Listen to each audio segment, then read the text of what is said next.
Chapter 1. The Strange Man's Arrival. The stranger came early in February, one wintry day, through a biting wind and a driving snow, the last snowfall of the year. Over the down, walking from Bramblehurst railway station and carrying a little black portmanteau in his thickly gloved hand. He was wrapped up from head to foot, and the brim of his soft felt hat hid every inch of his face but the shiny tip of his nose. The snow had piled itself against his shoulders and chest, and added a white crest to the burden he carried. He staggered into the coach and horses, more dead than alive, and flung his portmanteau down. "A fire!" he cried. "In the name of human charity, a room and a fire!" He stamped and shook the snow from off himself in the bar, and followed Mrs. Hall into her guest parlour to strike his bargain. And with that much introduction, that and a couple of sovereigns flung upon the table, he took up his quarters in the inn. Mrs. Hall lit the fire and left him there, while she went to prepare him a meal with her own hands.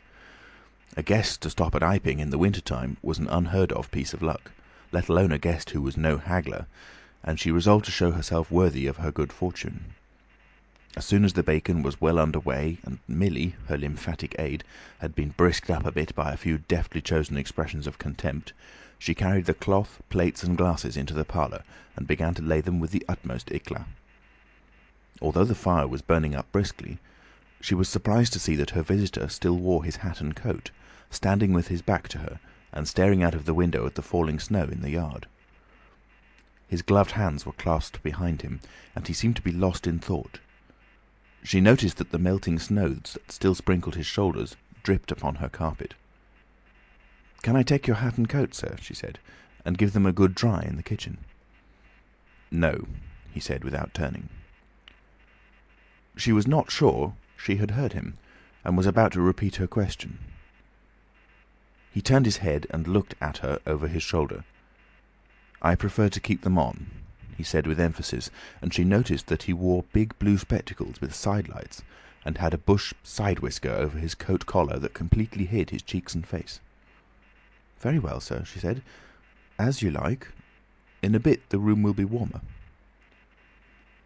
He made no answer, and had turned his face away from her again, and Mrs. Hall, feeling that her conversational advances were ill-timed, laid the rest of the table things in a quick staccato and whisked out of the room.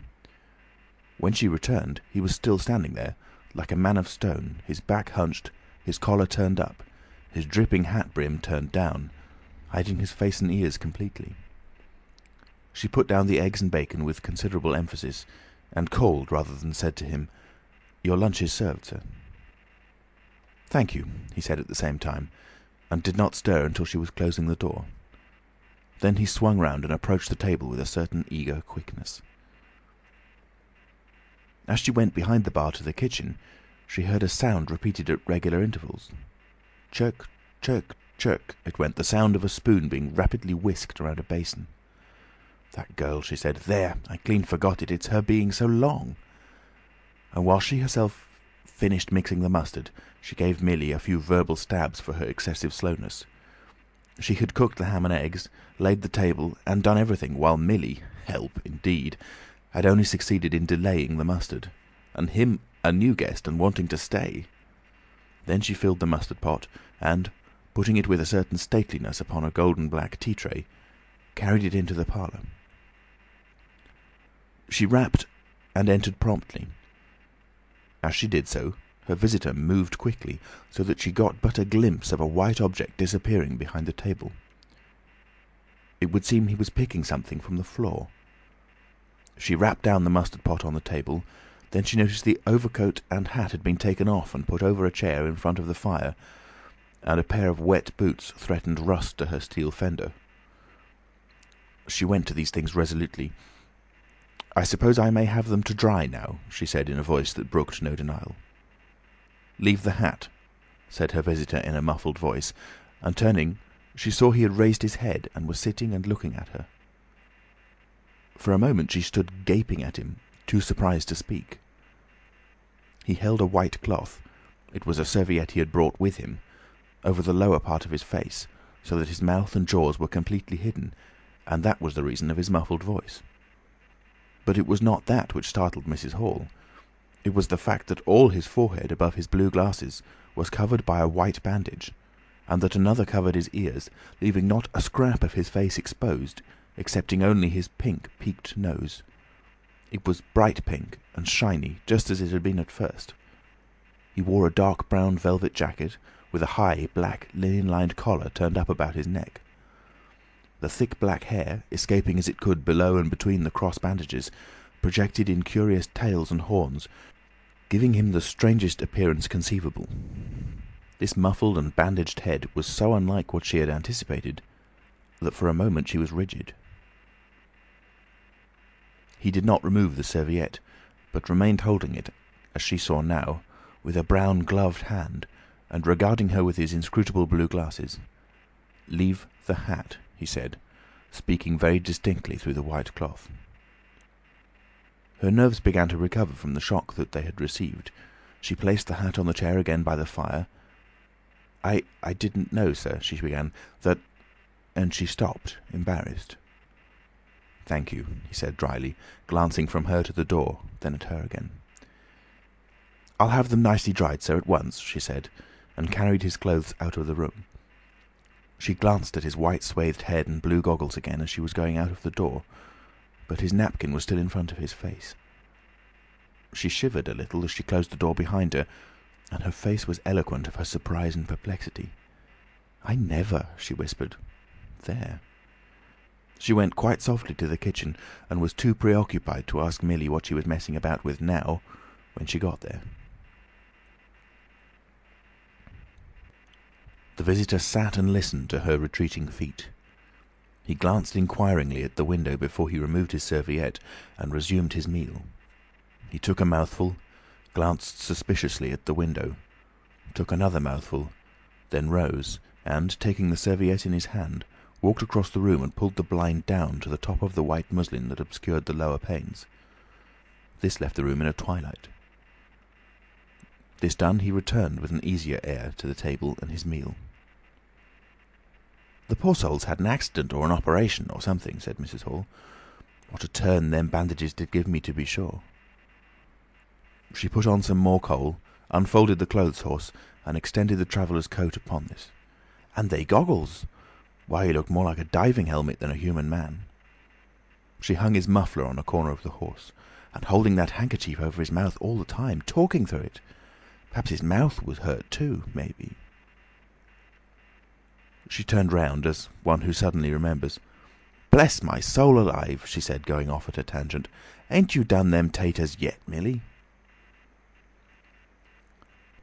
When Mrs. Hall went to clear away the stranger's lunch, her idea that his mouth must also have been cut or disfigured in the accident she supposed him to have suffered was confirmed, for he was smoking a pipe, and all the time that she was in the room he never loosened the silk muffler he had wrapped around the lower part of his face to put the mouthpiece to his lips. Yet it was not forgetfulness, for she saw he glanced at it as it smouldered out. He sat in the corner with his back to the window blind and spoke now, having eaten and drunk and being comfortably warmed through, with less aggressive brevity than before. The reflection of the fire lent a kind of red animation to his big spectacles that they had lacked hitherto. "I have some luggage," he said, "at Bramblehurst station." And he asked her how he could have it sent. He bowed his bandaged head quite politely in acknowledgment of her explanation.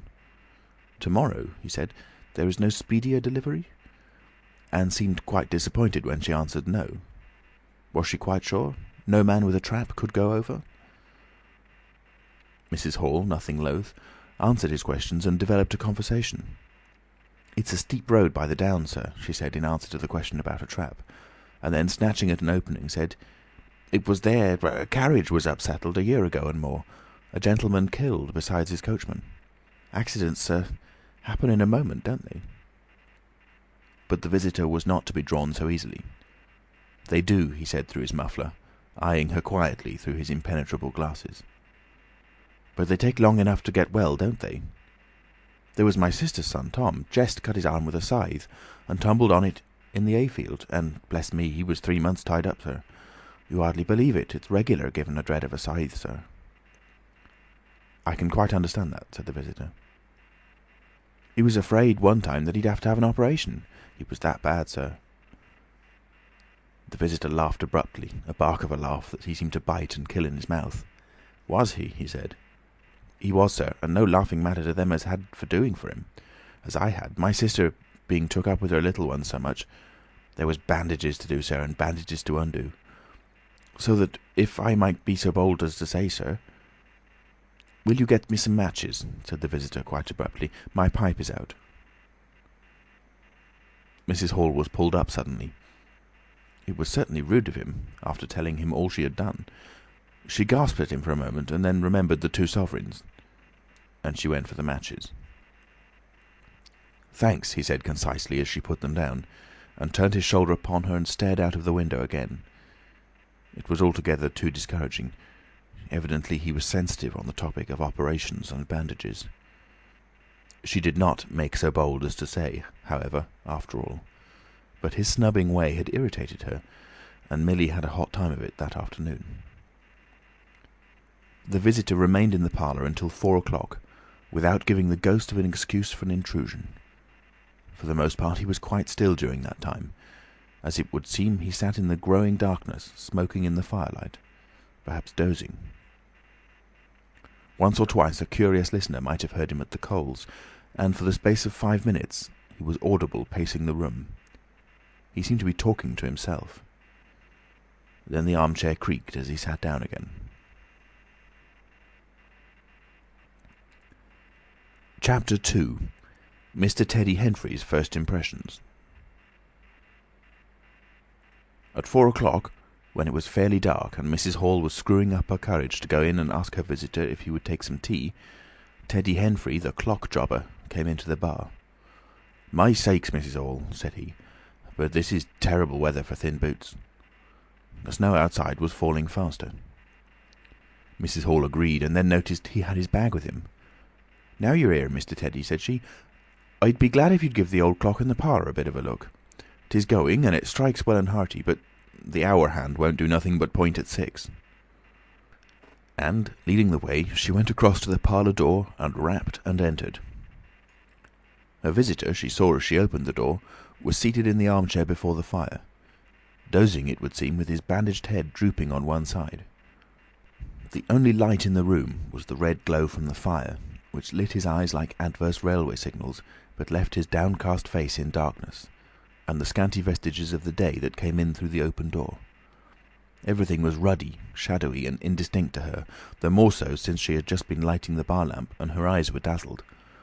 But for a second it seemed to her that the man she looked at had an enormous mouth wide open, a vast and incredible mouth that swallowed the whole of the lower portion of his face.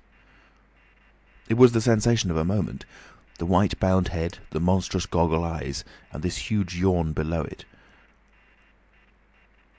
Then he stirred, started up in his chair, put up his hand. She opened the door wide so that the room was lighter, and she saw him more clearly, with the muffler held up to his face, just as she had seen him hold the serviette before. The shadows, she fancied, had tricked her. "Would you mind, sir, this man a-coming to look at the clock, sir?" she said, recovering from the momentary shock. "Look at the clock?" he said, staring round in a drowsing manner and speaking over his head. And then, getting more fully awake, "Certainly." Mrs. Hall went away to get a lamp, and he rose and stretched himself. Then came the light, and Mr. Teddy Henfrey, entering, was confronted by this bandaged person. He was, he says, taken aback. "Good afternoon," said the stranger, regarding him, as Mr. Henfrey says, with a vivid sense of the dark spectacles, like a lobster. "I hope," said Mr. Henfrey, "that it's no intrusion." "None whatever," said the stranger, "though I understand," he said, turning to Mrs. Hall, "that this room is really to be mine for my own private use." "I thought, sir," said Mrs. Hall, "you'd prefer the clock." "Certainly," said the stranger, "certainly. But as a rule, I like to be alone and undisturbed." "But I'm really glad to have the clock seen to," he said, seeing a certain hesitation in Mr. Henfrey's manner. "Very glad." Mr. Henfrey had intended to apologise and withdraw, but this anticipation reassured him. The stranger turned round with his back to the fireplace and put his hands behind his back. "And presently," he said, "when the clock mending is over, I think I should like to have some tea, but not till the clock mending is over." Mrs. Hall was about to leave the room. She made no conversational advances this time, because she did not want to be snubbed in front of Mr. Henfrey, when her visitor asked her if she had made any arrangements about his boxes at Bramblehurst. She told him she had mentioned the matter to the postman, and that the carrier could bring them over on the morrow. "You are certain that that is the earliest?" he said. She was certain, with a marked coldness. "I should explain," he added, "what I was really too cold and fatigued to do before, that I am an experimental investigator." "Indeed, sir," said Mrs. Hall, much impressed. "And my baggage contains apparatus and appliances." "Very useful things indeed they are, sir," said Mrs. Hall. "And I'm very naturally anxious to get on with my inquiries." "Of course, sir." "My reason for coming to Iping," he proceeded with a certain deliberation of manner, "was a desire for solitude. I do not wish to be disturbed in my work. In addition to my work, an accident—" "I thought as much," said Mrs. Hall to herself. "An accident necessitates a certain retirement. My eyes are sometimes so weak and painful that I have shut myself up in the dark for hours together. Lock myself up. Sometimes, now and then. Not at present, certainly. But at such times the slightest disturbance, the entry of a stranger into the room, is a source of excruciating annoyance to me. It is well these things should be understood." "Certainly, sir," said Mrs. Hall. "And if I might make so bold as to ask—" "That, I think, is all," said the stranger, with that quietly irresistible air of finality he could assume at will. Mrs. Hall reserved her question and sympathy for a better occasion. After Mrs. Hall had left the room, he remained standing in front of the fire, glaring, so Mr. Henfrey puts it, at the clock mending. Mr. Henfrey not only took off the hands of the clock and the face, but extracted the works, and he tried to work in as slow and quiet and unassuming manner as possible. He worked with the lamp close to him, and the green shade threw a brilliant light upon his hands and upon the frame and wheels, and left the rest of the room shadowy. When he looked up, coloured patches swam in his eyes. Being constitutionally of a curious nature, he had removed the works, a quite unnecessary proceeding, with the idea of delaying his departure, and perhaps falling into conversation with the stranger. But the stranger stood there perfectly silent and still. So still, it got on Henfrey's nerves. He felt alone in the room and looked up, and there, grey and dim, was the bandaged head and huge blue lenses staring fixedly with a mist of green spots drifting in front of them. It was so uncanny to Henfrey that for a minute they remained staring blankly at one another. Then Henfrey looked down again. Very uncomfortable position. One would like to say something. Should he remark that the weather was very cold for the time of the year? He looked up as if to take aim with that introductory shot. "The weather—" he began. "Why don't you finish and go?" said the rigid figure, evidently in a state of painfully suppressed rage. "All you've got to do is fix the hour hand on its axle. You're simply humbugging." "Certainly, sir. 1 minute more. I overlooked—" and Mr. Henfrey finished and went. But he was feeling excessively annoyed. "Damn it," said Mr. Henfrey to himself, trudging down the village through the thawing snow. "A man must do a clock at times, surely." And again, "Can't a man look at you?" Ugly. And yet again, seemingly not. If the police was wanting you, you wouldn't be more wrapped and bandaged. At Gleason's corner he saw Hall, who had recently married the stranger's hostess at the Coach and Horses, and who now drove the Iping conveyance, when occasional people required it, to Sidderbridge Junction, coming towards him on his return from that place. Hall had evidently been stopping a bit at Sidderbridge, to judge by his driving. "How do, Teddy?" he said, passing. "You've got a rum 'un up at home," said Teddy. Hall very socially pulled up. "What's that?" he said. "Rum-looking customer stopping at the Coach and Horses," said Teddy. "My sakes!" And he proceeded to give Hall a vivid description of his grotesque guest. "Looks a bit like a disguise, don't it? I'd like to see a man's face if I had him stopping in my place," said Henfrey. "But women are that trustful when strangers are concerned." He's took your rooms and he ain't even given a name, Hall." "You don't say so," said Hall, who was a man of sluggish apprehension. "Yes," said Teddy, "by the week. Wherever he is, you can't get rid of him under the week. And he's got a lot of luggage coming tomorrow, so he says. Let's hope it won't be stones in boxes, Hal."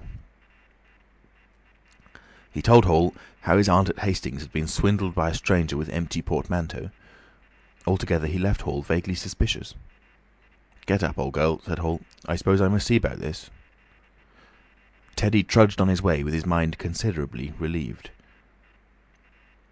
Instead of seeing about it, however, Hall on his return was severely rated by his wife on the length of time he had spent in Sidderbridge, and his mild inquiries were answered snappishly and in a manner not to the point.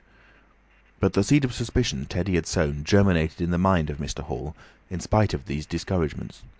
"You Wim don't know anything," said Mr. Hall, resolved to ascertain more about the personality of his guest at the earliest possible opportunity. And after the stranger had gone to bed, which he did about 9:30, Mr. Hall went very aggressively into the parlour and looked very hard at his wife's furniture, just to show that the stranger wasn't master there, and scrutinised closely and a little contemptuously a sheet of mathematical computations the stranger had left.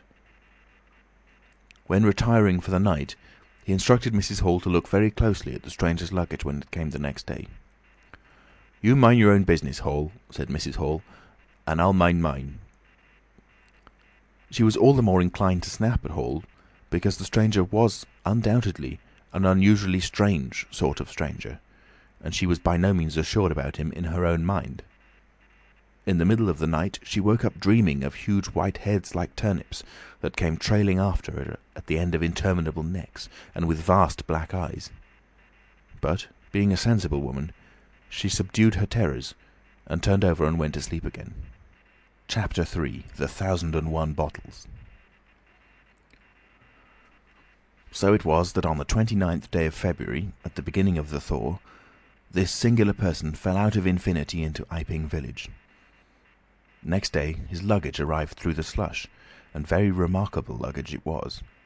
There were a couple of trunks indeed, such as a rational man might need, but in addition there were a box of books, big, fat books, of which some were just in an incomprehensible handwriting, and a dozen or more crates, boxes and cases, containing objects packed in straw, as it seemed to Hall, tugging with a casual curiosity at the straw, glass bottles. The stranger, muffled in hat, coat, gloves and wrapper, came out impatiently to meet Fearenside's cart, while Hall, who was having a word or so of gossip preparatory to helping them in, out he came, not noticing Fearenside's dog, who was sniffing in a dilettante spirit at Hall's legs. "Come along with those boxes," he said. "I've been waiting long enough." And he came down the steps towards the tail of the cart, as if to lay hands on the smaller crate. No sooner had Fearenside's dog caught sight of him, however, than it began to bristle and growl savagely, and when he rushed down the steps it gave an undecided hop and then sprang straight at his hand. "Ugh!" cried Hall, jumping back, for he was no hero with dogs, and Fearenside howled, "Lie down!" and snatched his whip.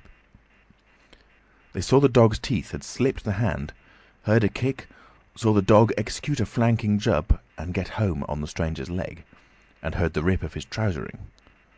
Then the finer end of Fearenside's whip reached his property, and the dog, yelping with dismay, retreated under the wheels of the wagon. It was all the business of a swift half-minute. No one spoke. Everyone shouted. The stranger glanced swiftly at his torn glove and at his leg, made as if he would stoop to the latter, then turned and rushed swiftly up the steps into the inn. They heard him go headlong across the passage and up the uncarpeted steps to his bedroom.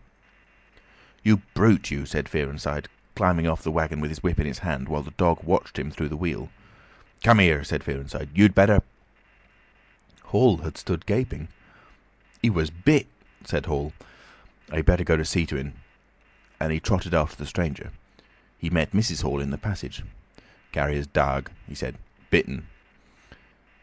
He went straight upstairs, and the stranger's door being ajar, he pushed it open and was entering without any ceremony, being of a naturally sympathetic turn of mind. The blind was down and the room dim. He caught a glimpse of a most singular thing, what seemed a handless arm waving towards him, and a face of 3 huge, indeterminate spots on white, very like the face of a pale pansy. Then he was struck violently in the chest, hurled back, and the door slammed in his face and locked. It was so rapid that it gave him no time to observe. A waving of indecipherable shapes, a blow, and a concussion. There he stood on the dark little landing, wondering what it might have been that he had seen. A couple of minutes later he rejoined the little group that had formed outside the Coach and Horses. There was Fearenside, telling about it all over again for the second time. There was Mrs. Hall, saying his dog didn't have no business to bite her guests. There was Huckster, the general dealer from over the road, interrogative, and Sandy Wedges from the forge, judicial, besides women and children, all of them saying fatuities. "I wouldn't let him bite e'en me, I knows. 'Tasn't right to have such dogs. What'd he bite en for, then?" and so forth. Mrs. Hall, staring at them from the steps and listening, found it incredible that he had seen anything so very remarkable happen upstairs. Besides, his vocabulary was altogether too limited to express his impressions. "He don't want no help, he said in answer to his wife's inquiry. "We'd better be taking of his luggage in." "You ought to have it cauterized at once," said Mr. Huckster, "especially if it's all inflamed." "I'd shoot en, that's what I'd do," said a lady in the group. Suddenly the dog began growling again. "Come along!" cried an angry voice in the doorway, and there stood the muffled stranger with his collar turned up and his hat brim bent down. "The sooner you get those things in, the better I'll be pleased." It is stated by an anonymous bystander that his trousers and gloves had been changed. "Was you hurt, sir?" said Fearenside. "I'm rare sorry the dog—" "Not a bit," said the stranger. "Never broke the skin. Hurry up with those things." He then swore to himself, so Mr. Hall asserts. Directly the first crate was in accordance with his directions, carried into the parlour, the stranger flung himself upon it with extraordinary eagerness and began to unpack it, scattering the straw with an utter disregard of Mrs. Hall's carpet. And from it he began to produce bottles, little fat bottles containing powders, small and slender bottles containing coloured and white fluids, fluted blue bottles labelled poison, bottles with round bodies and slender necks, large green glass bottles, large white glass bottles, bottles with glass stoppers and frosted labels, bottles with fine corks, bottles with bungs, bottles with wooden caps, wine bottles, salad oil bottles. Putting them in rows on the chiffonier, on the mantel, on the table under the window, round the floor, on the bookshelf, everywhere. The chemist's shop in Bramblehurst could not boast half so many. Quite a sight it was. Crate after crate yielded bottles until all 6 were empty, and the table high with straw. The only things that came out of these crates beside the bottles were a number of test tubes and a carefully packed balance. And directly the crates were unpacked, the stranger went to the window and set to work, not troubling in the least about the litter of straw, the fire which had gone out, the box of books outside, nor for the trunks and other luggage that had gone upstairs. When Mrs. Hall took his dinner to him, he was already so absorbed in his work, pouring little drops out of the bottles into test tubes, that he did not hear her until she had swept away the bulk of the straw and put the tray on the table, with some little emphasis perhaps, seeing the state that her floor was in. Then he half turned his head and immediately turned it away again. But she saw he had removed his glasses. They were beside him on the table, and it seemed to her that his eye sockets were extraordinarily hollow. He put on his spectacles again and then turned and faced her. She was about to complain of the straw on the floor when he anticipated her. "I wish you wouldn't come in without knocking," he said in the tone of abnormal exasperation that seemed so characteristic of him. "I knocked, but seemingly—" "Perhaps you did. But in my investigations, my really very urgent and necessary investigations, the slightest disturbance, the jar of a door— I must ask you—" "Certainly, sir. You can turn the lock if you're like that, you know. Any time." "A very good idea," said the stranger. "This straw, sir, if I can be so bold as to remark—" "Don't. If the straw makes trouble, put it down in the bill."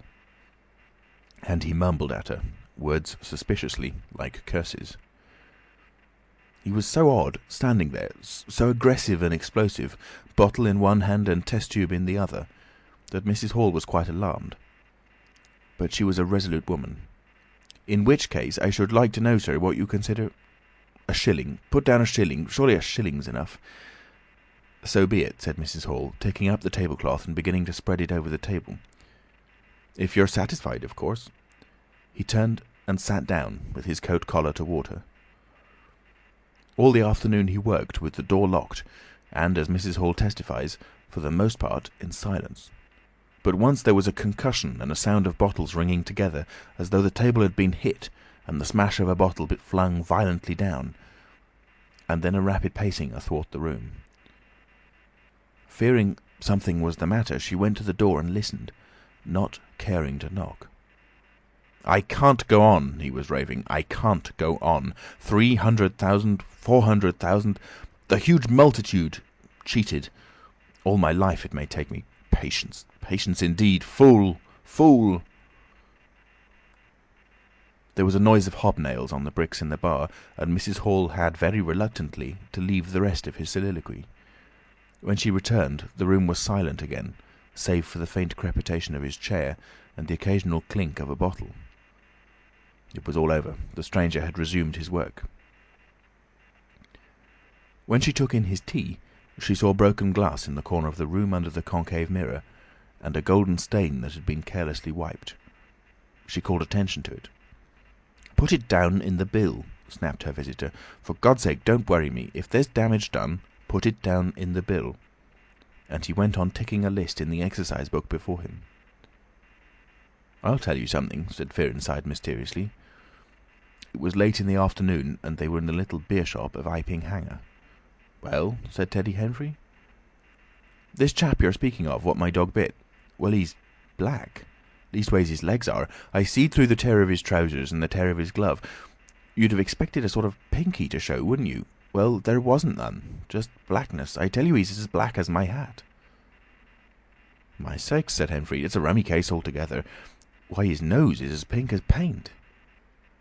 "That's true," said Fearenside. "I knows that, and I tell you what I'm thinking. That man's a piebald, Teddy, black here and white there in patches. And he's ashamed of it. He's a kind of half-breed, and the colours come off patchy instead of mixing. I've heard of such things before, and it's the common way with horses, as anyone can see." Chapter 4. Mr. Cuss interviews the stranger. I have told the circumstances of the stranger's arrival in Iping with a certain fullness of detail, in order that the curious impression he created may be understood by the reader. But, excepting two odd incidents, the circumstances of his stay until the extraordinary day of the club festival may be passed over very cursorily. There were a number of skirmishes with Mrs. Hall on matters of domestic discipline, but in every case, until late April, when the first signs of penury began, he overrode her by the easy expedient of an extra payment. Hall did not like him, and whenever he dared, he talked of the advisability of getting rid of him. But he showed his dislike chiefly by concealing it ostentatiously, and avoiding his visitor as much as possible. "Wait till the summer," said Mrs. Hall sagely, "when the artisks are beginning to come. Then we'll see. He may be a bit overbearing, but bills settled punctual is bills settled punctual, whatever you'd like to say." The stranger did not go to church, and indeed made no difference between Sunday and the irreligious days, even in costume. He worked, as Mrs. Hall thought, very fitfully. Some days he would come down early and be continuously busy. On others he would rise late, pace his room, fretting audibly for hours together, smoke, sleep in the armchair by the fire.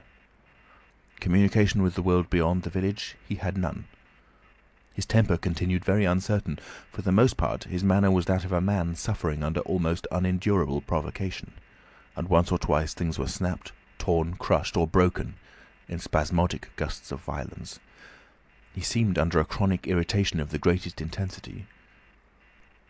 His habit of talking to himself in a low voice grew steadily upon him, but though Mrs. Hall listened conscientiously, she could make neither head nor tail of what she heard. He rarely went abroad by daylight, but at twilight he would go out, muffled up invisibly, whether the weather were cold or not, and he chose the loneliest paths and those most overshadowed by trees and banks. His goggling spectacles and ghastly bandaged face under the penthouse of his hat came with a disagreeable suddenness out of the darkness upon one or two home-going labourers, and Teddy Henfrey, tumbling out of the Scarlet Coat one night at 9:30, was scared shamefully by the stranger's skull-like head, He was walking hat in hand, lit by the sudden light of the opened inn door. Such children as saw him at nightfall dreamt of bogies, and it seemed doubtful whether he disliked boys more than they disliked him, or the reverse. But there was certainly a vivid enough dislike on either side. It was inevitable that a person of so remarkable an appearance and bearing should form a frequent topic in such a village as Iping. Opinion was greatly divided about his occupation. Mrs. Hall was sensitive on the point. When questioned, she explained very carefully that he was an experimental investigator, going gingerly over the syllables as one who dreads pitfalls. When asked what an experimental investigator was, she would say with a touch of superiority that most educated people knew such things as that, and would thus explain that he discovered things. Her visitor had had an accident, she said, which temporarily discoloured his face and hands, and, being of a sensitive disposition, he was averse to any public notice of the fact. Out of her hearing there was a view largely entertained that he was a criminal trying to escape from justice by wrapping himself up so as to conceal himself altogether from the eye of the police. This idea sprang from the brain of Mr. Teddy Henfrey. No crime of any magnitude dating from the middle or end of February was known to have occurred. Elaborated in the imagination of Mr. Gould, the probationary assistant in the National School, this theory took the form that the stranger was an anarchist in disguise, preparing explosives, and he resolved to undertake such detective operations as his time permitted. These consisted for the most part in looking very hard at the stranger whenever they met, or in asking people who had never seen the stranger leading questions about him. But he detected nothing. Another school of opinion followed Mr. Fearenside, and either accepted the piebald view or some modification of it, as, for instance, Silas Durgan, who was heard to assert, if he chooses to show himself at fairs, he'll make his fortune in no time, and, being a bit of a theologian, compared the stranger to the man with the one talent. Yet another view explained the entire man by regarding the stranger as a harmless lunatic. That had the advantage of accounting for everything straight away. Between these main groups there were waverers and compromisers. Sussex folk have few superstitions, and it was only after the events of early April that the thought of the supernatural was first whispered in the village. Even then it was only credited among the women folk. But whatever they thought of him, people in Iping on the whole agreed in disliking him. His irritability, though it might have been comprehensible to an urban brain worker, was an amazing thing to these quiet Sussex villagers. The frantic gesticulations they surprised now and then, the headlong pace after nightfall that swept him upon them round quiet corners, the inhuman bludgeoning of all tentative advances of curiosity, the taste for twilight that led to the closing of doors, the pulling of blinds, the extinction of candles and lamps. Who could agree with such goings-on? They drew aside as he passed down the village, and when he had gone by, young humourists would go up with coat collars and down with hat brims, and go pacing nervously after him in imitation of his occult bearing. There was a song popular at the time called "The Bogeyman." Miss Satchell sang it in the schoolroom concert in aid of the church lamps, and thereafter, whenever one of the two villages were gathered together and the stranger appeared, a bar or so of this tune, more or less sharp or flat, was whistled in the midst of them. Also, belated little children would call "Bogeyman" after him, and make off tremulously elated. Cuss, the general practitioner, was devoured by curiosity. The bandages excited his professional interest. The report of the 1,001 bottles aroused his jealous regard. All through April and May he coveted an opportunity of talking to the stranger, and at last, towards Whitsuntide, he could stand it no longer, but hit upon the subscription list for a village nurse as an excuse. He was surprised to find that Mr. Hall did not know his guest's name. "He give a name," said Mrs. Hall, an assertion which was quite unfounded, "but I didn't rightly hear it." She thought it seemed so silly not to know the man's name. Cuss rapped at the parlour door and entered. There was a fairly audible imprecation from within. "Pardon my intrusion," said Cuss, and then the door closed and cut Mrs. Hall off from the rest of the conversation. She could hear the murmur of voices for the next 10 minutes, then a cry of surprise, a stirring of feet, a chair flung aside, a bark of laughter, quick steps to the door, and Cuss appeared, his face white his eyes staring over his shoulder. He left the door open behind him, and without looking at her, strode across the hall and went down the steps, and she heard his feet hurrying along the road. He carried his hat in his hand. She stood behind the door, looking at the open door of the parlour. Then she heard the stranger laughing quietly, and his footsteps came across the room. She could not see his face where she stood. The parlour door slammed, and the place was silent again. Cuss went straight up to the village to Bunting, the vicar. "Am I mad?" Cuss began abruptly as he entered the shabby little study. "Do I look like an insane person?" "What's happened?" said the vicar, putting the ammonite on the loose sheets of his forthcoming sermon. "The chap at the inn—" "Well?"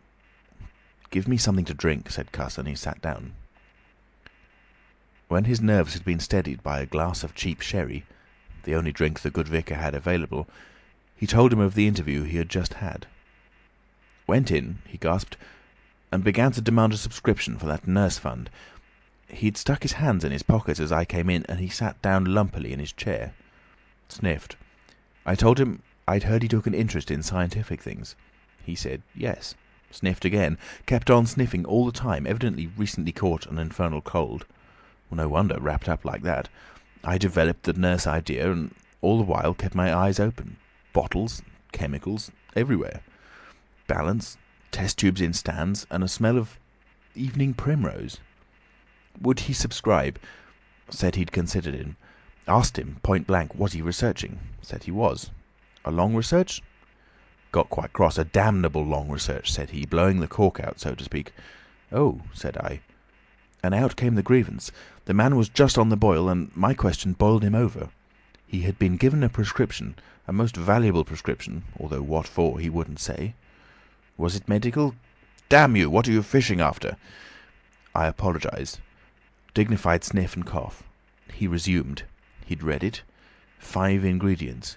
Put it down, turned his head. Draught of air from window lifted the paper. Swish, rustle. He was working in a room with an open fireplace, he saw. Saw a flicker, and there was the prescription burning and lifting chimney-wood. Rushed towards it just as it whisked up the chimney. So, just at that point, to illustrate his story, out came his arm. Well? No hand. Just an empty sleeve. Lord, I thought, that's a deformity. Got a cork arm, I suppose, and has taken it off. Then I thought, there's something odd in that. What the devil keeps the sleeve up and open if there's nothing in it? There was nothing in it, I tell you. Nothing down it, right down to the joint. I could see right down it to the elbow, and there was a glimmer of light shining in through a tear of cloth. Good God, I said. Then he stopped, stared at me with those black goggles of his, and then at his sleeve. Well? That's all. He never said a word, just glared, and put his sleeve back in his pocket quietly. I was saying, said he, that there was the prescription burning, wasn't I? Interrogative cough. How the devil, said I, can you move an empty sleeve like that? Empty sleeve? Yes, said I, an empty sleeve. It's an empty sleeve, is it? You saw it as an empty sleeve? He stood up right away.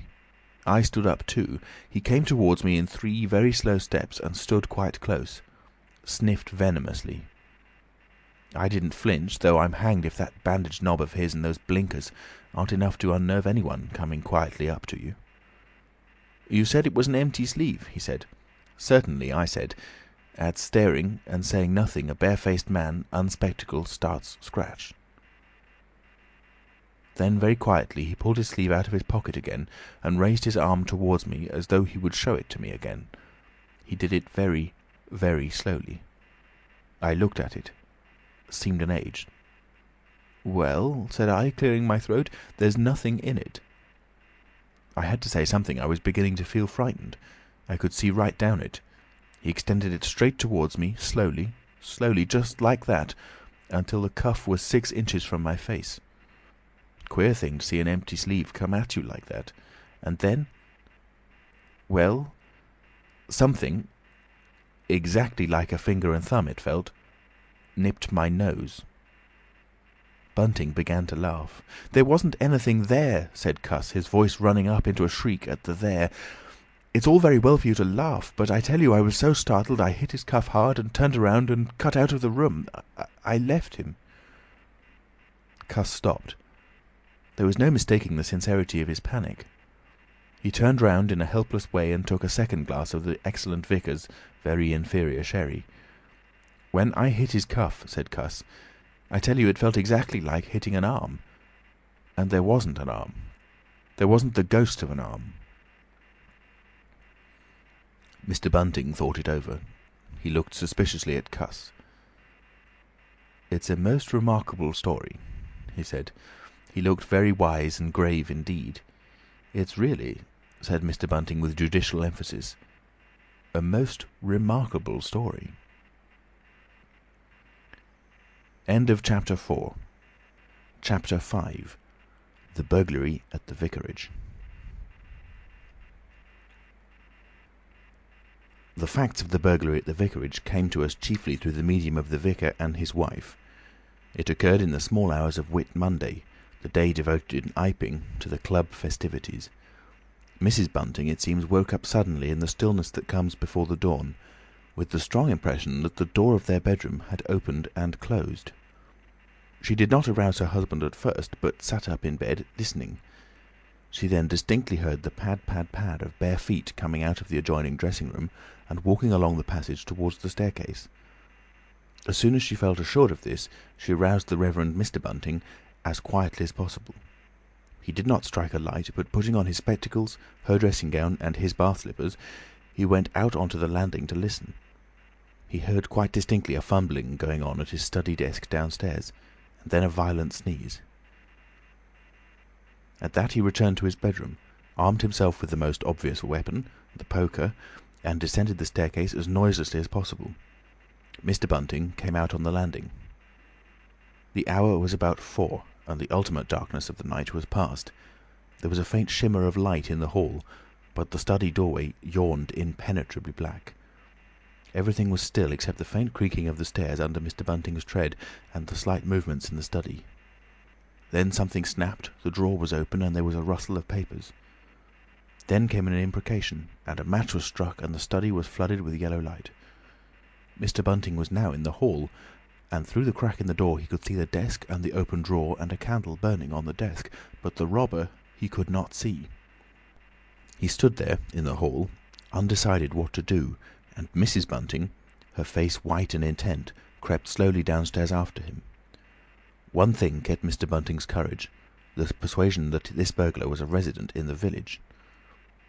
They heard the chink of money and realised that the robber had found the housekeeping reserve of gold, £2.10 in half sovereigns altogether. At that sound Mr. Bunting was nerved to abrupt action. Gripping the poker firmly, he rushed into the room, closely followed by Mrs. Bunting. "Surrender!" cried Mr. Bunting fiercely, and then stooped amazed. Apparently the room was perfectly empty. Yet their conviction that they had that very moment heard someone moving in the room had amounted to a certainty. For half a minute perhaps they stood gaping. Then Mrs. Bunting went across the room and looked behind the screen, while Mr. Bunting, by a kindred impulse, peered under the desk. Then Mrs. Bunting turned back the window curtains, and Mr. Bunting looked up the chimney and probed it with the poker. Then Mrs. Bunting scrutinised the waste-paper basket, and Mr. Bunting opened the lid of the coal scuttle. Then they came to a stop and stood with eyes interrogating each other. "I could have sworn," said Mr. Bunting. "The candle," said Mrs. Bunting. "Who lit the candle?" "The drawer," said Mr. Bunting. "And the money's gone." She went hastily to the doorway. Of all the strange occurrences! There was a violent sneeze in the passage. They rushed out, and as they did so, the kitchen door slammed. "Bring the candle," said Mr. Bunting, and led the way. They both heard a sound of bolts being hastily shot back. As he opened the kitchen door, he saw through the scullery that the back door was just opening, and the faint light of early dawn displayed the dark masses of the garden beyond. He is certain that nothing went out of the door. It opened, stood open for a moment, and then closed with a slam. As it did so, the candle Mrs. Bunting was carrying from the study flickered and flared. It was a moment or more before they entered the kitchen. The place was empty. They refastened the back door, examined the kitchen, pantry, and scullery thoroughly, and at last went down into the cellar. There was not a soul to be found in the house, search as they would. Daylight found the vicar and his wife, a quaintly costumed little couple, still marvelling about on their own ground floor by the unnecessary light of a guttering candle. Chapter 6. The Furniture That Went Mad. Now it happened that in the early hours of Whit Monday, before Millie was hunted out for the day, Mr. Hall and Mrs. Hall both rose and went noiselessly down into the cellar. Their business there was of a private nature, and had something to do with the specific gravity of their beer. They had hardly entered the cellar when Mrs. Hall found she had forgotten to bring down a bottle of sarsaparilla from their joint room. As she was the expert and principal operator in this affair, Hall very properly went upstairs for it. On the landing he was surprised to see that the stranger's door was ajar. He went on into his own room and found the bottle as he had been directed. But returning with the bottle, he noticed that the bolts of the front door had been shot back, that the door was in fact simply on the latch. And with a flash of inspiration he connected this with the stranger's room upstairs and the suggestions of Mr. Teddy Henfrey. He distinctly remembered holding the candle while Mrs. Hall shot these bolts overnight. At the sight he stopped, gaping, then with the bottle still in his hand went upstairs again. He rapped at the stranger's door. There was no answer. He rapped again, then pushed the door wide open and entered. It was as he had expected. The bed, the room also, was empty. And what was stranger, even to his heavy intelligence, on the bedroom chair and along the rail of the bed were scattered the garments, the only garments, so far as he knew, and the bandages of their guest. His big slouch hat, even, was cocked jauntily over the bedpost. As Hall stood there, he heard his wife's voice coming out of the depth of the cellar, with that rapid telescoping of the syllables and interrogative cocking up of the final words to a high note, by which the West Sussex villager is wont to indicate a brisk impatience. "George, you got what I want?" At that he turned and hurried down to her. "Janny," he said over the rail of the cellar steps, "'tis the truth what Henfrey says. He's not in his room, he ain't, and the front door's unbolted." At first Mrs. Hall did not understand, and as soon as she did, she resolved to see the empty room for herself. Hall, still holding the bottle, went first. "If he ain't there," he said, "his clothes are. And what's he doing without his clothes then? 'Tis a most curious business." As they came up the cellar steps, they both, it was afterwards ascertained, fancied they heard the front door open and shut, but seeing it closed and nothing there, neither said a word to the other about it at the time. Mrs. Hall passed her husband in the passage and ran on first upstairs. Someone sneezed on the staircase. Hall, following 6 steps behind, thought that he heard her sneeze. She, going on first, was under the impression that Hall was sneezing. She flung open the door and stood regarding the room. "Awful a curious," she said. She heard a sniff close behind her head, as it seemed, and turning, was surprised to see Hall a dozen feet off on the topmost stair. But in another moment he was beside her. She bent forward and put her hand on the pillow and then under the clothes. "Cold," she said. "He's been up this hour or more." As she did so, a most extraordinary thing happened. The bedclothes gathered themselves together, leapt suddenly into a sort of peak, and then jumped headlong over the bottom rail. It was exactly as if a hand had clutched them in the centre and flung them aside. Immediately after, the stranger's hat hopped off the bedpost, described a whirling flight in the air through the better part of a circle, and then dashed straight at Mrs. Hall's face. Then as swiftly came the sponge from the washstand, and then the chair, flinging the stranger's coat and trousers carelessly aside, and laughing dryly in a voice singularly like the stranger's, turned itself up with its 4 legs at Mrs. Hall, seemed to take aim at her for a moment, and then charged at her. She screamed and turned, and then the chair legs came gently but firmly against her back and impelled her and Hall out of the room. The door slammed violently and was locked. The chair and bed seemed to be executing a dance of triumph for a moment. Then abruptly everything was still. Mrs. Hall was left almost in a fainting condition in Mr. Hall's arms on the landings.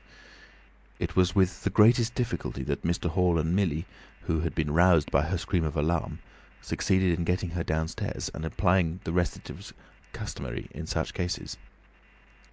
"'Tis spirits," said Mrs. Hall, I noticed spirits I read in papers and tables and chairs leaping and dancing." "Take a drop more, Jenny," said Hall. "'Twill steady ye." "Lock him out," said Mrs. Hall. "Don't let him come in again. I half guessed I might have known, with them goggling eyes and bandaged head and never going to church of a Sunday, and all they bottles. More'n it's right for anyone to have. He's put the spirits into the furniture, my good old furniture. 'Twas in that chair my very dear poor mother used to sit when I was a little girl. To think it should rise up against me now." "Just a drop more, Janny," said Hall. "Your nerves is all upset." They sent Millie across the street through the golden 5 o'clock sunshine to rouse up Mr. Sandy Wadgers, the blacksmith. Mr. Hall's compliments, and the furniture upstairs was behaving most extraordinary. Would Mr. Wadgers come round? He was a knowing man, was Mr. Wadgers, and very resourceful. He took quite a grave view of the case. "I'm damned if that ain't witchcraft," was the view of Mr. Sandy Wadgers. "You want horseshoes for such gentry as he." He came round greatly concerned. They wanted him to lead the way upstairs to the room, but he didn't seem to be in any hurry. He preferred to talk in the passage. Over the way, Huxter's apprentice came out and began taking down the shutters of the tobacco window. He was called over to join the discussion. Mr. Huxter naturally followed over in the course of a few minutes. The Anglo-Saxon genius for parliamentary government asserted itself. There was a great deal of talk and no decisive action. "Let's have the facts first," insisted Mr. Sandy Wadgers. "Let's be sure we be acting perfectly right in busting that there door open. A door on-bust is always open to busting, but you can't on-bust a door once you've busted in." And suddenly and most wonderfully, the door of the room upstairs opened of its own accord, and as they looked up in amazement, they saw descending the stairs the muffled figure of the stranger, staring more blankly and blankly than ever before, with those unreasonably large blue glass eyes of his. He came down stiffly and slowly, staring all the time. He walked across the passage, staring, and then stopped. "Look there," he said, and their eyes followed the direction of his gloved finger and saw a bottle of sarsaparilla hard by the cellar door. Then he entered the parlour and suddenly, swiftly, viciously slammed the door in their faces. Not a word was spoken until the last echoes of the slam had died away. They stared at one another. "Well, if that don't lick everything," said Mr. Wadgers, and left the alternative unsaid. "I'd go in and ask about it," said Wadgers to Mr. Hall. "I'd demand an explanation." It took some time to bring the landlady's husband up to that pitch. At last he rapped, opened the door, and got as far as "Excuse me." "Go to the devil," said the stranger in a tremendous voice, "and shut that door after you." So that brief interview terminated. Chapter 7. The Unveiling of the Stranger. The stranger went into the little parlour of the Coach and Horses about 5:30 in the morning, and there he remained until near midday, the blinds down, the door shut, and none, after Hall's repulse, venturing near him. All that time he must have fasted. Thrice he rang his bell, the third time furiously and continuously, but no one answered him. "Him and his go to the devil indeed," said Mrs. Hall. Presently came an imperfect rumour of the burglary at the vicarage, and two were put together. Hall, assisted by Wadgers, went off to find Mr. Shuttleforth, the magistrate, and take his advice. No one ventured upstairs. How the stranger occupied himself is unknown. Now and then he would stride violently up and down, and twice came an outburst of curses, a tearing of paper, and a violent smashing of bottles. The little group of scared but curious people increased. Mrs. Huxter came over, some gay young fellows resplendent in black ready-made jackets and piqué paper ties, for it was Whit Monday, joined the group with confused interrogations. Young Archie Harker distinguished himself by going up the yard and trying to peep under the window blinds. He could see nothing, but gave reason for supposing that he did, and others of the Iping youth presently joined him. It was the finest of all possible Whit Mondays, and down the village street stood a row of nearly a dozen booths, a shooting gallery, and on the grass by the forge were 3 yellow and chocolate wagons, and some picturesque strangers of both sexes putting up a cocoanut shy. The gentlemen wore blue jerseys, the ladies white aprons, and quite fashionable hats with heavy plumes. Wodger, of the Purple Fawn, and Mr. Jaggers the cobbler, who also sold old second-hand ordinary bicycles, were stretching a string of Union Jacks and Royal Ensigns, which had originally celebrated the first Victorian Jubilee, across the road. And inside, in the artificial darkness of the parlour, into which only one thin jet of sunlight penetrated, the stranger, hungry we must suppose, and fearful, hidden in his uncomfortable hot wrappings, pored through his dark glasses upon his paper, or chinked his dirty little bottles, and occasionally swore savagely at the boys, audible if invisible, outside the windows. In the corner by the fireplace lay the fragments of half a dozen smashed bottles, and a pungent twang of chlorine tainted the air. So much we know from what was heard at the time and from what was subsequently seen in the room. At noon he suddenly opened his parlour door and stood glaring fixedly at the 3 or 4 people in the bar. "Mrs. Hall," he said. Somebody went sheepishly and called for Mrs. Hall. Mrs. Hall appeared after an interval, a little short of breath, but all the fiercer for that. Hall was still out. She had deliberated over this scene, and she came holding a little tray with an unsettled bill upon it. "Is it your bill you're wanting, sir?" she said. "Why wasn't my breakfast laid? Why haven't you prepared my meals and answered my bell? Do you think I live without eating?" "Why isn't my bill paid?" said Mrs. Hall. "That's what I want to know." "I told you 3 days ago I was awaiting a remittance." "I told you 3 days ago I wasn't going to await no remittances. You can't grumble if your breakfast waits a bit if my bill's been waiting these 5 days, can you?" The stranger swore, briefly but vividly. "Nar, nar," from the bar. "And I'd thank you kindly, sir, if you'd keep your swearing to yourself, sir," said Mrs. Hall. The stranger stood looking more like an angry diving helmet than ever. It was universally felt in the bar that Mrs. Hall had the better of him. His next words showed as much. "Look here, my good woman," he began. "Don't good woman me," said Mrs. Hall. "I've told you my remittance hasn't come." "Remittance indeed," said Mrs. Hall. "Still, I dare say in my pocket." "You told me 3 days ago that you hadn't anything but a sovereign's worth of silver upon you." "Well, I've found some more." "Hullo," from the bar. "I wonder where you found it," said Mrs. Hall. That seemed to annoy the stranger very much. He stamped his foot. "What do you mean?" he said. "That I wonder where you found it," said Mrs. Hall. "And before I take any bills, or get any breakfasts, or do any such things whatsoever, you've got to tell me 2 things I don't understand, and what nobody don't understand, and what everybody is very anxious to understand. I want to know what you've been doing to my chair upstairs, and I want to know how 'tis your room was empty, and how you got in again. Them as stops in this house comes in by the doors, that's the rule of the house, and that you didn't do. And what I want to know is how you did come in, and I want to know—" Suddenly the stranger raised his gloved hands clenched, stamped his foot, and said, "Stop!" with such extraordinary violence that he silenced her instantly. "You don't understand," he said, "who I am or what I am. I'll show you. By heaven, I'll show you." Then he put his open palm over his face and withdrew it. The centre of his face became a black cavity. "Here," he said. He stepped forward and handed Mrs. Hall something which she, staring at his metamorphosed face, accepted automatically. Then, when she saw what it was, she screamed loudly, dropped it, and staggered back. The nose, it was the stranger's nose, pink and shining, rolled on the floor. Then he removed his spectacles, and everyone in the bar gasped. He took off his hat, and with a violent gesture tore at his whiskers and bandages. For a moment they resisted him. A flash of horrible anticipation passed through the bar. "Oh my God!" said someone. Then off they came. It was worse than anything. Mrs. Hall, standing open-mouthed and horror-struck, shrieked at what she saw, and made for the door of the house. Everyone began to move. They were prepared for scars, disfigurements, tangible horrors. But nothing.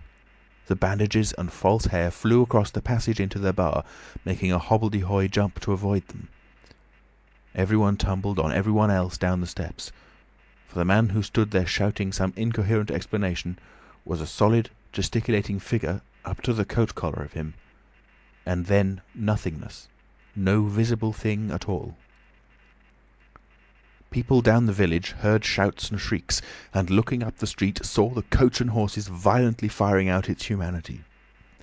Then they saw Mrs. Hall fall down and Mr. Teddy Henfrey jump to avoid tumbling over her, and then they heard the frightful screams of Millie, who, emerging suddenly from the kitchen at the noise of the tumult, had come across the headless stranger from behind.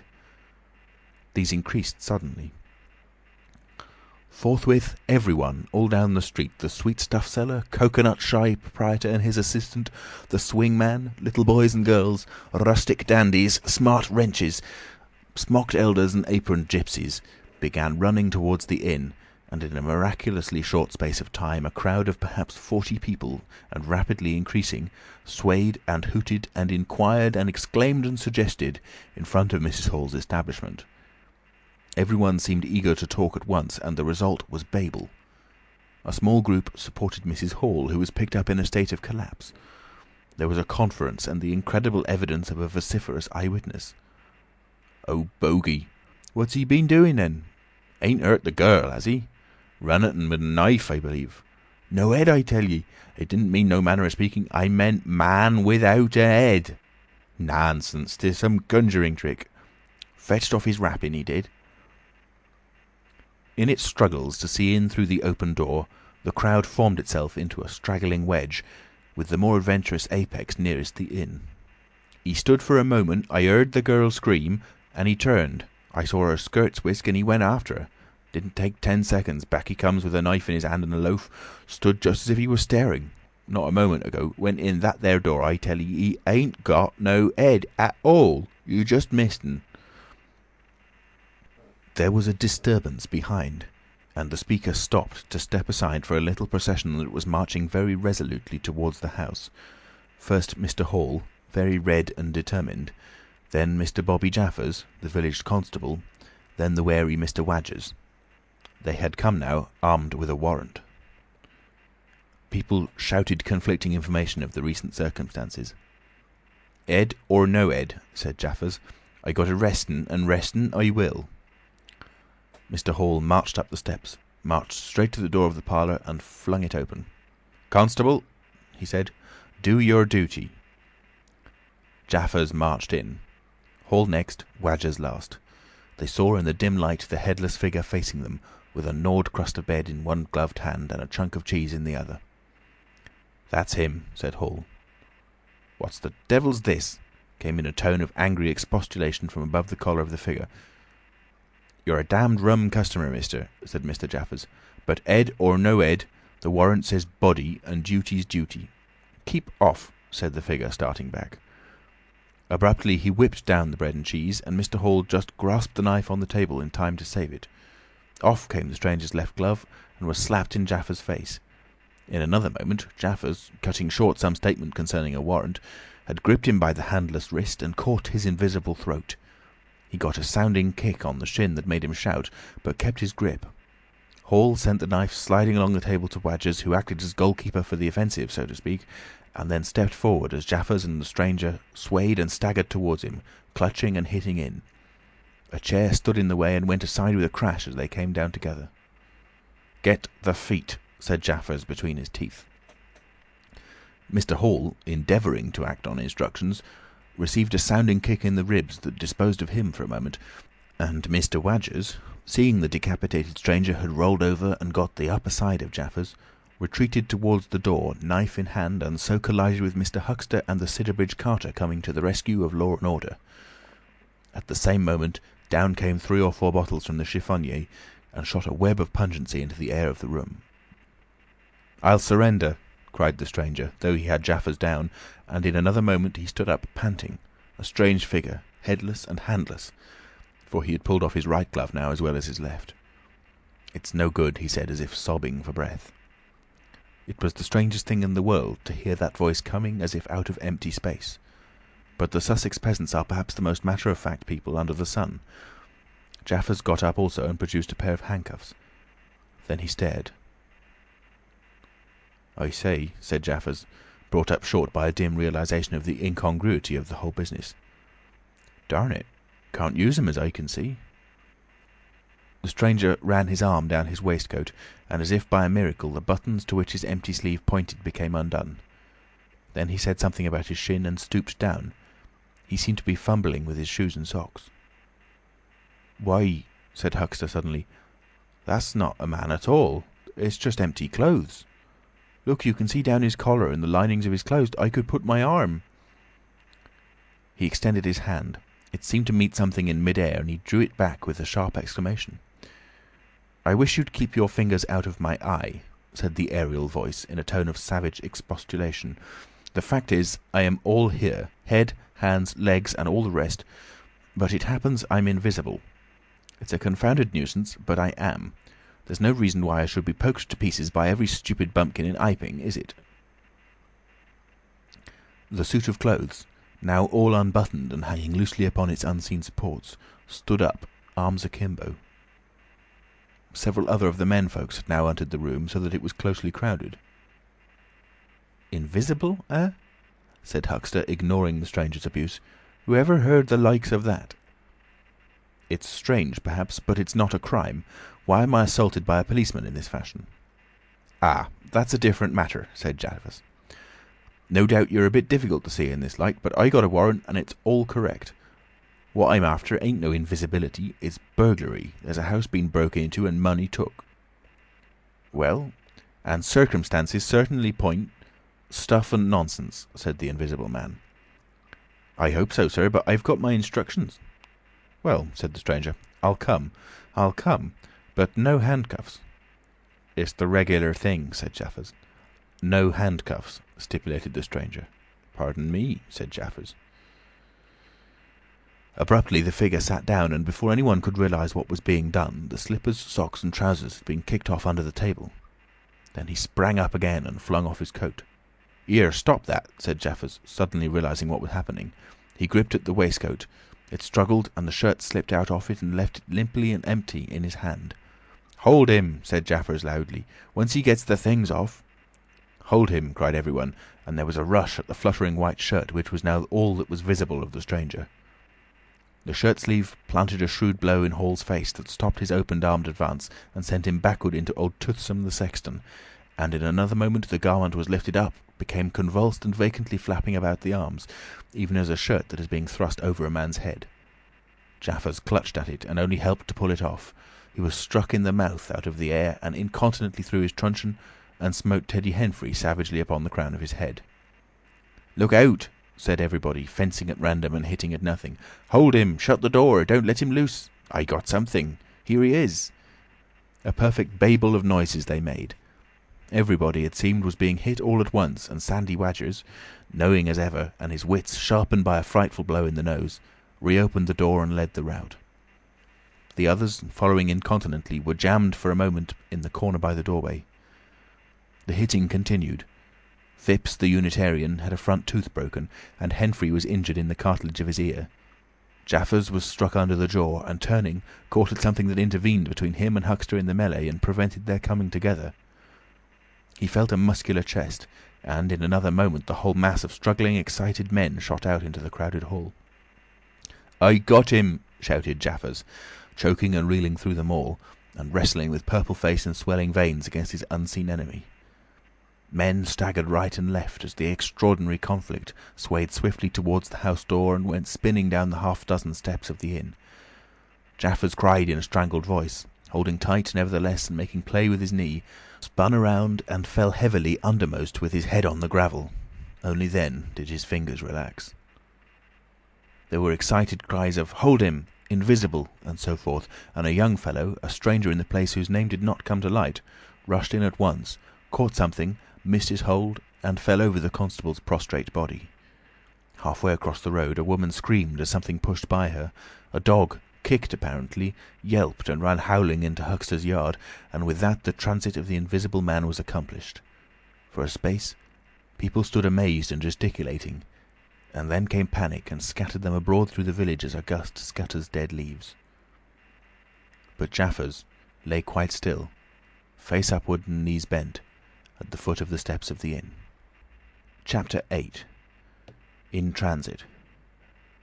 The 8th chapter is exceedingly brief, and relates that Gibbons, the amateur naturalist of the district, while lying out on the spacious open downs, without a soul within a couple of miles of him, as he thought, and almost dozing, heard close to him the sound of a man coughing, sneezing, and then swearing savagely to himself.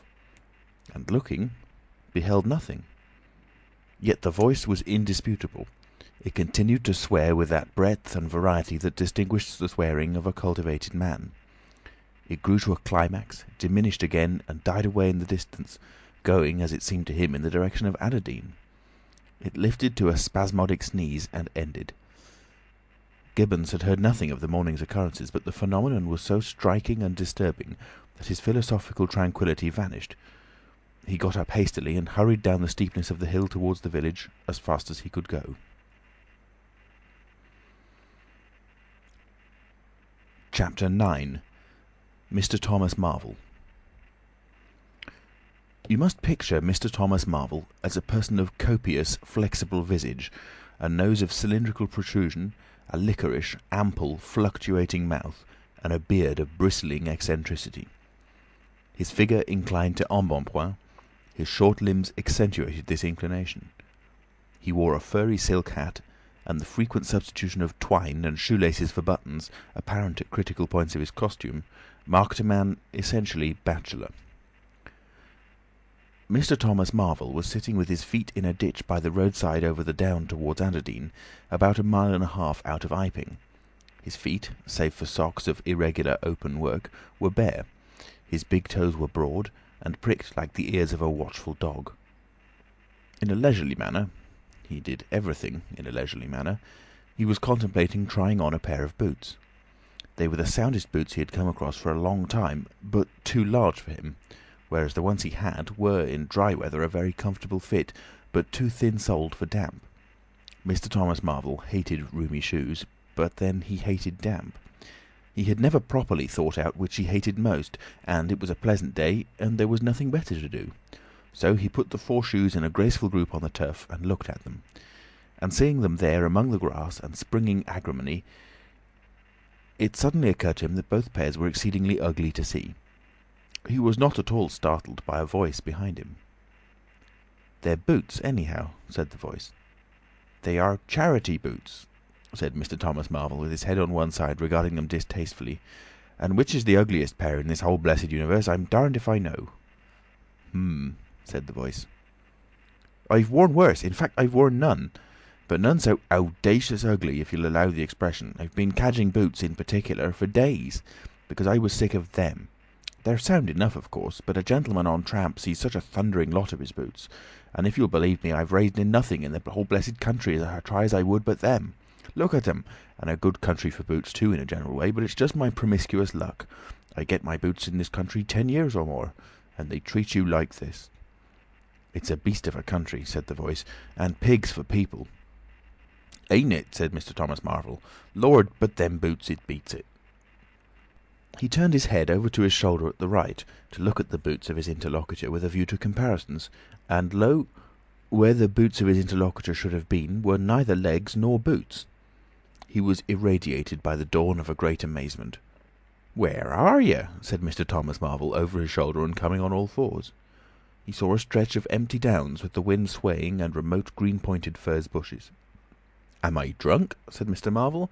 "Have I had visions? Was I talking to myself? What the—" "Don't be alarmed," said a voice. "None of your ventriloquizing me," said Mr. Thomas Marvel, rising sharply to his feet. "Where are you? Alarmed, indeed." "Don't be alarmed," repeated the voice. "You'll be alarmed in a minute, you silly fool," said Mr. Thomas Marvel. "Where are ye? Let me get my mark on you." "Are ye buried?" said Mr. Thomas Marvel after an interval. There was no answer. Mr. Thomas Marvel stood bootless and amazed, his jacket nearly thrown off. "Peewit," said a peewit very remote. "Peewit, indeed," said Mr. Thomas Marvel. "This ain't no time for foolery." The down was desolate, east and west, north and south. The road, with its shallow ditches and white bordering stakes, ran smooth and empty north and south, and, save for that peewit, the blue sky was empty too. "So help me," said Mr. Thomas Marvel, shuffling his coat onto his shoulders again. "It's the drink. I might have known." "It's not the drink," said the voice. "You keep your nerves steady." "Ow," said Mr. Marvel, and his face grew white amidst its patches. "It's the drink," his lips repeated noiselessly. He remained staring about him, rotating slowly backwards. "I could have swore I heard a voice," he whispered. "Of course you did." "It's there again," said Mr. Marvel, closing his eyes and clasping his hand on his brow with a tragic gesture. He was suddenly taken by the collar and shaken violently, and left more dazed than ever. "Don't be a fool," said the voice. "I'm off my bloomin' chump," said Mr. Marvel. "It's no good. It's fretting about them blasted boots. I'm off my blessed bloomin' chump. Or it's spirits." "Neither one thing nor the other," said the voice. "Listen." "Chump," said Mr. Marvel. "1 minute," said the voice penetratingly, tremulous with self-control. "Well?" said Mr. Thomas Marvel, with a strange feeling of having been dug in the chest by a finger. "You think I'm just imagination? Just imagination?" "What else can you be?" said Mr. Thomas Marvel, rubbing the back of his neck. "Very well," said the voice, in a tone of relief. "Then I'm going to throw flints at you until you think differently." "But what are you?" The voice made no answer. Whizz came a flint, apparently out of the air, and missed Mr. Marvel's shoulder by a hair's breadth. Mr. Marvel, turning, saw a flint jerk up into the air, trace a complicated path, hang for a moment, then fling at his feet with almost invisible rapidity. He was too amazed to dodge. Whizz it came and ricocheted from a bare toe into the ditch. Mr. Thomas Marvel jumped a foot and howled aloud. Then he started to run, tripped over an unseen obstacle, and came head over heels into a sitting position. "Now," said the voice, as a third stone curved upward and hung in the air above the tramp, "am I imagination?" Mr. Marvel, by way of reply, struggled to his feet and was immediately rolled over again. He lay quiet for a moment. "If you struggle any more," said the voice, "I shall throw the flint at your head." "It's a fair do," said Mr. Thomas Marvel, sitting up, taking his wounded toe in hand and fixing his eye on the third missile. "I don't understand it. Stones flinging themselves, stones talking. Put yourself down. Rot away. I'm done." The third flint fell. "It's very simple," said the voice. "I'm an invisible man." "Tell us something I don't know," said Mr. Marvel, gasping with pain. "Where you've hid... how you... I don't know. I'm beat." "That's all," said the voice. "I'm invisible. That's what I want you to understand." "Anyone could see that. There's no need for you to be so confounded impatient, mister. Now then, give us a notion. How are you hid?" "I'm invisible. That's the great point, and what I want you to understand is this." "But whereabouts?" interrupted Mr. Marvel. "Here, 6 yards in front of you." "Oh, come, I ain't blind. You'll be telling me next you're just thin air. I'm not one of your ignorant tramps." "Yes, I am. Thin air. You're looking through me." "What? Ain't there any stuff to you? Vox et... oh, what is it? Jabber? Is that it?" "I'm just a human being. Solid, needing food and drink, needing covering too. But I'm invisible. You see? Invisible. Simple idea. Invisible." "What, real like?" "Yes, real." "Let's have a hand of you," said Marvel. "If you are real, won't be so darn out of the way like then." "Lord," he said, "how you made me jump, gripping me like that." He felt the hand that had closed round his wrist with his disengaged fingers, and his fingers went timorously up the arm, patted a muscular chest, and explored a bearded face. Marvel's face was astonishment. "I'm dashed," he said, "if this don't beat cockfighting. Most remarkable. And there I can see a rabbit clean through you half a mile away, not a bit of you visible except—" He scrutinised the apparently empty space keenly. "You haven't been eating bread and cheese?" he asked, holding the invisible arm. "You're quite right, and it's not quite assimilated into the system."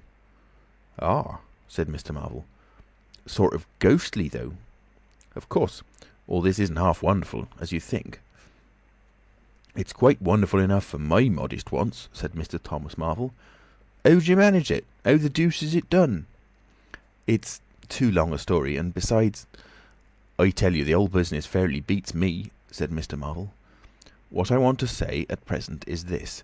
I need help. I have come to that. I came upon you suddenly. I was wandering, mad with rage, naked, impotent. I could have murdered... and I saw you." "Lord!" said Mr. Marvel.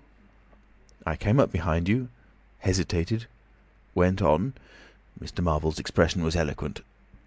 "Then stopped. 'Here,' I said, 'is an outcast like myself. This is the man for me.' So I turned back and came to you, and—" "Lord!" said Mr. Marvel. "But I'm all in a tizzy. May I ask, how is it, and what you may be requiring in the way of help? Invisible. I want you to help me get clothes and shelter, and then with other things. I've left them long enough. If you won't, well, but you must." "Look here," said Mr. Marvel. "I'm too flabbergasted. Don't knock me about any more, and leave me go. I must steady a bit, and you've pretty near broken my toe. It's all so unreasonable. Empty downs, empty sky, nothing visible for miles except the bosom of nature, and then comes a voice out of heaven, and stones, and a fist. Lord!" "Pull yourself together," said the voice, "for you have to do the job I've chosen for you." Mr. Marvel blew out his cheeks, and his eyes were round. "I've chosen you," said the voice.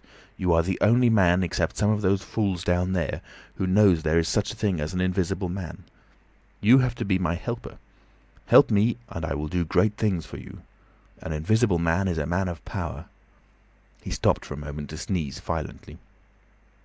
"But if you betray me," he said, "if you fail to do as I direct you—" He paused and tapped Mr. Marvel's shoulder smartly. Mr. Marvel gave a yelp of terror at the touch.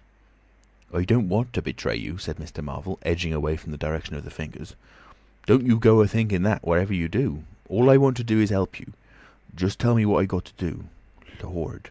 Whatever you want done, that I'm most willing to do." Chapter 10. Mr. Marvel's Visit to Iping. After the first gusty panic had spent itself, Iping became argumentative.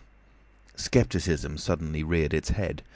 Rather nervous scepticism, not at all assured of its back, but scepticism none the less.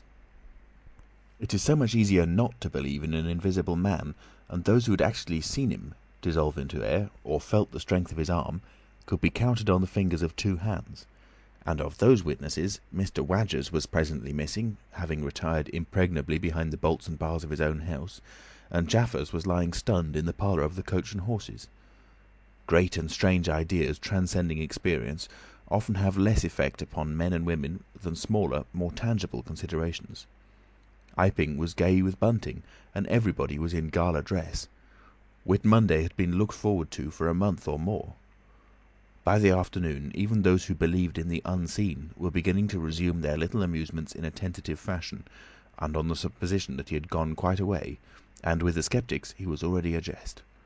But people, sceptics and believers alike, were remarkably sociable all that day. Haysman's Meadow was gay with a tent, in which Mrs. Bunting and other ladies were preparing tea, while, without, the Sunday school children ran races and played games under the noisy guidance of the curate and the Misses Cuss and Sackbut. No doubt there was a slight uneasiness in the air, but people for the most part had the sense to conceal whatever imaginative qualms they experienced. On the village green, an inclined string, down which, clinging the while to a pulley-swung handle, one could be hurled violently against a sack at the other end, came in for considerable favour among the adolescent, as also did the swings and the cocoanut shies. There was also promenading, and the steam organ attached to a small roundabout filled the air with a pungent flavour of oil and with equally pungent music. Members of the club, who had attended church in the morning, were splendid in badges of pink and green, and some of the gayer-minded had adorned their bowler hats with brilliant-coloured flowers of ribbon. Old Fletcher, whose conceptions of holiday-making were severe, was visible through the jasmine about his window, or through the open door, whichever way you chose to look, poised delicately on a plank supported on two chairs, and whitewashing the ceiling of his front room. About 4 o'clock, a stranger entered the village from the direction of the Downs. He was a short, stout person in an extraordinarily shabby top hat, and he appeared to be very much out of breath. His cheeks were alternately limp and tightly puffed. His mottled face was apprehensive, and he moved with a sort of reluctant alacrity. He turned the corner of the church, and directed his way to the Coach and Horses. Among others, old Fletcher remembers seeing him, and indeed the old gentleman was so struck by his peculiar agitation that he inadvertently allowed a quantity of whitewash to run down the brush into the sleeve of his coat whilst regarding him. This stranger, to the perceptions of the proprietor of the cocoanut shy, appeared to be talking to himself, and Mr. Huxter remarked the same thing. He stopped at the foot of the coach and horses steps, and, according to Mr. Huxter, appeared to undergo a severe internal struggle before he could induce himself to enter the house. Finally he marched up the steps, and was seen by Mr. Huxter to turn to the left and open the door of the parlour. Mr. Huxter heard voices from within the room and from the bar, apprising the man of his error. "That room's private," said Hall, and the stranger shut the door clumsily and went into the bar. In the course of a few minutes he reappeared, wiping his lips with the back of his hand with an air of quiet satisfaction that somehow impressed Mr. Huxter as he assumed. He stood looking about him for some moments, and then Mr. Huxter saw him walk in an oddly furtive manner towards the gates of the yard, upon which the parlour window opened. The stranger, after some hesitation, leant against one of the gate-posts, produced a short clay pipe, and prepared to fill it. His fingers trembled while doing so. He lit it clumsily and folded his arms, began to smoke in a languid attitude, an attitude which his occasional glances up the yard altogether belied. All this Mr. Huxter saw over the canisters of the tobacco window, and the singularity of the man's behaviour prompted him to maintain his observation. Presently the stranger stood up abruptly and put his pipe in his pocket. Then he vanished into the yard.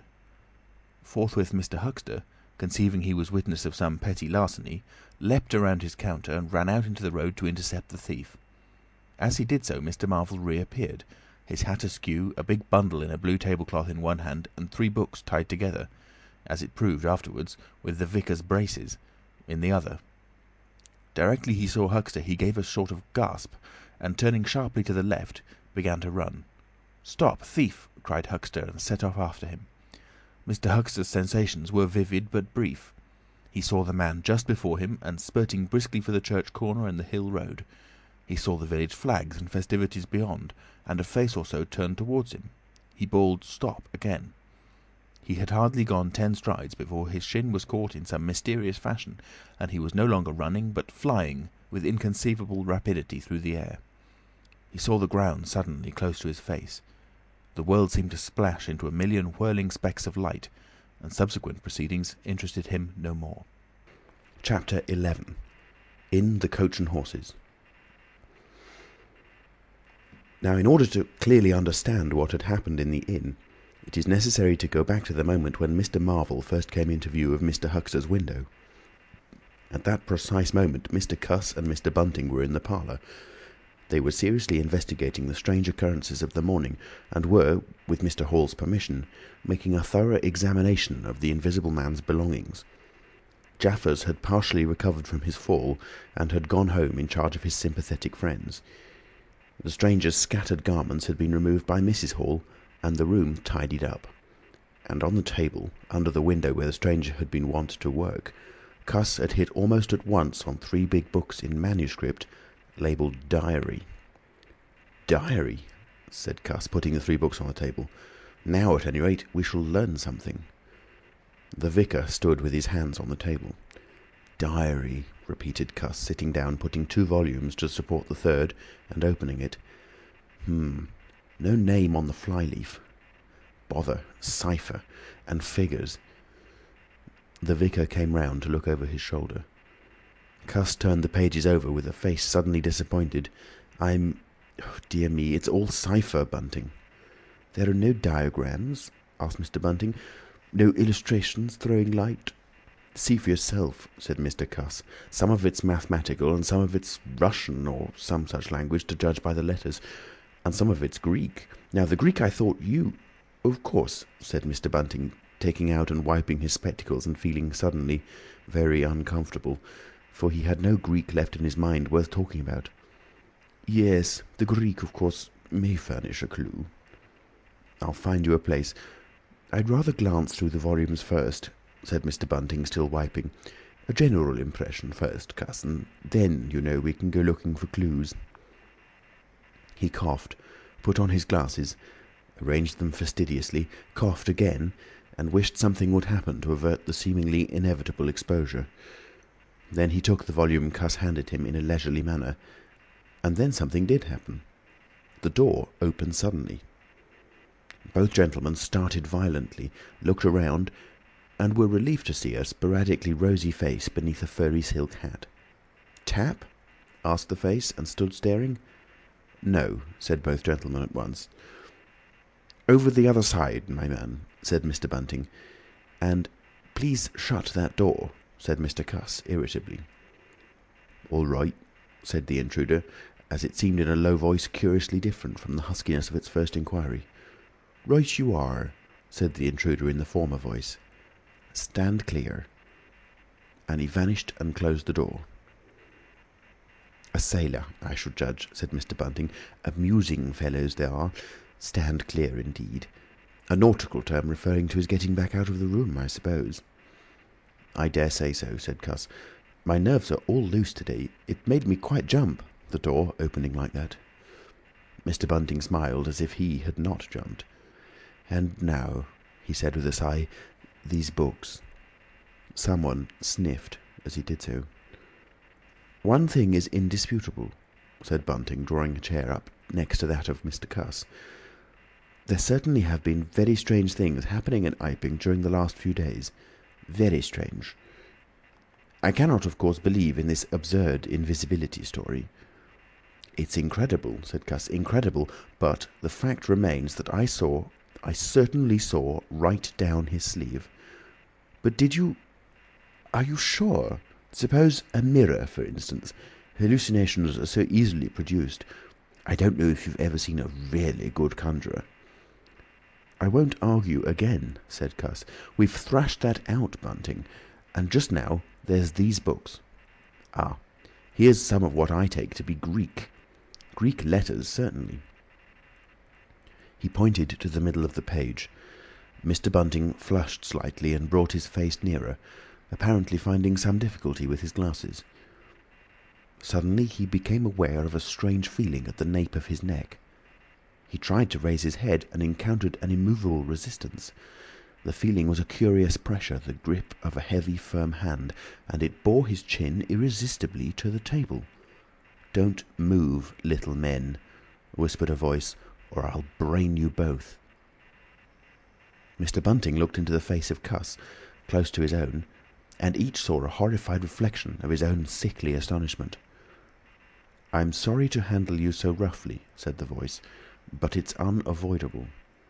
Since when did you learn to pry into an investigator's private memoranda?" said the voice, and two chins struck the table simultaneously, and two sets of teeth rattled. "Since when did you learn to invade the private rooms of a man in misfortune?" And the concussion was repeated. "Where have they put my clothes?" "Listen," said the voice. "The windows are fastened, and I've taken the key out of the door. I am a fairly strong man, and I have the poker handy. Besides being invisible. There's not the slightest doubt that I could kill you both and get away quite easily if I wanted to. Do you understand? Very well. If I let you go, will you promise not to try any nonsense and do what I tell you?" The vicar and the doctor looked at one another, and the doctor pulled a face. "Yes," said Mr. Bunting, and the doctor repeated it. Then the pressure on the necks relaxed, and the doctor and the vicar sat up, both very red in the face and wriggling their heads. "Please keep sitting where you are," said the Invisible Man. "Here's the poker, you see." "When I came into this room," continued the Invisible Man, after presenting the poker to the tip of the nose of each of his visitors, "I did not expect to find it occupied, and I expected to find, in addition to my books of memoranda, an outfit of clothing. Where is it? No, don't rise, I can see it's gone. Now, just at present, though the days are quite warm enough for an invisible man to run about stark, the evenings are quite chilly. I want clothing and other accommodation, and I must also have those 3 books." Chapter 12. The Invisible Man loses his temper. It is unavoidable that at this point the narrative should break off again. for a certain very painful reason that will presently be apparent. While these things were going on in the parlour, and while Mr. Huxter was watching Mr. Marvel smoking his pipe against the gate not a dozen yards away, Mr. Hall and Teddy Henfrey were discussing in a state of cloudy puzzlement the one Iping topic. Suddenly there came a violent thud against the door of the parlour, a sharp cry, and then silence. "Hullo," said Teddy Henfrey. "Hullo," from the tap. Mr. Hall took things in slowly but surely. "That ain't right," he said, and came round from behind the bar towards the parlour door. He and Teddy approached the door together with intent faces. Their eyes considered. "Summat wrong," said Hall, and Henfrey nodded agreement. Whiffs of an unpleasant chemical odour met them. There was a muffled sound of conversation, very rapid and subdued. "You all right there?" asked Hall, rapping. The muttered conversation ceased abruptly. For a moment, silence. Then the conversation was resumed in hissing whispers. Then a sharp cry of, "No! No, you don't!" There came a sudden motion and the oversetting of a chair. A brief struggle. Silence again. "What the deuce?" exclaimed Henfrey sotto voce. "You all right there?" asked Mr. Hall, sharply, again. The vicar's voice answered with a curious, jerking intonation. Quite right. Please don't interrupt." "Odd," said Mr. Henfrey. "Odd," said Mr. Hall. "Says don't interrupt," said Henfrey. "I heard un," said Hall. "And a sniff," said Henfrey. They remained listening. The conversation was rapid and subdued. "I can't," said Mr. Bunting, his voice rising. "I tell you, sir, I will not." "What was that?" asked Henfrey. "Says he winnert. Weren't speaking to us, was he?" "Disgraceful," said Mr. Bunting within. "Disgraceful," said Mr. Henfrey. "I heard it distinct." "Who's that speaking now?" asked Henfrey. "Mr. Cuss, I suppose," said Hall. "Can you hear anything?" Silence. The sounds within indistinct and perplexing. "Sounds like throwing the tablecloth about," said Hall. Mrs. Hall appeared behind the bar. Hall made gestures of silence and invitation. This aroused Mrs. Hall's wifely opposition. "What you listening there for, Hall? Ain't you nothing better to do, busy day like this?" Hall tried to convey everything by grimaces and dumb show, but Mrs. Hall was obdurate. She raised her voice. So Hall and Henfrey, rather crestfallen, tiptoed back to the bar, gesticulating to explain to her. At first she refused to see anything in what they had heard at all. Then she insisted on Hall keeping silence while Henfrey told her his story. She was inclined to think the whole business nonsense. Perhaps they were just moving the furniture about. "I heard un say disgraceful. That I did," said Hall. "I heard that, Mrs. Hall," said Henfrey. "Like as not," began Mrs. Hall. "Shh!" said Mr. Teddy Henfrey. "Didn't I hear the window?" "What window?" asked Mrs. Hall. "Parlour window," said Henfrey. Everyone stood listening intently. Mrs. Hall's eyes, directed straight before her, saw without seeing the brilliant oblong of the inn door, the road white and vivid, and Huxter's shop front blistering in the June sun. Abruptly Huxter's door opened, and Huxter appeared, eyes staring with excitement, arms gesticulating. "Yap!" cried Hunter. "Stop thief!" and he ran obliquely across the oblong towards the yard gates and vanished. Simultaneously came a tumult from the parlour and a sound of windows being closed.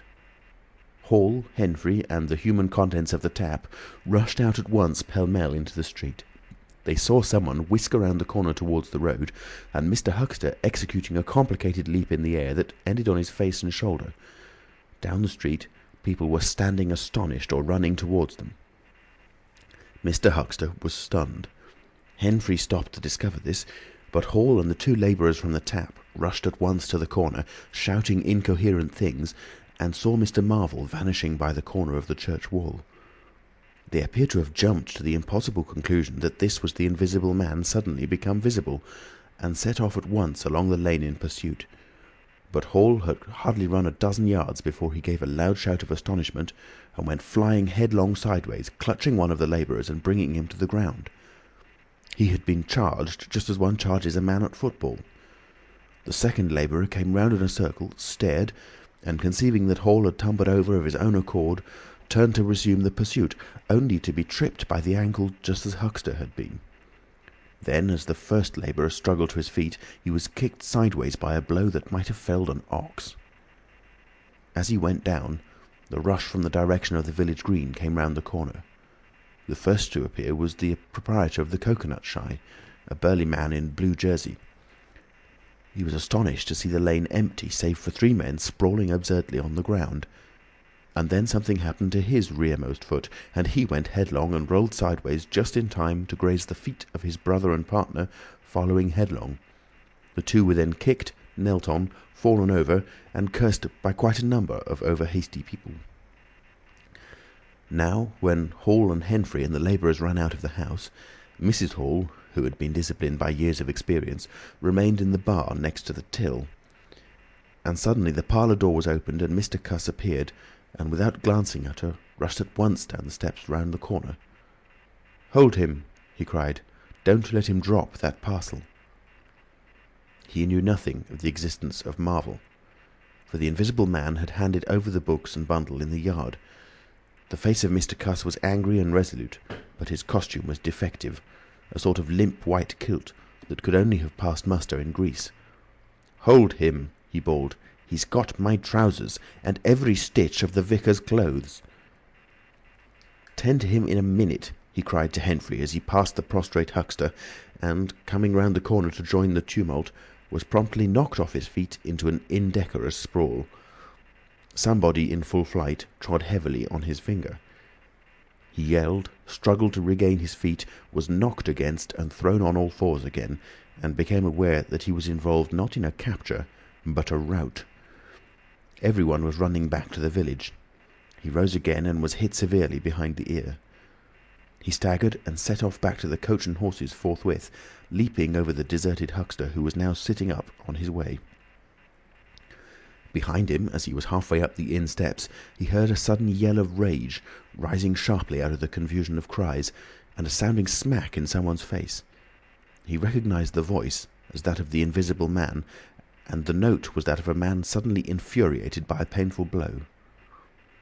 In another moment, Mr. Cuss was back in the parlour. "He's coming back, Bunting," he said, rushing in. "Save yourself." Mr. Bunting was standing in the window, engaged in an attempt to clothe himself in the hearthrug and a West Surrey Gazette. "Who's coming?" he said, so startled that his costume narrowly escaped disintegration. "Invisible Man," said Cuss, and rushed on to the window. "We'd better clear out from here. He's fighting mad. Mad!" In another moment he was out in the yard. "Good heavens!" said Mr. Bunting, hesitating between two horrible alternatives. He heard a frightful struggle in the passage of the inn, and his decision was made. He clambered out of the window, adjusted his costume hastily, and fled up the village as fast as his fat little legs would carry him. From the moment when the Invisible Man screamed with rage, and Mr. Bunting made his memorable flight up the village, it became impossible to give a consecutive account of affairs in Iping.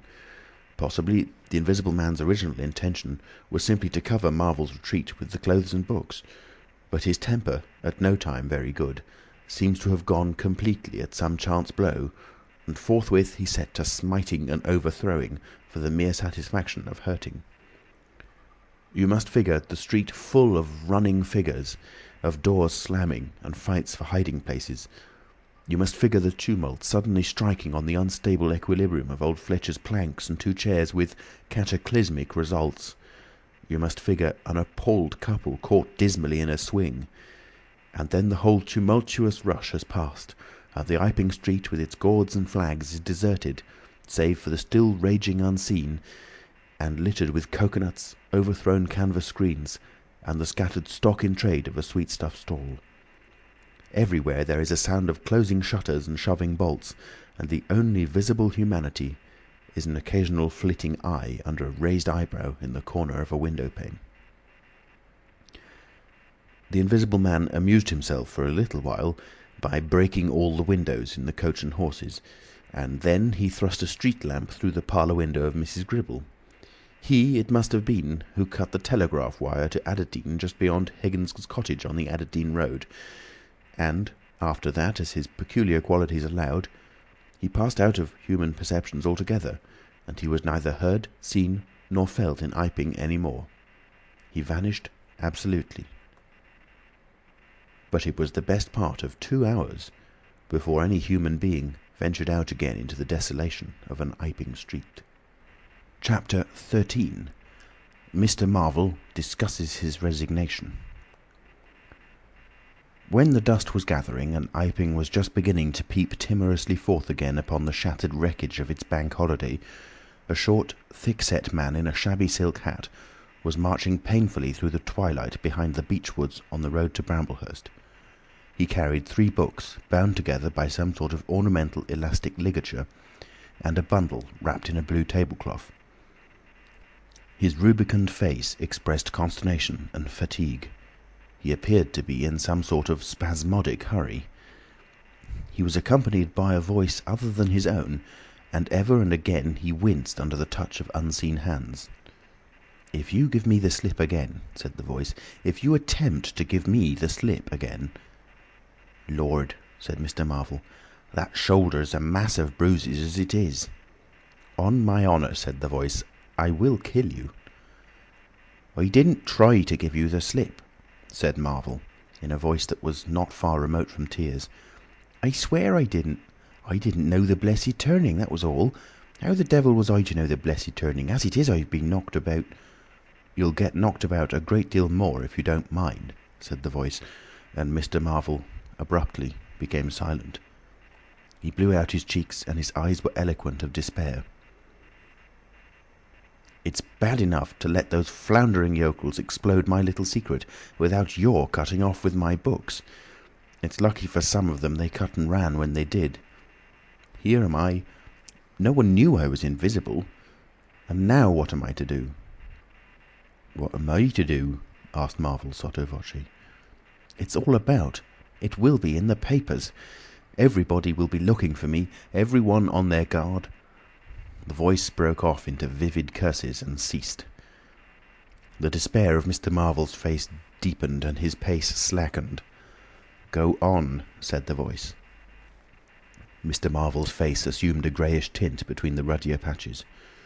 "Don't drop those books, stupid," said the voice sharply, overtaking him. "The fact is," said the voice, "I shall have to make use of you. You're a poor tool, but I must." "I'm a miserable tool," said Marvel. "You are," said the voice. "I'm the worst possible tool you could have," said Marvel. "I'm not strong," he said after a discouraging silence. "I'm not over-strong," he repeated. "No? And my heart's weak. That little business, I pulled it through, of course, but bless you, I could have dropped." "Well?" "I haven't the nerve and strength for the sort of thing you want." "I'll stimulate you." "I wish you wouldn't. I wouldn't like to mess up your plans, you know, but I might, out of sheer funk and misery." "You'd better not," said the voice with quiet emphasis. "I wish I was dead," said Marvel. "It ain't justice," he said. "You must admit, it seems to me I've a perfect right—" "Get on," said the voice. Mr. Marvel mended his pace, and for a time they went in silence again. "It's devilish hard," said Mr. Marvel. This was quite ineffectual. He tried another tack. "What do I make by it?" he began again, in a tone of unendurable wrong. "Oh, shut up," said the voice, with sudden amazing vigour. "I'll see to you all right. You do what you're told. You'll do it all right. You're a fool and all that, but you'll do. I tell you, sir, I'm not the man for it. Respectfully, but it is so." "If you don't shut up, I shall twist your wrist again," said the Invisible Man. "I want to think." Presently 2 oblongs of yellow light appeared through the trees, and the square tower of a church loomed through the gloaming. "I shall keep my hand on your shoulder," said the voice, "all through the village. Go straight through, and try no foolery. It'll be the worse for you if you do." "I know that," sighed Mr. Marvel. "I know all that." The unhappy-looking figure in the obsolete silk hat passed up the street of the little village with his burdens, and vanished into the gathering darkness beyond the lights of the windows. Chapter 14. At Port Stowe. 10 o'clock the next morning found Mr. Marvel, unshaven, dirty, and travel-stained, sitting with the books beside him and his hands deep in his pockets, looking very weary, nervous and uncomfortable, and inflating his cheeks at infrequent intervals, on the bench outside a little inn on the outskirts of Port Stowe. Beside him were the books, but now they were tied with string. The bundle had been abandoned in the pine woods beyond Bramblehurst, in accordance with a change of plans in the Invisible Man. Mr. Marvel sat on the bench, and although no one took the slightest notice of him, his agitation remained at fever heat. His hands would go ever and again to his various pockets with a curious, nervous fumbling. When he had been sitting for the best part of an hour, however, an elderly mariner, carrying a newspaper, came out of the inn and sat down beside him. "Pleasant day," said the mariner. Mr. Marvel glanced about him, with something very like terror. "Very," he said. "Just seasonable weather for the time of year," said the mariner, taking no denial. "Quite," said Mr. Marvel. The mariner produced a toothpick and, saving his regard, was engrossed thereby for some minutes. His eyes, meanwhile, were at liberty to examine Mr. Marvel's dusty figure and the books beside him. As he had approached Mr. Marvel, he had heard a sound like the dropping of coins into a pocket. He was struck by the contrast of Mr. Marvel's appearance with this sudden suggestion of opulence. Thence his mind wandered back again to a topic that had taken a curiously firm hold of his imagination. "Books?" he said suddenly, noisily finishing with the toothpick. Mr. Marvel started and looked at them. "Oh yes," he said. "Yes, they're books." "There's some extraordinary things in books," said the mariner. "I believe you," said Mr. Marvel. "And some extraordinary things out of them," said the mariner. "True, likewise," said Mr. Marvel. He eyed his interlocutor and then glanced about him. "There's some extraordinary things in newspapers, for example," said the mariner. "There are." "In this newspaper," said the mariner. "Ah," said Mr. Marvel. "There's a story," said the mariner, fixing Mr. Marvel with an eye that was firm and deliberate. "There's a story about an invisible man, for instance." Mr. Marvel pulled his mouth askew and scratched his cheek and felt his ears glowing. "What will they be writing next?" he asked faintly. "Austria or America?" "Neither," said the mariner. "Here." "Lord," said Mr. Marvel, starting. "When I say here," said the mariner, to Mr. Marvel's intense relief, "I don't of course mean here in this place. I mean hereabouts." "An invisible man," said Mr. Marvel. "And what's he been up to?" "Everything," said the mariner, controlling Marvel with his eye and then amplifying. "Every blessed thing." "I ain't seen a paper these 4 days," said Marvel. "Iping's the place he started at," said the mariner. "Indeed," said Mr. Marvel. "He started there, and where he came from nobody don't seem to know. Here it is, peculiar story from Iping. And it says in this paper that the evidence is extraordinary strong. Extraordinary."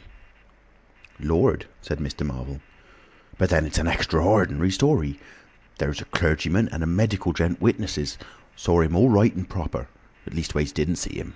He was staying, it says, at the Coach and Horses. And don't no one seem to be aware of his misfortune. Aware of his misfortune, it says, until in an altercation at the inn, it says, his bandages on his head was torn off. It was then observed that his head was invisible.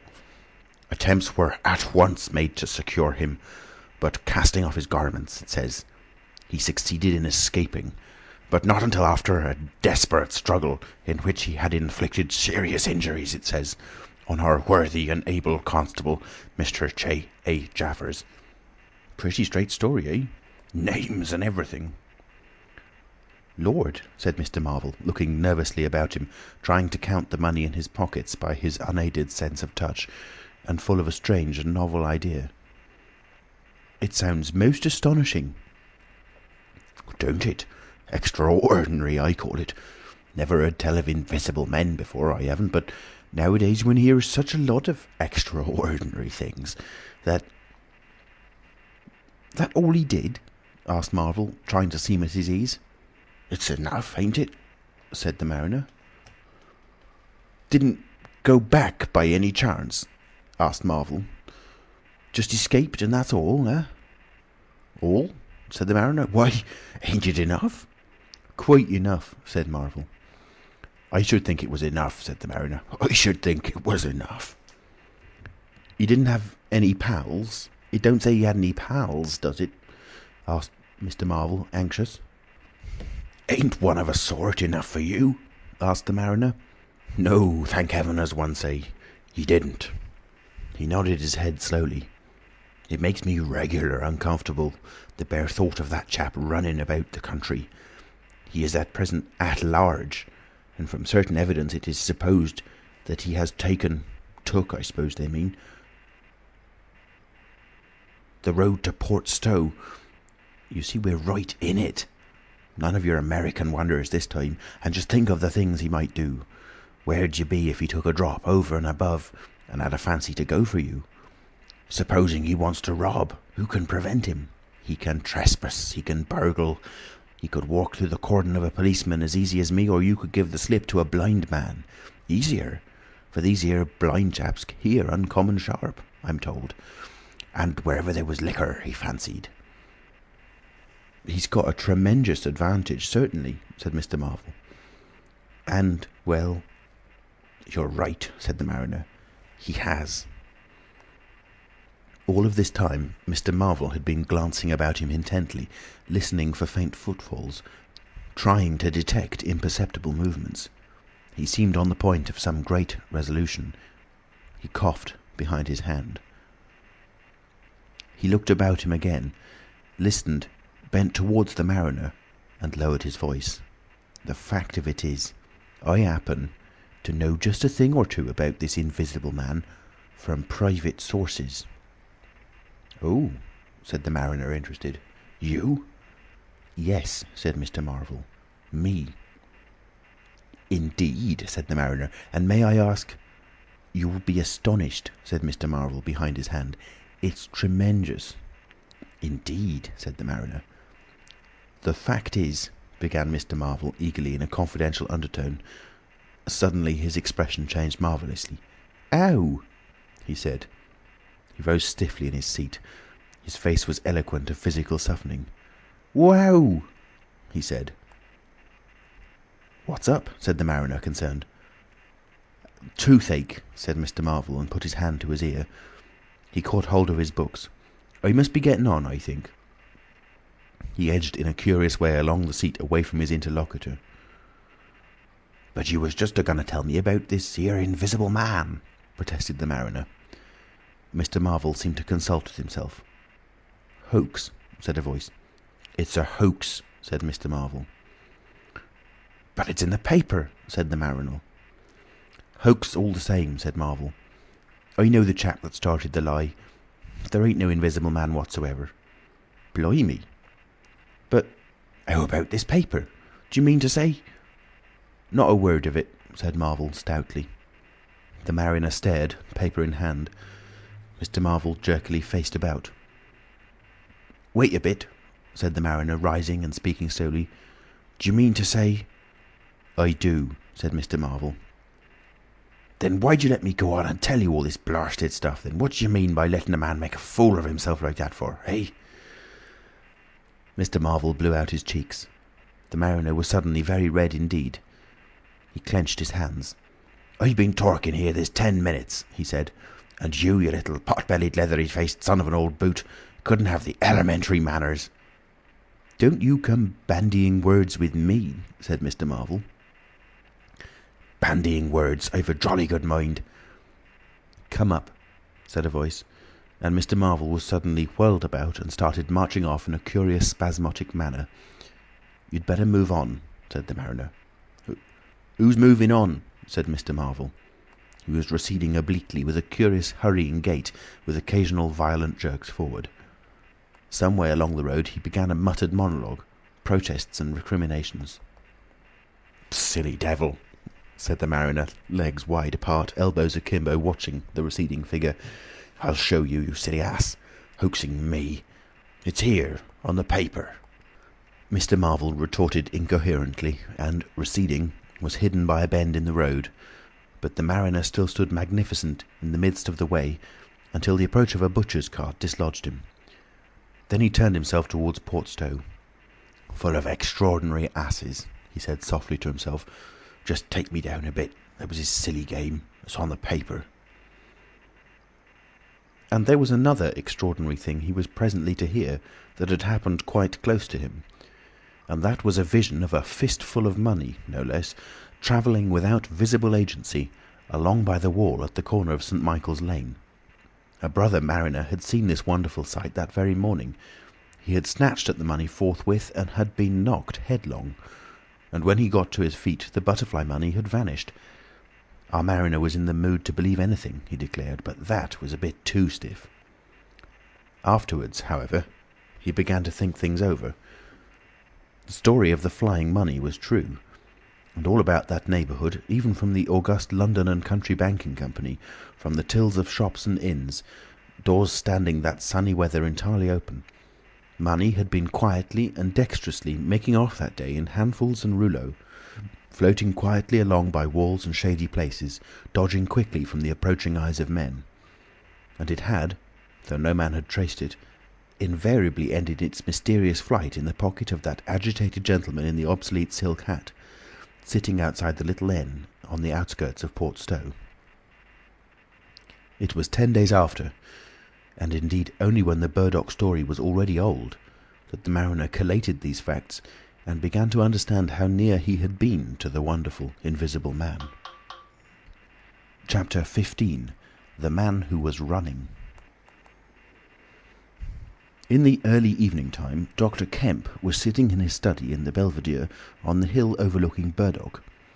It was a pleasant little room with 3 windows, north, west and south, and bookshelves covered with books and scientific publications, and a broad writing table, and underneath the north window a microscope, glass slips, minute instruments, some cultures, and scattered bottles of reagents. Dr. Kemp's solar lamp was lit, albeit the sky was still bright with the sunset light, and his blinds were up, because there was no offence of peering outsiders to require them pulled down. Dr. Kemp was a tall and slender young man, with flaxen hair and a moustache almost white, and the work he was upon would earn him, he hoped, the fellowship of the Royal Society, so highly did he think of it. And his eye, presently wandering from his work, caught the sunset blazing at the back of the hill that is over against his own. For a minute perhaps he sat, pen in mouth, admiring the rich golden colour above the crest, and then his attention was attracted by the little figure of a man, inky black, running over the hill brow towards him. He was a shortish little man, and he wore a high hat, and he was running so fast that his legs verily twinkled. "Another of those fools," said Dr. Kemp, "like that ass who ran into me this morning around a corner with 'Visible Man a-coming, sir.' I can't imagine what possesses people. One might think we were in the 13th century." He got up, went to the window, and stared at the dusky hillside and the dark little figure tearing down it. "He seemed in a confounded hurry," said Dr. Kemp. "But he doesn't seem to be getting on. If his pockets were full of lead, he couldn't run heavier." "Spurted, sir," said Dr. Kemp. In another moment the higher of the villas that had clambered up the hill from Burdock had occluded the running figure. He was visible again for a moment, and then again, 3 times between the 3 detached houses that came next, and then the terrace hid him. "Asses," said Dr. Kemp, swinging around on his heel and walking back to his writing table. But those who saw the fugitive nearer, and perceived the abject terror on his perspiring face, being themselves in the open roadway, did not share in the doctor's contempt. The man pounded, and as he ran he chinked like a well-filled purse that is tossed to and fro. He looked neither to the right nor the left, but his dilated eyes stared straight downhill to where the lamps were being lit and the people were crowded in the street. And his ill-shaped mouth fell apart, and a glary foam lay on his lips, and his breath came hoarse and noisy. All he passed stopped and began staring up the road and down, and interrogating one another with an inkling of discomfort for the reason of his haste. And then presently, far up the hill, a dog playing in the road yelped and ran under a gate, and as they still wondered something, a wind, a pad, pad, pad, a sound like a panting breathing, rushed by. People screamed. People sprang off the pavement. It passed in shouts. It passed by instinct down the hill. They were shouting in the street before Marvel was halfway there. They were bolting into houses and slamming the doors behind them, and with the news. He heard it and made one last desperate spurt. Fear came striding by, rushed ahead of him, and in a moment had seized the town. The invisible man is coming. The invisible man. Chapter 16. In the Jolly Cricketers. The Jolly Cricketers is just at the bottom of the hill where the tram lines begin. The barman leant his fat red arms on the counter and talked of horses with an anaemic cabman, while a black-bearded man in a grey snapped up biscuit and cheese, drank Burton, and conversed in American with a policeman off duty. "What's the shouting about?" said the anaemic cabman, going off at a tangent, trying to see up the hill over the dirty yellow blind in the low window of the inn. Somebody ran by outside. "Fire, perhaps," said the barman. Footsteps approached, running heavily. The door was pushed open violently, and Marvel, weeping and dishevelled, his hat gone, the neck of his coat torn open, rushed in, made a convulsive turn and attempted to shut the door. It was half held open by a strap. "Coming," he bawled, his voice shrieking with terror. "He's coming, the invisible man. After me, for God's sake, help, help, help!" "Shut the doors," said the policeman. "Who's coming? What's the row?" He went to the door, released the strap, and it slammed. The American closed the other door. "Let me go inside," said Marvel, staggering and weeping, but still clutching the books. "Let me go inside. Lock me in somewhere. I tell you, he's after me. I gave him the slip. He said he'd kill me, and he will." "You're safe," said the man with the black beard. "The door's shut. What's it all about?" "Let me go inside," said Marvel, and shrieked aloud as a blow suddenly made the fastened door shiver, and was followed by a hurried rapping and a shouting outside. "Hello!" cried the policeman. "Who's there?" Mr. Marvel began to make frantic dives at panels that looked like doors. "He'll kill me. He's got a knife or something, for God's sake." "Here you are," said the barman. "Come in here." And he held up the flap of the bar. Mr. Marvel rushed behind the bar as the summons outside was repeated. "Don't open the door!" he screamed. "Please don't open the door! Where shall I hide?" This invisible man, then?" asked the man with the black beard, with one hand behind him. "I guess it's about time we saw him." The window of the inn was suddenly smashed in, and there was a screaming and running to and fro in the street. The policeman had been standing on the settee, staring out, craning to see who was at the door. He got down with raised eyebrows. "It's that," he said. The barman stood in front of the bar parlour, which was now locked on Mr. Marvel, stared at the smashed window, and came around to the other two men. Everything was suddenly quiet. "I wish I had my truncheon," said the policeman, going irresolutely to the door. "Once we open, in he comes. There's no stopping him." "Don't you be in too much hurry about that door," said the anaemic cabman anxiously. "Draw the bolts," said the man with the black beard. "And if he comes—" He showed a revolver in his hand. "That won't do," said the policeman. "That's murder." "I know what country I'm in," said the man with the beard. "I'm going to let off at his legs. Draw the bolts." "Not with that blinking thing going off behind me," said the barman, craning over the blind. "Very well," said the man with the black beard, and stooping down, revolver ready, drew himself. Barman, cabman and policeman faced about.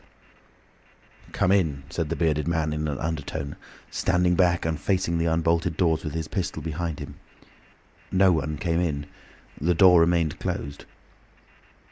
5 minutes afterwards, when a second cabman pushed his head in cautiously, they were still waiting, and an anxious face peered out of the bar parlour and supplied information. "Are all the doors of the house shut?" asked Marvel. "He's going round, prowling round. He's as artful as the devil." "Good Lord," said the burly barman. "There's the back. Just watch them doors, I say." He looked about him helplessly. The bar parlour door slammed, and they heard the key turn. "There's the yard door and the private door. The yard door—" He rushed out of the bar. In a minute he reappeared with a carving knife in his hand. "The yard door was open," he said, and his fat underlip dropped. "He may be in the house now," said the first cabman. "He's not in the kitchen," said the barman. "There's 2 women there, and I've stabbed every inch of it with this little beef slicer. And they don't think he's come in. They haven't noticed." "Have you fastened it?" asked the first cabman. "I'm out of frocks," said the barman. The man with the beard replaced his revolver, and even as he did so, the flap of the bar was shut down and the bolt clicked, and then with a tremendous thud, the catch of the door snapped and the bar parlour door burst open. They heard Marvel squeal like a caught leveret, and forthwith they were clambering over the bar to his rescue.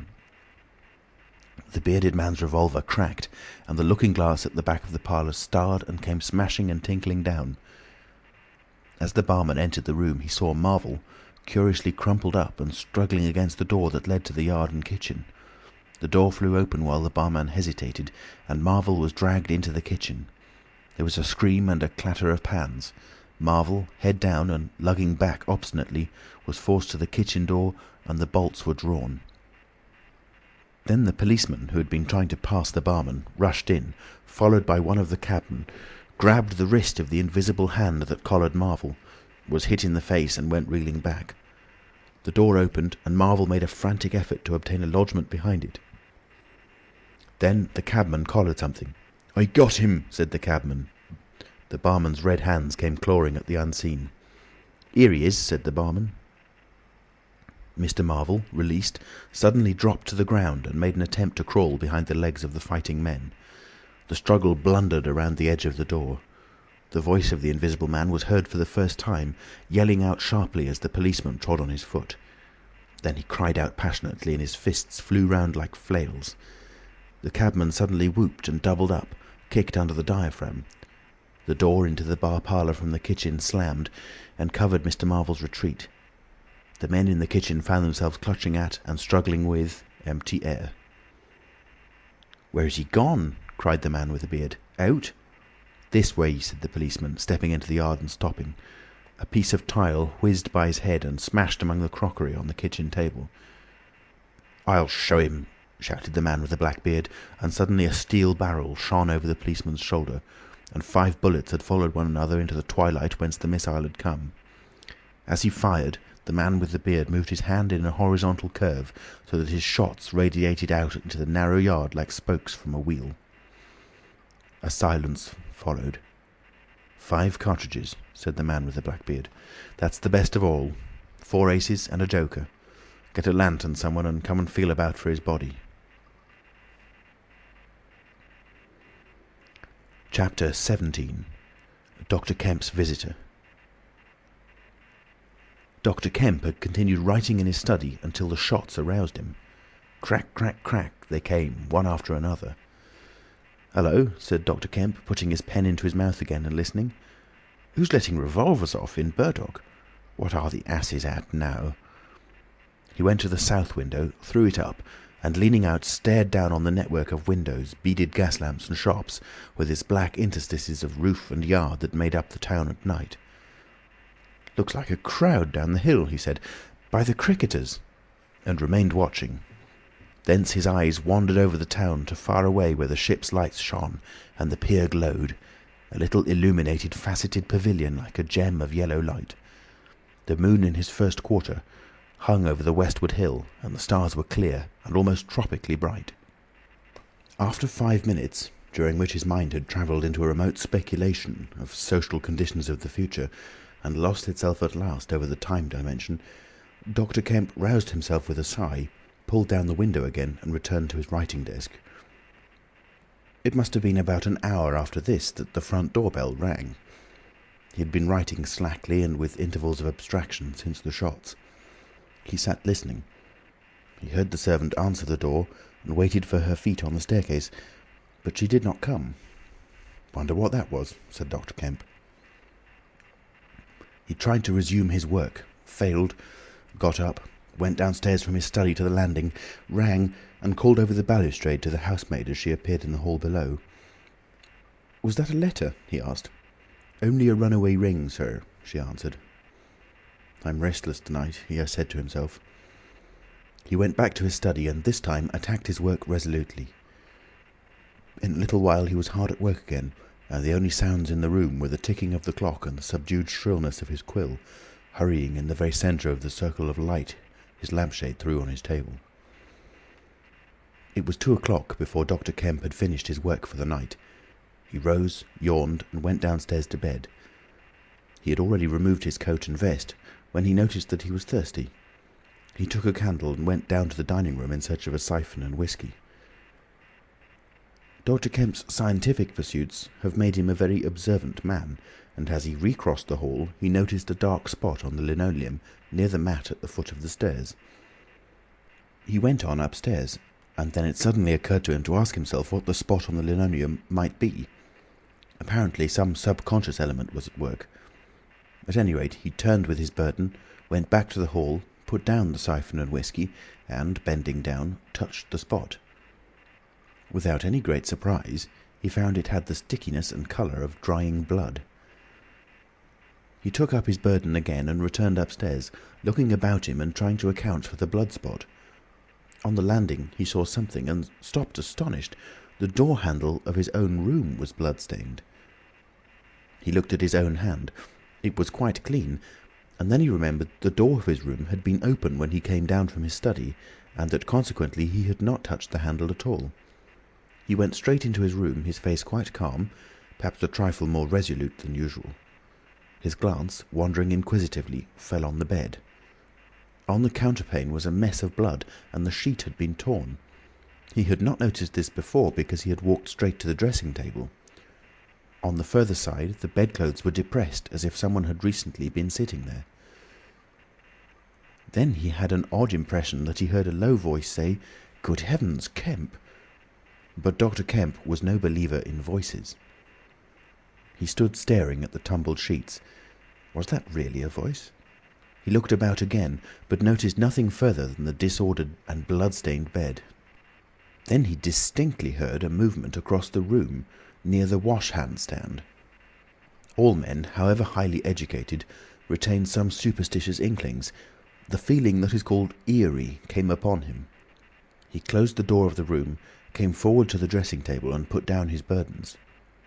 Suddenly, with a start, he perceived a coiled and blood-stained bandage of linen rag hanging in mid-air between him and the wash-hand stand. He stared at this in amazement. It was an empty bandage, a bandage properly tied, but quite empty. He would have advanced to grasp it, but a touch arrested him, and a voice speaking quite close to him. "Kemp," said the voice. "Eh?" said Kemp, with his mouth open. "Keep your nerve," said the voice. "I'm an invisible man." Kemp made no answer for a space, simply stared at the bandage. "Invisible man," he said. "I am an invisible man," repeated the voice. The story he had been active to ridicule only that morning rushed through Kemp's brain. He does not appear to have been either very much frightened or very greatly surprised at the moment. Realization came later.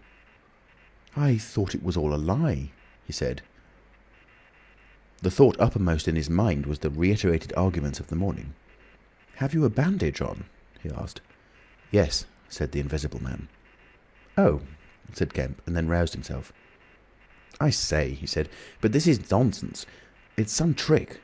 He stepped forward suddenly, and his hand, extended towards the bandage, met invisible fingers. He recoiled at the touch, and his colour changed. "Keep steady, Kemp, for God's sake. I want help badly. Stop." The hand gripped his arm. He struck at it. "Kemp!" cried the voice. "Kemp, keep steady!" And the grip tightened. A frantic desire to free himself took possession of Kemp. The hand of the bandaged arm gripped his shoulder, and he was suddenly tripped and flung backwards upon the bed.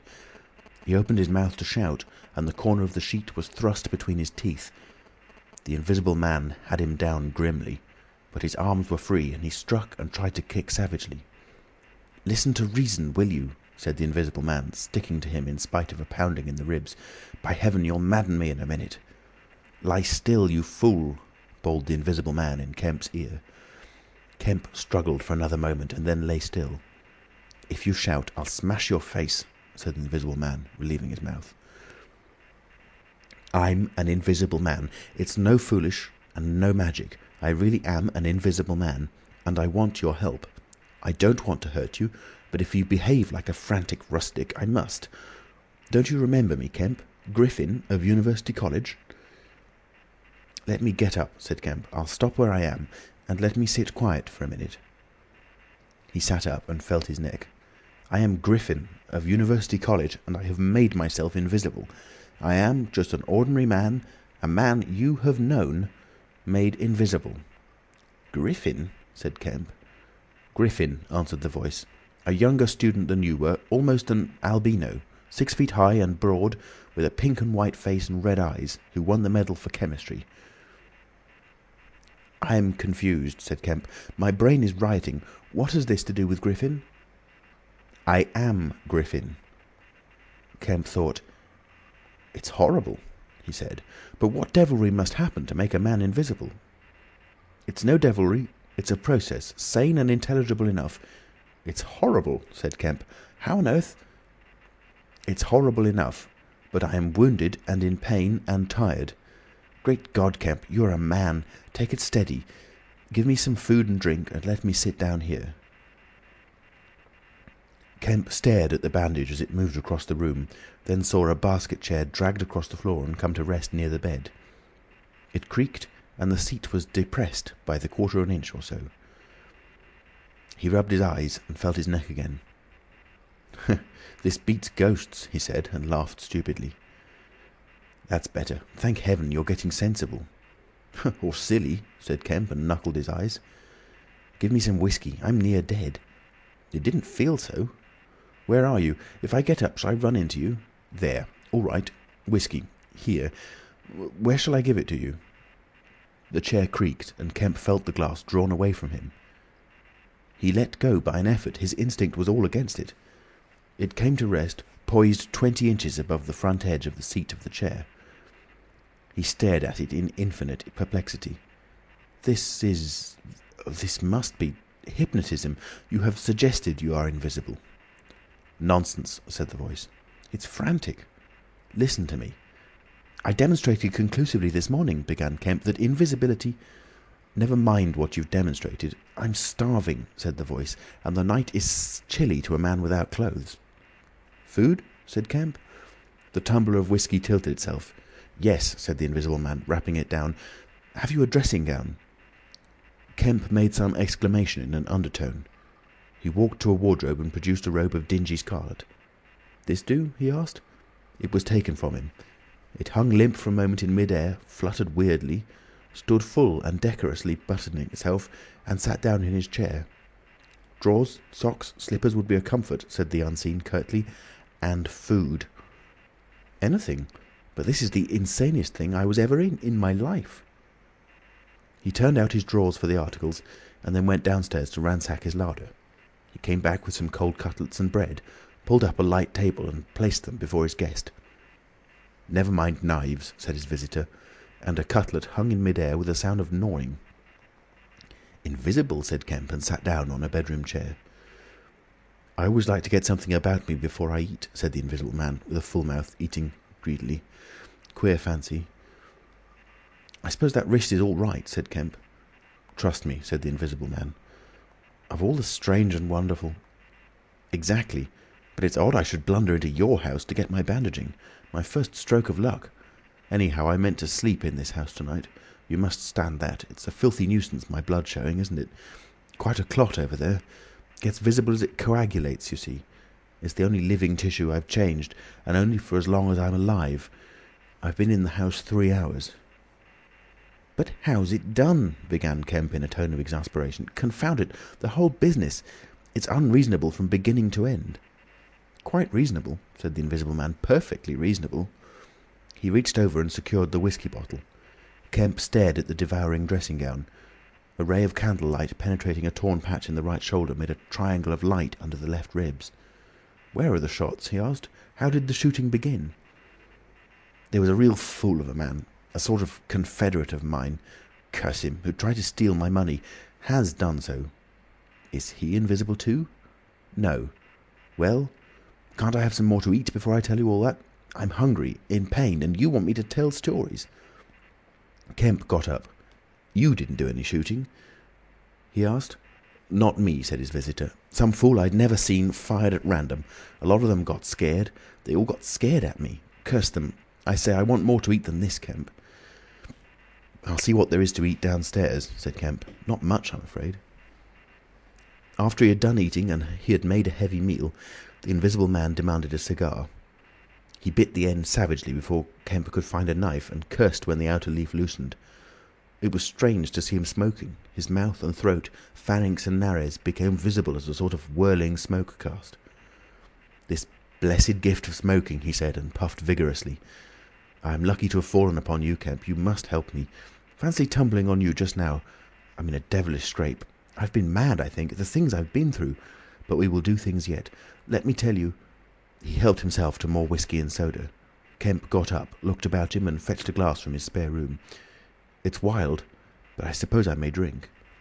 "You haven't changed much, Kemp, these dozen years. You fair men don't. Cool and methodical, after the first collapse. I must tell you, we will work together." "But how was it all done?" said Kemp. "And how did you get like this?" "For God's sake, let me smoke in peace for a little while, and then I will begin to tell you." But the story was not told that night. The Invisible Man's wrist was growing painful. He was feverish, exhausted, and his mind came round to brood upon his chase down the hill and the struggle about the inn. He spoke in fragments of marvel. He smoked faster. His voice grew angry. Kemp tried to gather what he could. "He was afraid of me. I could see that he was afraid of me," said the Invisible Man many times over. "He meant to give me the slip. He was always casting about. What a fool I was. The cur! I should have killed him." "Where did you get the money?" asked Kemp abruptly. The Invisible Man was silent for a space. "I can't tell you tonight," he said.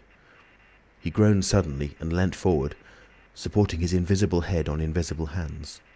"Kemp," he said, "I've had no sleep for near 3 days, except a couple of dozes an hour. I must sleep soon." "Well, have my room, have this room." "But how can I sleep? If I sleep, he will get away." "Oh, what does it matter?" "What's the shot wound?" asked Kemp abruptly. "Nothing. Scratch and blood." "Oh God, how I want sleep." "Why not?" The Invisible Man appeared to be regarding Kemp. "Because I've a particular objection to being caught by my fellow men," he said slowly. Kemp started. "Fool that I am," said the Invisible Man, striking the table smartly. "I've put the idea into your head." Chapter 18. The Invisible Man Sleeps. Exhausted and wounded as the Invisible Man was, he refused to accept Kemp's word that his freedom should be respected. He examined the 2 windows of the bedroom, drew up the blinds and opened the sashes to confirm Kemp's statement that a retreat by them would be possible. Outside the night was very quiet and still, and the new moon was settling over the down. Then he examined the keys of the bedroom and the 2 dressing-room doors, to satisfy himself that these also could be made an assurance of freedom.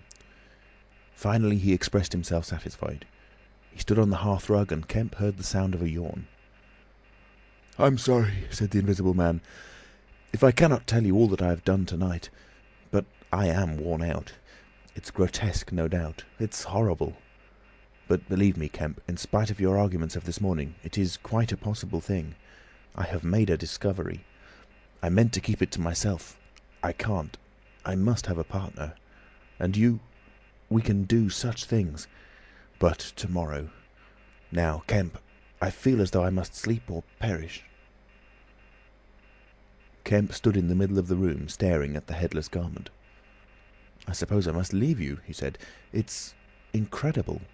3 things happening like this, overturning all my preconceptions, would make me insane. But it's real. Is there anything more that I can get you?" "Only bid me good night," said Griffin. "Good night," said Kemp, and shook an invisible hand. He walked sideways to the door. Suddenly the dressing-gown walked quickly towards him. "Understand me," said the dressing-gown. "No attempts to hamper me or capture me or—" Kemp's face changed a little. "I thought I gave you my word," he said. Kemp closed the door softly behind him, and the key was turned upon him forthwith. Then, as he stood with an expression of passive amazement on his face, the rapid feet came to the door of the dressing-room, and that too was locked. Kemp slapped his brow with his hand. Am I dreaming? Has the world gone mad, or have I? He laughed and put his hand to the locked door. "Barred out of my own bedroom by a flagrant absurdity," he said. He walked to the head of the staircase, turned and stared at the locked doors. "It's fact," he said. He put his fingers to his slightly bruised neck. "Undeniable fact." "But—" He shook his head hopelessly, turned and went downstairs. He lit the dining-room lamp, got out a cigar and began pacing the room, ejaculating. Now and then he would argue with himself. "Invisible," he said. "Is there such a thing as an invisible animal? In the sea, yes. Thousands, millions. All the larvae, all the little nauplii and tonoras, all the microscopic things like jellyfish. In the sea there are more things invisible than visible. I never thought of that before. And in the ponds, too, all those little pond-life things, specks of colourless, translucent jelly. But in air? No. It can't be. But after all, why not? If a man was made of glass, he would still be visible." His meditation became profound. The bulk of 3 cigars had passed into the invisible or diffused as a white ash over the carpet before he spoke again. Then it was merely an exclamation. He turned aside, walked out of the room and went into his little consulting room and lit the gas there. It was a little room because Dr. Kemp did not live by practice, and in it were the day's newspapers. The morning's paper lay carelessly opened and thrown aside. He caught it up, turned it over, and read the account of a strange story from Iping that the mariner at Port Stowe had spelt over so painfully to Mr. Marvel. Kemp read it swiftly. "Wrapped up?" said Kemp. "Disguised? Hiding it? No one seems to have been aware of his misfortune? What the devil is his game?" He dropped the paper and his eye went seeking. "Ah," he said, and he caught up the St. James's Gazette, lying folded up as it had arrived. "Now we shall get at the truth," said Dr. Kemp. He rent the paper open. A couple of columns confronted him. "An entire village in Sussex goes mad," was the heading.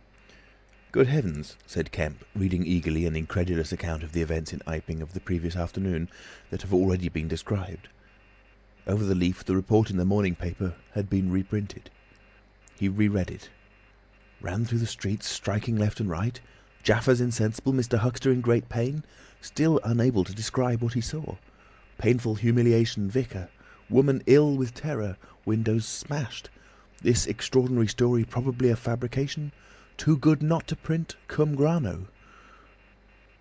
He dropped the paper and stared blankly in front of him. Probably a fabrication. He caught up the paper again and reread the whole business. But when does the tramp come in? Why the deuce was he chasing a tramp? He sat down abruptly on the surgical bench. "He's not only invisible," he said, "but he's mad, homicidal." When dawn came to mingle its pallor with the lamplight and cigar smoke of the dining-room, Kemp was still pacing up and down, trying to grasp the incredible. He was altogether too excited to sleep. His servants, descending sleepily, discovered him, and were inclined to think that overstudy had worked this ill on him. He gave them extraordinary but quite explicit instructions to lay breakfast for 2 in the Belvedere study, and then to confine themselves to the basement and ground floor. Then he continued to pace the dining-room until the morning's paper came. That had much to say and little to tell beyond the confirmation of the evening before, and a very badly written account of another remarkable tale from Port Burdock. This gave Kemp the essence of the happenings at the Jolly Cricketers, and the name of Marvel. "He has made me keep with him 24 hours, Marvel testified. Certain minor facts were added to the Iping story, notably the cutting of the village telegraph wire. But there was nothing to throw light on the connection between the Invisible Man and the tramp, for Mr. Marvel had supplied no information about the 3 books or the money with which he was lined. The incredulous tone had vanished, and a shoal of reporters and inquirers were already at work elaborating the matter. Kemp read every scrap of the report and sent his housemaid out to get every one of the morning papers she could. These also he devoured. "He is invisible," he said, "and it reads like rage growing to mania. The things he may do! The things he may do! And upstairs he's free as air. What on earth ought I to do? For instance, would it be a breach of faith if... No." He went to a little untidy desk in the corner and began a note. He tore this up half-written and wrote another. He read it over and considered it. Then he took an envelope and addressed it to Colonel Adye, Port Burdock. The Invisible Man awoke even as Kemp was doing this. He awoke in an evil temper, and Kemp, alert for every sound, heard his pattering feet rush suddenly across the bedroom overhead. Then a chair was flung over and the wash-hand-stand tumbler smashed. Kemp hurried upstairs and rapped eagerly. Chapter 19. Certain First Principles. "What's the matter?" asked Kemp when the Invisible Man admitted him. "Nothing," was the answer. "But confound it, the smash?" "Fit of temper," said the Invisible Man. "Forgot this arm and it's sore." "You're rather liable to that sort of thing." "I am." Kemp walked across the room and picked up the fragments of broken glass. "All the facts are out about you," said Kemp, standing up with the glass in his hand. "All that happened in Iping and down the hill. The world has become aware of its invisible citizen. But no one knows you are here." The Invisible Man swore. "The secret's out. I gather it was a secret. I don't know what your plans are, but of course I'm anxious to help you." The Invisible Man sat down on the bed.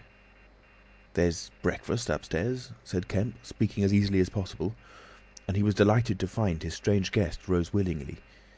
Kemp led the way to the narrow staircase to the belvedere. "Before we can do anything else," said Kemp, "I must understand a little more about this invisibility of yours." He had sat down after one nervous glance out of the window with the air of a man who has talking to do. His doubts of the sanity of the entire business flashed and vanished again as he looked across to where Griffin sat at the breakfast table, a headless, handless dressing gown, wiping unseen lips on a miraculously held serviette. "It's simple enough and credible enough," said Griffin, putting the serviette aside and leaning the invisible head on an invisible hand. "No doubt to you, but—" Kemp laughed. "Well, yes, to me it seemed wonderful at first, no doubt, but now, great God! But we will do great things yet. I came on the stuff first at Chesilstowe." "Chesilstowe?" "I went there after I left London. You know I dropped medicine and took up physics? No? Well, I did. Light fascinated me." "Oh." "Optical density. The whole subject is a network of riddles, a network with solutions glimmering elusively through. And being but 22 and full of enthusiasm, I said, I will devote my life to this. This is worthwhile. You know what fools we are at 22. "Fools then or fools now," said Kemp. "As though knowing could be any satisfaction to a man. But I went to work like a slave, and I had hardly worked and thought about the matter 6 months before light came through one of the meshes, suddenly, blindingly. I found a general principle of pigments and refraction, a formula, a geometrical expression involving 4 dimensions. Fools, common men, even common mathematicians, do not know anything of what some general expression may mean to the student of molecular physics. In the books that tramp has hidden, there are marvels, miracles. But this was not a method, it was an idea that might lead to a method by which it would be possible, without changing any other property of matter, except in some instances colours, to lower the refractive index of a substance, solid or liquid, to that of air, so far as all practical purposes are concerned." "Phew," said Kemp, "that's odd. But still I don't quite see. I can understand that thereby you could spoil a valuable stone, but personal invisibility is a far cry." "Precisely," said Griffin. "But consider, visibility depends on the action of the visible bodies on light.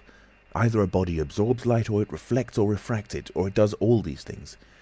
If it neither reflects, nor refracts, nor absorbs light, it cannot of itself be visible.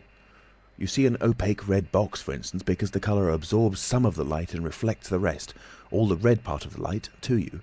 If it did not absorb any particular part of the light, but reflected it all, then it would be a shining white box, silver. A diamond box would neither absorb much of the light nor reflect much from the general surface, but just here and there, where the surfaces were favourable, the light would be reflected and refracted, so that you would get a brilliant appearance of flashing reflections and translucencies, a sort of skeleton of light. A glass box would not be so brilliant, not so clearly visible as a diamond box, because there would be less refraction and reflection. You see that? From certain points of view you could see quite clearly through it. Some kinds of glass would be more visible than others. A box of flint glass would be brighter than a box of ordinary window glass. A box of very thin common glass would be hard to see in a bad light, because it would absorb hardly any light and reflect very little. And if you put a sheet of common white glass in water, still more if you put it in some denser liquid than water, it would vanish almost altogether, because light passing from water to glass is only slightly reflected or indeed affected in any way. It is almost as invisible as a jet of coal gas or hydrogen is in air, and for precisely the same reason. Yes, said Kemp, that is pretty plain sailing. And here is another fact you will know to be true. If a sheet of glass is smashed, Kemp, and then beaten into a powder, it becomes much more visible while it is in the air. It becomes at least an opaque white powder. This is because the powdering multiplies the surfaces of the glass at which refraction and reflection occur. In the sheet of glass there are only two surfaces. In the powder the light is reflected or refracted by each grain it passes through, and very little gets right through the powder. But if the white powdered glass is put into water, it forthwith vanishes. The powdered glass and water have much the same refractive index, that is, the light undergoes very little refraction or reflection in passing from one to the other. You make the glass invisible by putting it into a liquid of nearly the same refractive index. A transparent thing becomes invisible if it is put in any medium of almost the same refractive index. And if you will consider only a second, you will see also that the powder of glass might be made to vanish in air, if its refractive index could be made the same as that of air. For then there would be no refraction or reflection as the light passed from glass to air. Yes, yes, said Kemp, but a man's not powdered glass. No, said Griffin, he's more transparent. Nonsense.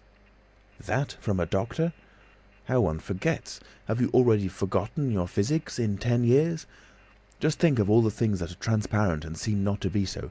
Paper, for instance, is made up of transparent fibres, and it is white and opaque only for the same reason that a powder of glass is white and opaque. Oil-white paper fill up the interstices between the particles with oil, so that there is no longer refraction or reflection except at the surfaces, and it becomes as transparent as glass. Are not only paper, but cotton fibre, linen fibre, wool fibre, woody fibre, and bone, Kemp, flesh, Kemp, hair, Kemp, nails and nerves, Kemps. In fact, the whole fabric of a man, except the red of his blood and the black pigment of hair, are all made up of transparent, colourless tissue. So little surfaces to make us visible one to the other. For the most part, the fibres of a living man are no more opaque than water. Great heavens, said Kemp, of course! Of course! I was thinking only last night of the sea larvae and all jellyfish. Now you have me, and all that I knew and had in mind a year after I left London, 6 years ago. But I kept it to myself. I had to do my work under frightful disadvantages. Oliver, my professor, was a scientific bounder, a journalist by instinct, a thief of ideas. He was always prying. And you know the knavish system of the scientific world. I simply would not publish and let him share my credit. I went on working. I got nearer and nearer to making my formula in an experiment, a reality. I told no living soul, because I meant to flash my work upon the world with crushing effect and become famous at a blow. I took up the question of pigments to fill up certain gaps, and suddenly, but by design, not by accident, I made a discovery in physiology. Yes? You know the red colouring matter of blood? It can be made white, colourless, and remain with all the functions it has now. Kemp gave a cry of credulous amazement. The Invisible Man rose and began pacing the little study. You may well exclaim. I remember that night. It was late at night. In the daytime one was bothering with the gaping, silly students, and I worked then sometimes till dawn. It came suddenly, splendid and complete in my mind. I was alone, the laboratory was still, with the tall lights burning brightly and silently.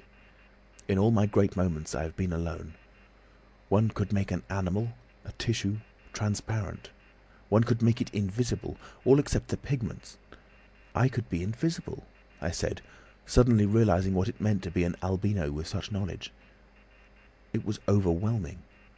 I left the filtering I was doing and went and stared out of the great window at the stars. I could be invisible, I repeated. To do such a thing would be to transcend magic, and I beheld, unclouded by doubt, a magnificent vision of all that invisibility might mean to a man, the mystery, the power, the freedom. Drawbacks I saw none. You have only to think, and I, a shabby, poverty-struck, hemmed-in demonstrator, teaching fools in a provincial college, might suddenly become this. I ask you, Kemp, if you, anyone, I tell you, would have flung himself upon that research, and I worked 3 years, and every mountain of difficulty I toiled over showed another from its summit. The infinite details, and the exasperation. A professor, a provincial professor, always prying. When are you going to publish this work of yours, was his everlasting question. And the students, the cramped means. 3 years I had of it. And after 3 years of secrecy and exasperation, I found that to complete it was impossible. Impossible. How? Asked Kemp. Money, said the Invisible Man, and went again to stare out of the window. He turned around abruptly. I robbed the old man. Robbed my father. The money was not his, and he shot himself. Chapter 20. At the house in Great Portland Street. For a moment Kemp sat in silence, staring at the back of the headless figure at the window. Then he started, struck by a thought, rose, took the Invisible Man's arm, and turned him away from the outlook. "You're tired," he said, "and while I sit, you walk about. Have my chair." He placed himself between Griffin and the nearest window. For a space Griffin sat silent, then he resumed abruptly. "I had left the Chesilstowe cottage already," he said, "when that happened. It was last December. I had taken a room in London, a large unfurnished room with a big ill-managed lodging-house in a slum near Great Portland Street. The room was soon full of the appliances I had bought with his money, and the work was going on steadily, successfully, drawing near an end. I was like a man emerging from a thicket and suddenly coming on some unmeaning tragedy. I went to bury him. My mind was still on this research, and I did not lift a finger to save his character. I remember the funeral, the cheap hearse, the scant ceremony, the windy, frost-bitten hillside, and the old college friend of his who read the service over him, a shabby, black, bent old man with a snivering cold.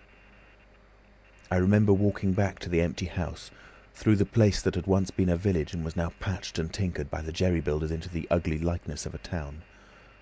Every way the roads ran out at last into the desecrated fields, and ended in rubble heaps and rank wet weeds. I remember myself as a gaunt black figure, going along the slippery, shiny pavement, and the strange sense of detachment I felt from the squalid respectability, the sordid commercialism of the place. I did not feel a bit sorry for my father. He seemed to me to be the victim of his own foolish sentimentality. The current cant required my attendance at his funeral, but it was really not my affair. But going along the High Street, my old life came back to me for a space, for I met the girl I had known 10 years since. Our eyes met. Something moved me to turn back and talk to her. She was a very ordinary person. It was all like a dream, that visit to the old places. I did not feel then that I was lonely, that I had come out from the world into a desolate place. I appreciated my loss of sympathy, but I put it down to the general inanity of things. Re-entering my room seemed like the recovery of reality. They were the things I knew and loved. There stood the apparatus, the experiments arranged and waiting, and now there was scarcely a difficulty left beyond the planning of details. I will tell you, Kemp, sooner or later, all the complicated processes. We need not go into that now. For the most part, saving certain gaps I chose to remember, they are written in cipher in those books the tramp has hidden. We must hunt him down. We must get those books again. but the essential phase was to place the transparent object whose refractive index was to be lowered between two radiating centres of a sort of ethereal vibration, of which I will tell you more fully later. No, not those Röntgen vibrations. I don't know these others of mine have been described, yet they are obvious enough. I needed 2 little dynamos, and these I worked with a cheap gas engine. My first experiment was with a bit of white wool fabric. It was the strangest thing in the world to see it in the flicker of the flashes, soft and white, and then to watch it fade like a wreath of smoke and vanish. I could scarcely believe I had done it. I put my hand into the emptiness, and there was the thing, as solid as ever. I felt it awkwardly and threw it on the floor. I had a little trouble finding it again. And then came a curious experience. I heard a meow behind me, and turning, saw a lean white cat, very dirty, on the cistern cover outside the window. A thought came into my head. "Everything ready for you," I said, and I went to the window, opened it, and called softly. She came in, purring. The poor beast was starving, and I gave her some milk. All my food was in a cupboard in the corner of the room. After that she went smelling round the room, evidently with the idea of making herself at home. The invisible rag upset her a bit. You should have seen her spit at it. But I made her comfortable on the pillow of my truckle bed, and I gave her butter to get her to wash. "And you processed her?" "I processed her. But giving drugs to a cat is no joke, Kemp, and the process failed." "Failed?" "In 2 particulars. These were the claws and the pigment stuff. What is it? At the back of the eye in a cat, you know? Tapetum? Yes, the tapetum. It didn't go. After I'd given the stuff to bleach the blood and done certain other things to her, I gave the beast opium and put her and the little pillow she was sleeping on the apparatus. And after all the rest had faded and vanished, there remained 2 little ghosts of her eyes." "Odd." "I can't explain it. She was bandaged and clamped, of course, so I had her safe. But she woke while she was still misty and meowed dismally, and someone came knocking. It was an old woman from downstairs who suspected me of vivisecting, a drink-sodden old creature with only a white cat to care for in all the world. I whipped out some chloroform, applied it, and answered the door. "Did I hear a cat?" she asked. "My cat?" "Not here," said I very politely. She was a little doubtful, and tried to peer past me into the room, strange enough to her, no doubt, bare walls, uncurtained windows, truckle bed, with the gas engine vibrating and the seethe of the radiant points, and that faint ghastly stinging of chloroform in the air. She had to be satisfied at last, and went away again. "How long did it take?" asked Kemp. 3 or 4 hours, the cat. The bones and sinews and the fat were the last to go, and the tips of the coloured hairs. And, as I say, the back part of the eye, tough, iridescent stuff that it is, wouldn't go at all. It was night outside long before the business was over, and nothing was to be seen but the dim eyes and the claws. I stopped the gas engine, felt for and stroked the beast, which was still insensible, and then, being tired, left it sleeping on the invisible pillow, and went to bed. I found it hard to sleep. I lay awake thinking weak, aimless stuff, going over the experiment over and over again, or dreaming feverishly of things growing misty and vanishing about me until everything, the ground I stood on, vanished. And so I came to that sickly falling nightmare one gets. About 2, the cat began meowing about the room. I tried to hush it by talking to it, and then I decided to turn it out. I remember the shock when I had striking a light. They were just the round eyes shining green, and nothing round them. I would have given it milk, but I hadn't any. It wouldn't be quiet, it just sat down and meowed at the door. I tried to catch it with the idea of putting it out of the window, but it wouldn't be caught. It vanished. Then it began meowing in different parts of the room. At last I opened the window and made a bustle. I suppose it went out at last. I never saw any more of it. Then, heaven knows why, I fell thinking of my father's funeral again, in the dismal windy hillside until the day had come. I found sleeping was hopeless, and, locking my door after me, wandered out into the morning streets. "You don't mean to say there's an invisible cat at large?" said Kemp. "If it hasn't been killed," said the Invisible Man. "Why not?" "Why not?" said Kemp. I didn't mean to interrupt. "It's very probably been killed. It was alive 4 days afterwards. I know, and down a grating in Great Titchfield Street, because I saw a crowd round the place trying to see whence the meowing came." He was silent for the best part of a minute. Then he resumed abruptly. "I remember that morning before the change very vividly. I must have gone up Great Portland Street. I remember the barracks in Albany Street and the horse soldiers coming out, and at last I found the summit of Primrose Hill. It was a sunny day in January, one of those sunny, frosty days that come before the snow this year. My weary brain tried to formulate the position, to plot out a plan of action. I was surprised to find, now that the prize was within my grasp, how inconclusive its attainment seemed. As a matter of fact, I was worked out. The intense stress of nearly 4 years' continuous work left me incapable of any strength of feeling. I was apathetic, and I tried in vain to recover the enthusiasm of my first inquiries, the passion of discovery that had enabled me to compass even the downfall of my father's grey hairs. Nothing seemed to matter. I saw pretty clearly this was a transient mood due to overwork and want of sleep, and that either by drugs or rest it would be possible to recover my energies. All I could think clearly was that the thing had to be carried through.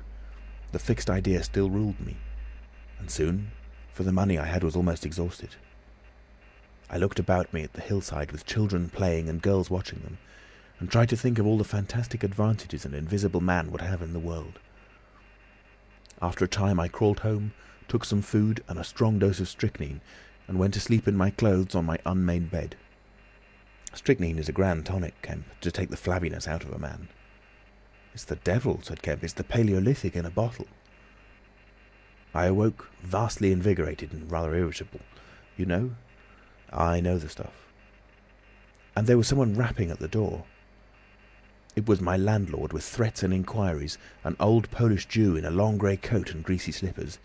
I had been tormenting a cat in the night, he was sure. The old woman's tongue had been busy. He insisted on knowing all about it. The laws in this country against vivisection were very severe. He might be liable. I denied the cat. Then the vibration of the little gas engine could be felt all over the house, he said. That was true, certainly.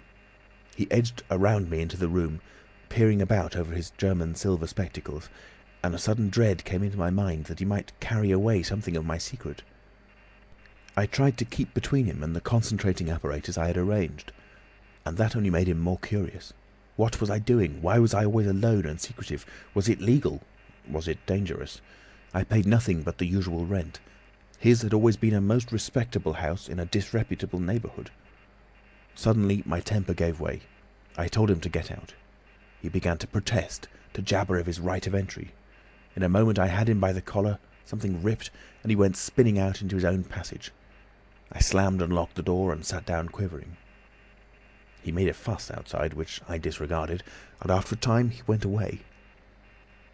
But this brought matters to a crisis. I did not know what he would do, nor even what he had power to do. To move to fresh apartments would have meant delay. Altogether I had barely £20 left in the world, for the most part in a bank, and I could not afford that. Vanish? It was irresistible. Then there would be an inquiry, the sacking of my room. At the thought of the possibility of my work being exposed or interrupted at its very climax, I became angry and active.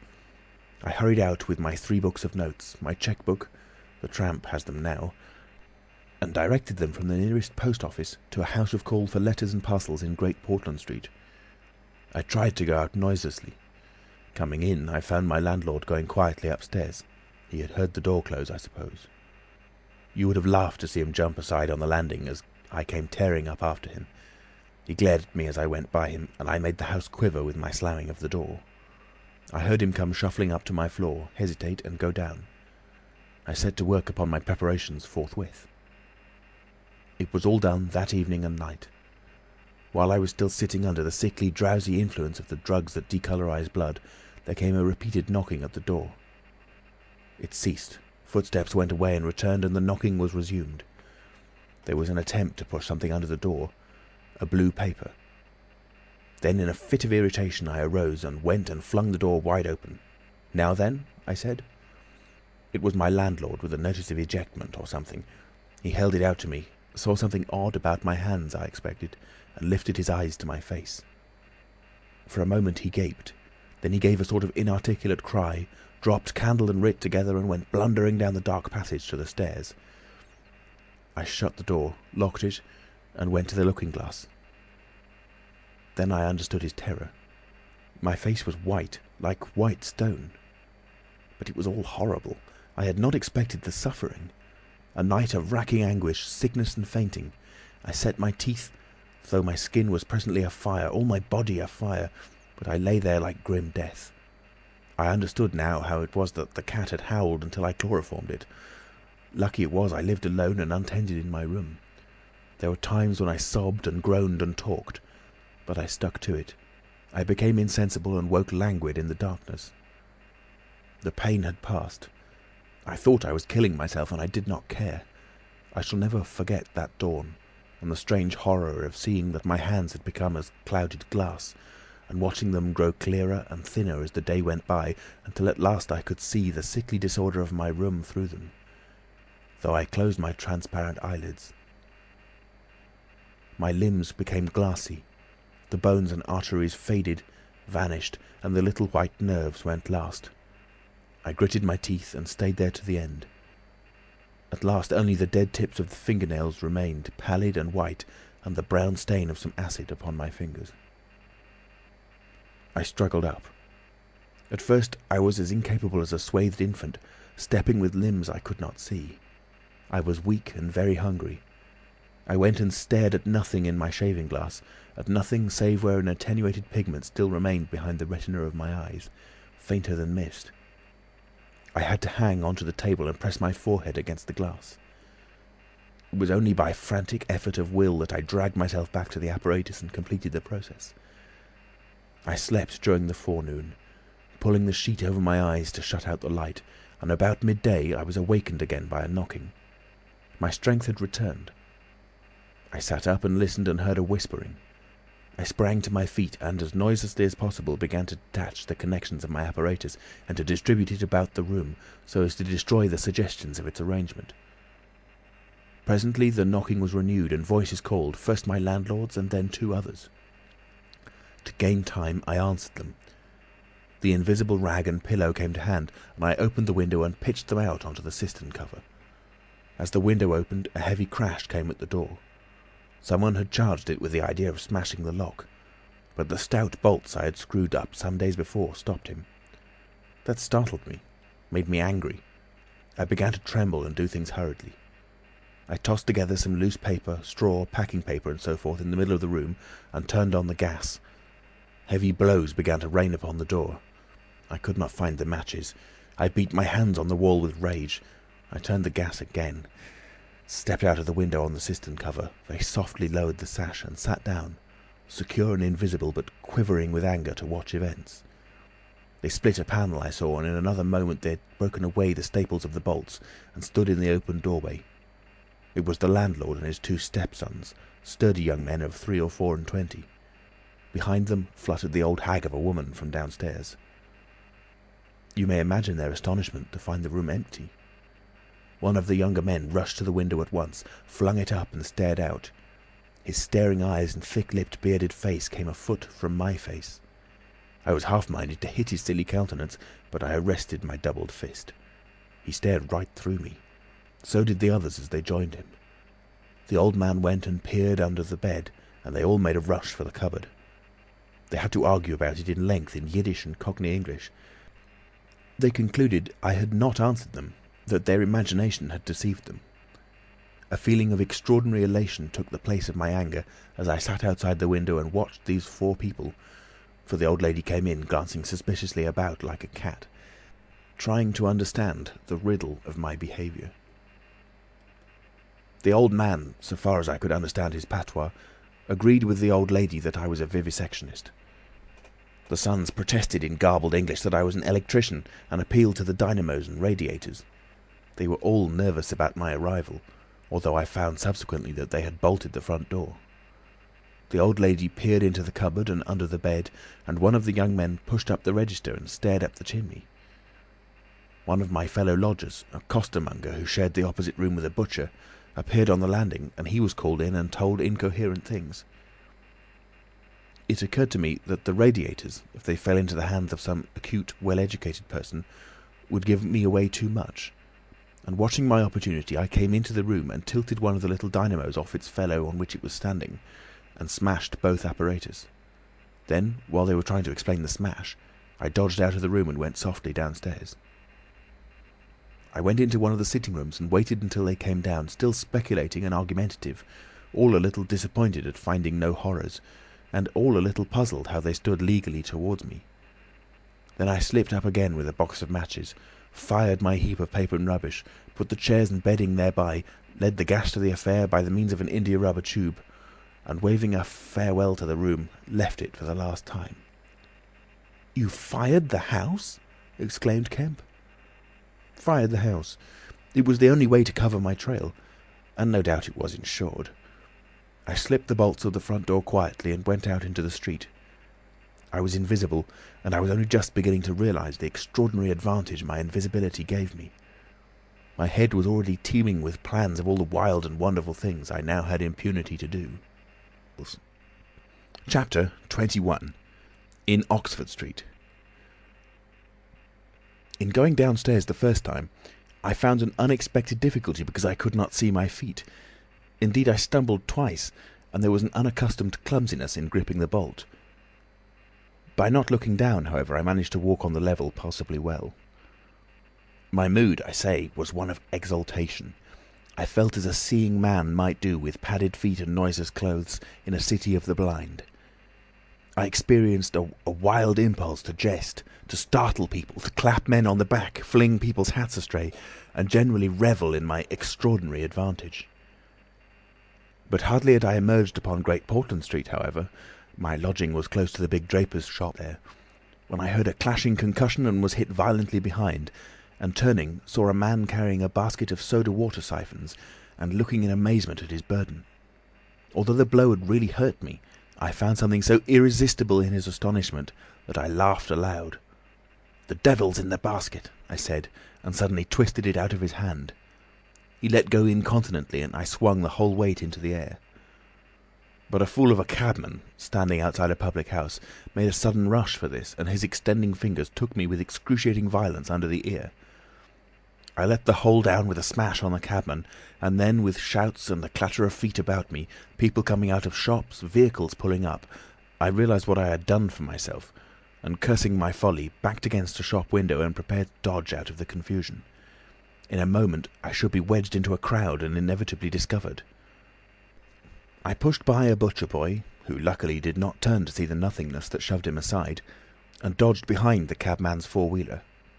I do not know how they settled the business. I hurried straight across the road, which was happily clear, and hardly heeding which way I went, in the fright of detection the incident had given me, plunged into the afternoon throng of Oxford Street. I tried to get into the stream of people, but they were too thick for me, and in a moment my heels were being trodden upon.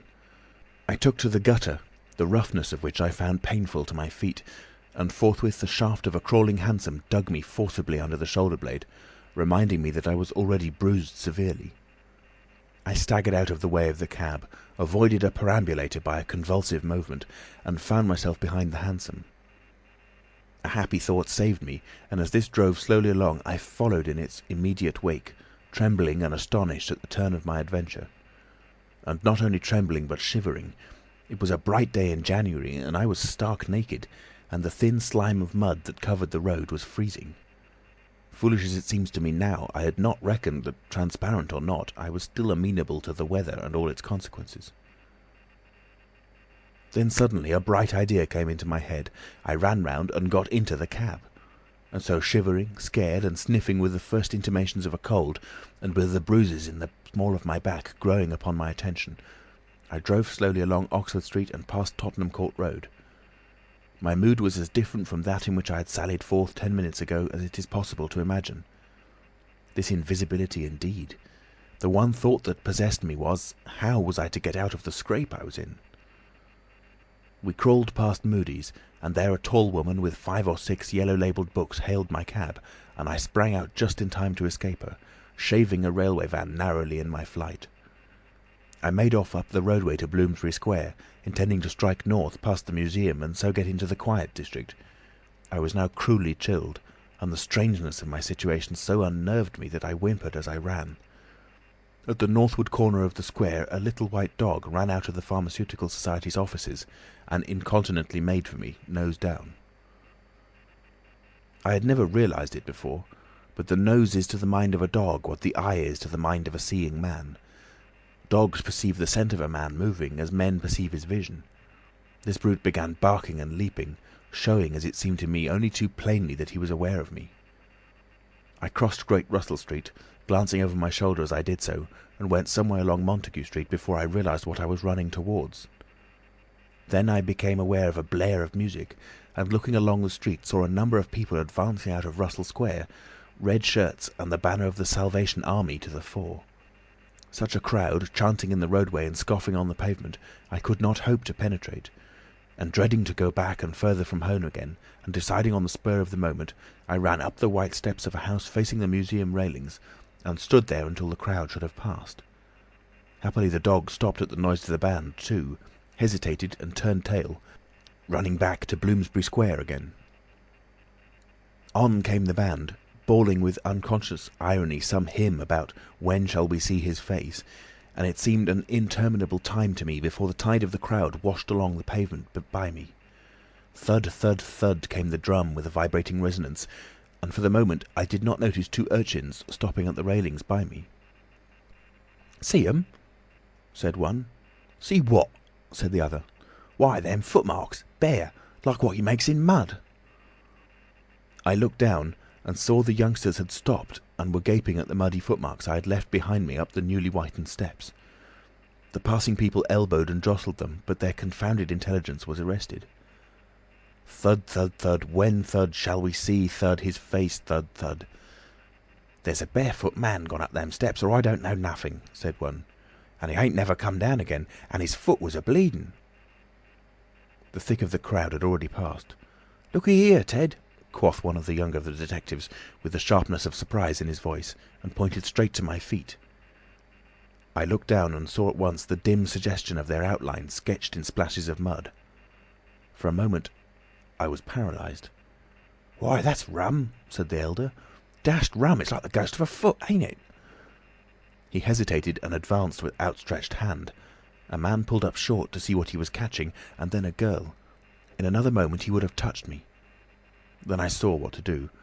I made a step. The boy started back with an exclamation, and with a rapid movement I swung myself over into the portico of the next house. But the smaller boy was sharp-eyed enough to follow the movement, and before I was well down the steps and upon the pavement, he had recovered from his momentary astonishment and was shouting out that the feet had gone over the wall. They rushed round and saw my new footmarks flash into being upon the lower step and upon the pavement. "What's up?" asked someone. "Feet! Look! Feet running!" Everybody in the road, except my three pursuers, was pouring along after the Salvation Army, and this blow not only impeded me, but them. There was an eddy of surprise and interrogation. At the cost of bowling over one young fellow, I got through, and in another moment I was rushing headlong round the circuit of Russell Square, with 6 or 7 astonished people following my footmarks. There was no time for explanations, or else the whole host would have been after me. Twice I doubled round corners, thrice I crossed the road and came back upon my tracks, and then as my feet grew hot and dry, the damp impressions began to fade. At last I had a breathing space and rubbed my feet clean with my hands, and so got away altogether. The last I saw of the chase was a little group of a dozen people perhaps, studying with infinite perplexity a slowly drying footprint that had resulted from a puddle in Tavistock Square, a footprint as isolated and incomprehensible to them as Crusoe's solitary discovery. This running warmed me to a certain extent, and I went on with a better courage through the maze of less frequented roads that runs hereabouts. My back had now become very stiff and sore, my tonsils were painful from the cabman's fingers, and the skin of my neck had been scratched by his nails. My feet hurt exceedingly, and I was lame from a little cut on one foot. I saw in time a blind man approaching me, and fled limping, for I feared his subtle intuitions. Once or twice accidental collisions occurred, and I left people amazed with unaccountable curses ringing in their ears. And then something silent and quiet against my face and across the square fell a thin veil of slowly falling flakes of snow. I had caught a cold, and do as I would I could not avoid an occasional sneeze. And every dog that came in sight with its pointed nose and curious sniffing, was a terror to me. Then came men and boys running, first one and then others, and shouting as they ran. It was a fire. They ran in the direction of my lodging, and looking back down a street I saw a mass of black smoke streaming up above roofs and telephone wires. It was my lodging burning. My clothes, my apparatus, all my resources indeed, except my cheque-book and the 3 volumes of memoranda that awaited me in Great Portland Street, were there. Burning. I had burnt my boats, if ever a man did. The place was blazing. The Invisible Man paused and thought. Kemp glanced nervously out of the window. "Yes?" he said. "Go on." Chapter 22. In the Emporium.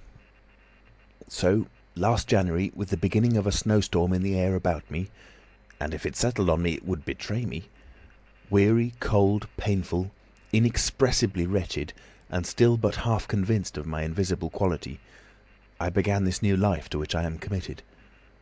I had no refuge, no appliances, no human being in the world in whom I could confide. To have told my secret would have given me away, made a mere show and rarity of me. Nevertheless, I was half-minded to accost some passer-by and throw myself upon his mercy. But I knew too clearly the terror and brutal cruelty my advances would evoke. I made no plans in the street. My sole object was to get shelter from the snow, to get myself covered and warm. Then I might hope to plan. But even to me, an invisible man, the rows of London houses stood latched, barred, and bolted impregnably. Only one thing could I see clearly before me, the cold exposure and misery of the snowstorm and night. And then I had a brilliant idea. I turned down one of the roads leading from Gower Street to Tottenham Court Road, and found myself outside Omnium's, a big establishment where everything is to be bought. You know the place: meat, grocery, linen, furniture, clothing, oil paintings even, a huge meandering collection of shops rather than a shop. I thought I should find the doors open, but they were closed, and as I stood in the wide entrance a carriage stopped outside, and a man in uniform, you know, the kind of personage with Omnium on his cap, flung open the door. I contrived to enter, and walking down the shop, it was a department where they were selling ribbons and gloves and stockings and that kind of thing, came to a more spacious region devoted to picnic baskets and wicker furniture. I did not feel safe there, however. People were going to and fro, and I prowled restlessly until I came about a huge section in an upper floor containing multitudes of bedsteads. Over these I clambered, and found a resting place at last among a huge pile of folded flock mattresses. The place was already lit up and agreeably warm, and I decided to remain where I was, keeping a cautious eye on the 2 or 3 sets of shopmen and customers who were meandering through the place until closing time came. Then I should be able, I thought, to rob the place for food and clothing, and disguised, prowl through it and examine its resources, perhaps sleep on some of the bedding. That seemed an acceptable plan. My idea was to procure clothing to make myself a muffled but acceptable figure, to get money, and then to recover my books and parcels where they awaited me, take a lodging somewhere, and elaborate plans for the complete realization of the advantages my invisibility gave me, as I still imagined, over my fellow men. Closing time arrived quickly enough. It could not have been more than an hour after I took up my position on the mattress before I noticed the blinds of the windows being drawn, and customers being marched doorward. And then a number of brisk young men began with remarkable alacrity to tidy up the goods that remained disturbed. I left my lair as the crowds diminished, and prowled cautiously out into the less desolate parts of the shop. I was really surprised to observe how rapidly the young men and women whipped away the goods displayed for sale during the day. All the boxes of goods, the hanging fabrics, the festoons of lace, the boxes of sweets in the grocery section, the displays of this and that were being whipped down, folded up, slapped into tidy receptacles, and everything that could not be taken down and put away had sheets of some coarse stuff like sacking flung over them. Finally, all the chairs were turned up on the counters, leaving the floor clear. Directly each of these young people had done, he or she made promptly for the door with such an expression of animation as I have rarely observed in a shop assistant before. Then came a lot of youngsters, scattering sawdust and carrying pails and brooms. I had to dodge to get out of the way, and as it was, my ankle got stung with the sawdust. For some time, wandering through the swathed and darkened departments, I could hear the brooms at work, and at last, a good hour or more after the shop had been closed, came a noise of locking doors. Silence came upon the place, and I found myself wandering through the vast and intricate shops, galleries, showrooms of the place alone. It was very still. In one place I remember passing near one of the Tottenham Court Road entrances and listening to the tapping of boot heels of the passers-by. My first visit was to the place where I had seen stockings and gloves for sale. It was dark, and I had the devil of a hunt after matches, which I found at last in the drawer of the little cash desk. Then I had to get a candle. I had to tear down wrappings and ransack a number of boxes and drawers, but at last I managed to turn out what I sought. The box label called them lamb's wool pants and lamb's wool vests, then socks, a thick comforter, and then I went to the clothing place and got trousers, a lounge jacket, an overcoat and a slouch hat, a clerical sort of hat with the brim turned down. I began to feel a human being again, and my next thought was food. Upstairs was a refreshment department, and there I got cold meat. There was coffee still in the urn, and I lit the gas and warmed it up again, and altogether I did not do badly. Afterwards, prowling through the place in search of blankets, I had to put up at last with a heap of down quilts, I came upon a grocery section with a lot of chocolate and candied fruits, more than was good for me indeed, and some white burgundy. And near that was a toy department, and I had a brilliant idea. I found some artificial noses, dummy noses, you know, and I thought of dark spectacles. But Omniums had no optical department. My nose had been a difficulty indeed.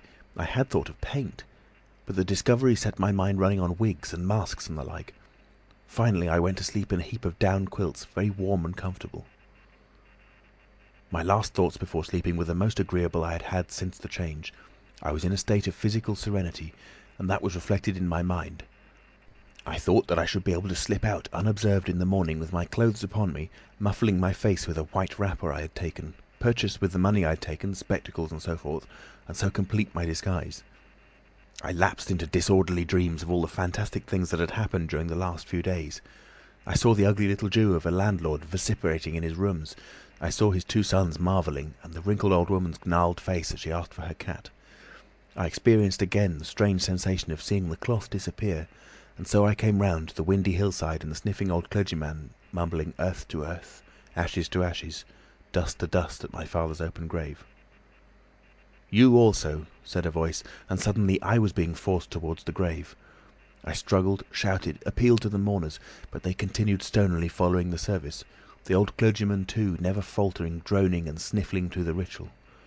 I realised I was invisible and inaudible, that overwhelming forces had their grip on me.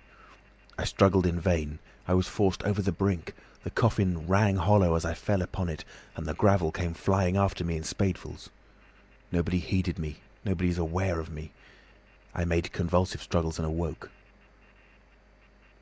The pale London dawn had come. The place was full of a chilly grey light that filtered around the edges of the window blinds. I sat up, and for a time I could not think where this ample apartment with its counters, its piles of rolled stuff, its heap of quilts and cushions, its iron pillars might be. Then as recollection came back to me, I heard voices in conversation. Then far down the place, in the brighter light of some department which had already raised its blinds, I saw two men approaching. I scrambled to my feet, looking about me for some way of escape, and even as I did so, the sound of my movement made them aware of me. I suppose they saw merely a figure moving quietly and quickly away. "Who's that?" cried one, and "Stop there!" cried the other. I dashed around a corner and came full tilt, a faceless figure, mind you, on a lanky lad of 15. He yelled and I bowled him over, rushed past him, turned another corner, and by happy inspiration threw myself behind a counter. In another moment feet went running past, and I heard voices shouting, "All hands to the doors," asking what was up, and giving one another advice how to catch me. Lying on the ground I felt scared out of my wits, but, odd as it may seem, it did not occur to me at that moment to take off my clothes as I should have done. I had made up my mind, I suppose, to get away in them, and that ruled me. And then down the vista of the counters came a bawling of, "Here he is!" I sprang to my feet, whipped a chair off the counter and sent it whirling at the fool who had shouted, turned, came into another round a corner, sent him spinning and rushed up the stairs. He kept his footing, gave a view halloo, and came up the staircase hot after me. Up the staircase were piled a multitude of those bright-coloured pot things. What are they? "Art pots," suggested Kemp. "That's it, art pots. Well, I turned at the top step and swung round, plucked one out of a pile and smashed it on his silly head as he came at me. The whole pile of pots went headlong, and I heard shouting and footsteps running from all parts. I made a mad rush for the refreshment place, and there was a man in white, like a man cook, who took up the chase. I made one last desperate turn and found myself among lamps and ironmongery. I went behind the counter of this and waited for my cook, and as he bolted in at the head of the chase, I doubled him up with a lamp. Down he went, and I crouched down behind the counter and began whipping off my clothes as fast as I could. Coat, jacket, trousers, shoes were all right, but a lambswool vest fits a man like a skin. I heard more men coming. My cook was lying quiet on the other side of the counter, stunned or scared speechless, and I had to make another dash for it, like a rabbit hunted out of a woodpile. "This way, policeman!" I heard someone shouting, and I found myself in my bedstead storeroom again, and at the end of a wilderness of wardrobes. I rushed among them, went flat, got rid of my vest after infinite wriggling, and stood a free man again, panting and scared, as the policeman and 3 of the shopmen came round the corner. They made a rush for the vest and pants, and collared the trousers. "He's dropping his plunder," said one of the young men. "He must be somewhere here." But they did not find me all the same. I stood watching them hunt for me for a time, and cursing my ill luck in losing the clothes. Then I went into the refreshment room, drank a little milk I found there, and sat down by the fire to consider my position. In a while, 2 assistants came in and began to talk over the business very excitedly, and like the fools they were. I heard a magnified account of my depredations, and other speculations as to my whereabouts. Then I fell to scheming again. The insurmountable difficulty of the place, especially now it was alarmed, was to get any plunder out of it. I went down into the warehouse to see if there was any chance of packing and addressing a parcel, but I could not understand the system of checking. About 11 o'clock, the snow having thawed as it fell, and the day being finer and a little warmer than the previous one, I decided that the emporium was hopeless, and went out again, exasperated at my want of success, with only the vaguest plans of action in my mind. Chapter 23. In Drury Lane. "But you begin now to realise," said the Invisible Man, "the full disadvantage of my condition. I had no shelter, no covering. To get clothing was to forego all my advantage, to make myself a strange and terrible thing. I was fasting, for to eat, to fill myself with unassimilated matter, would be to become grotesquely visible again." "I never thought of that," said Kemp. "Nor had I, and the snow had warned me of other dangers. I could not go abroad in snow, it would settle on me and expose me. Rain, too, would make me a water outline, a glistening surface of a man, a bubble. And fog, I should be like a fainter bubble in a fog, a surface, a greasy glimmer of humanity. Moreover, as I went abroad in the London air, I gathered dirt about my ankles, floating smuts and dust upon my skin. I did not know how long it would be before I should come visible from that cause also. But I saw clearly it could not be for long, not in London at any rate. I went into the slums towards Great Portland Street, and found myself at the end of the street in which I had lodged. I did not go that way because of the crowd halfway down it, opposite, still looking at the smoking ruins of the house I had fired. My most immediate problem was to get clothing. What to do with my face puzzled me. Then I saw one of those little miscellaneous shops, news, sweets, toys, stationery, belated Christmas tomfoolery and so forth, an array of masks and noses. I realised the problem was solved. In a flash I saw my course. I turned about, no longer aimless, and went, circuitously, in order to avoid the busy ways, towards the back streets north of the Strand, for I remembered, though not very distinctly where, that some theatrical costumiers had shops in that district. The day was cold, with a nipping wind down the northward running streets. I walked fast to avoid being overtaken. Every crossing was a danger, every passenger a thing to watch alertly. One man, I was about to pass him at the top of Bedford Street, turned upon me abruptly and came into me, sending me into the road and almost under the wheel of a passing hansom. The verdict of the cab rank was that he had some sort of stroke. I was so unnerved by this encounter that I went into Covent Garden Market, and sat down for some time in a quiet corner by a stall of violets, panting and trembling. I found I had caught a fresh cold, and had to turn out after a time, lest my sneezes should attract attention. At last I reached the object of my quest, a dirty, fly-blown little shop in a byway near Drury Lane, with a window full of tinsel robes, sham jewels, wigs, slippers, dominoes, and theatrical photographs. The shop was old-fashioned and low and dark, and the house rose above it for 4 stories, dark and dismal. I peered through the window and, seeing no one within, entered. The opening of the door set a clanking bell ringing. I left it open and walked around a bare costume stand into a corner behind a cheval glass. For a minute or so no one came. Then I heard heavy feet striding across a room and a man appeared down the shop.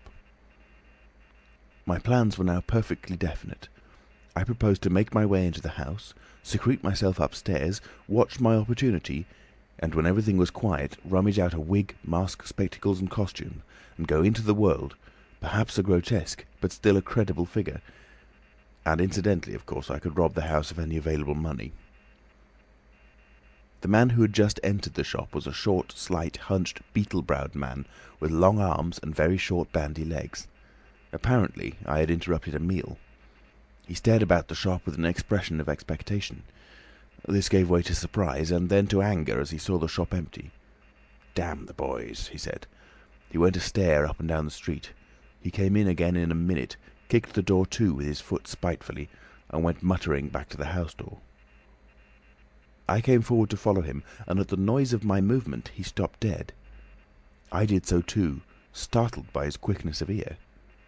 He slammed the house door in my face. I stood hesitating. Suddenly I heard his quick footsteps returning and the door reopened. He stood looking about the shop like one who was still not satisfied. Then, murmuring to himself, he examined the back of the counter and peered behind some fixtures. Then he stood doubtful. He had left the house door open and I slipped into the inner room. It was a queer little room, poorly furnished, and with a number of big masks in the corner. On the table was his belated breakfast, and it was confoundedly exasperating for me, Kemp, to have to sniff his coffee and stand watching while he came in and resumed his meal.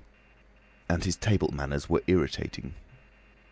3 doors opened into the little room, one going upstairs and one down, but they were all shut.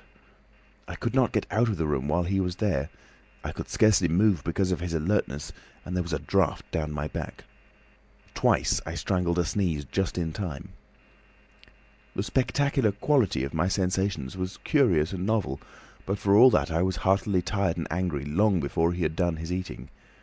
But at last he made an end, and putting his beggarly crockery on the black tin tray upon which he had had his teapot, and gathering all the crumbs up on the mustard-stained cloth, he took the whole lot of things after him.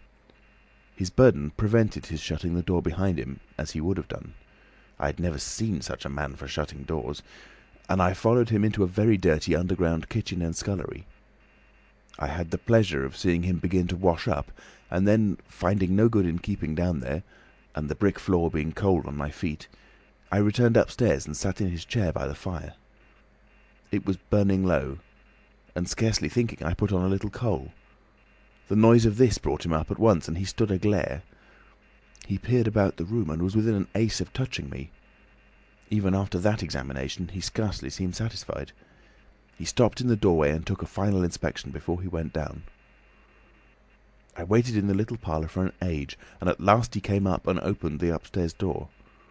I just managed to get by him. On the staircase he stopped suddenly, so that I very nearly blundered into him. He stood looking right back into my face and listening. "I could have sworn," he said. His long hairy hand pulled at his lower lip. His eye went up and down the staircase. Then he grunted and went on up again. His hand was on the handle of a door, and then he stopped again with the same puzzled anger on his face. He was becoming aware of the faint sounds of my movements about him. The man must have had diabolically acute hearing. He suddenly flashed into rage. "If there's anyone in this house," he cried with an oath, and left the threat unfinished. He put his hand in his pocket, failed to find what he wanted, and rushing past me went blundering noisily and pugnaciously downstairs. But I did not follow him. I sat on the head of the staircase until his return. Presently he came up again, still muttering. He opened the door of the room, and before I could enter, slammed it in my face. I resolved to explore the house, and spent some time in doing so as noiselessly as possible. The house was very old and tumble-down, damp so that the paper in the attics was peeling from the walls, and rat-infested. Some of the door handles were stiff, and I was afraid to turn them. Several rooms I did inspect were unfurnished, and others were littered with theatrical lumber, bought second-hand, I judged from its appearance. In one room next to his I found a lot of old clothes. I began rooting among these, and in my eagerness forgot again the evident sharpness of his ears. I heard a stealthy footstep, and, looking up just in time, saw him peering in at the tumbled heap and holding an old-fashioned revolver in his hand. I stood perfectly still while he stared about open-mouthed and suspicious. "It must have been her," he said slowly. "Damn her." He shut the door quietly, and immediately I heard the key turn in the lock. Then his footsteps retreated. I realised abruptly that I was locked in. For a moment I did not know what to do. I walked from door to window and back and stood perplexed. A gust of anger came upon me, but I decided to inspect the clothes before I did anything further, and my first attempt brought down a pile from an upper shelf. This brought him back, more sinister than ever. That time he actually touched me, jumped back with amazement, and stood astonished in the middle of the room. Presently he calmed a little. "Rats," he said in an undertone, fingers on lips. He was evidently a little scared. I edged quietly out of the room, but a plank creaked. Then the infernal little brute started going all over the house, revolver in hand, and locking door after door and pocketing the keys. When I realised what he was up to, I had a fit of rage. I could hardly control myself sufficiently to watch my opportunity. By this time I knew he was alone in the house, and so I made no more ado but knocked him on the head. "Knocked him on the head?" exclaimed Kemp. "Yes, stunned him as he was going downstairs. Hit him from behind with a stool that stood on the landing. He went downstairs like a bag of old boots." "But, I say, the common conventions of humanity—" "Are all very well for common people, but the point was, Kemp, that I had to get out of that house in a disguise without his seeing me. And I couldn't think of another way of doing it. And then I gagged him with a Louis XIV vest and tied him up in a sheet." "Tied him up in a sheet?" "I made a sort of bag of it. It was rather a good idea to keep the idiot scared and quiet, and a devilish hard thing to get out of. Head away from the string. My dear Kemp, it's no good you sitting glaring at me as though I was a murderer. It had to be done. He had his revolver. If once he saw me, he would be able to describe me." "But still," said Kemp, "in England, today, and the man was in his own house, and you were, well, robbing." "Robbing? Confound it, you'll call me a thief next. Surely, Kemp, you're not fool enough to dance on the old strings. Can't you see my position?" "And his too," said Kemp. The Invisible Man stood up sharply. "What do you mean to say?" Kemp's face grew a trifle hard. He was about to speak and checked himself. "I suppose after all," he said with a sudden change of manner, "the thing had to be done. You were in a fix. But still—" "Of course I was in a fix, an infernal fix, and he made me wild too, hunting me about the house, fooling about with his revolver, locking and unlocking doors. He was simply exasperating. You don't blame me, do you? You don't blame me?" "I never blame anyone," said Kemp. "It's quite out of fashion. What did you do next?" "I was hungry. Downstairs I found a loaf and some rank cheese, more than sufficient to satisfy my hunger. I took some brandy and water, and then went up past my impromptu bag— he was lying quite still— to the room containing the old clothes. This looked out upon the street, 2 lace curtains, brown with dirt, guarding the window. I went and peered out through their interstices. Outside the day was bright, by contrast with the brown shadows of the dismal house in which I found myself, dazzlingly bright. A brisk traffic was going by, fruit carts, a hansom, a 4-wheeler with a pile of boxes, a fishmonger's cart. I turned with spots of colour swimming before my eyes to the shadowy fixtures behind me. My excitement was giving place to a clear apprehension of my position again. The room was full of a faint scent of benzoline, used, I supposed, in cleaning the garments. I began a systematic search of the place. I should judge the hunchback had been alone in the house for some time. He was a curious person. Everything that could possibly be of service to me I collected in the clothes storeroom. Then I made a deliberate selection. I found a handbag I thought a suitable possession, and some powder, rouge and sticking plaster. I had thought of painting and powdering my face and all that there was to show of me in order to render myself visible, but the disadvantage of this lay in the fact that I should require turpentine and other appliances and a considerable amount of time before I could vanish again. Finally, I chose a mask of the better type, slightly grotesque, but not more so than many human beings. Dark glasses, greyish whiskers, and a wig. I could find no underclothing, but that I could buy subsequently, and for the time I swathed myself in calico dominoes and some white cashmere scarves. I could find no socks, but the hunchback's boots were rather a loose fit and sufficed. In a desk in the shop were 3 sovereigns and about 30 shillings worth of silver, and in a locked cupboard I burst in the inner room, were £8 in gold. I could go forth into the world again, equipped.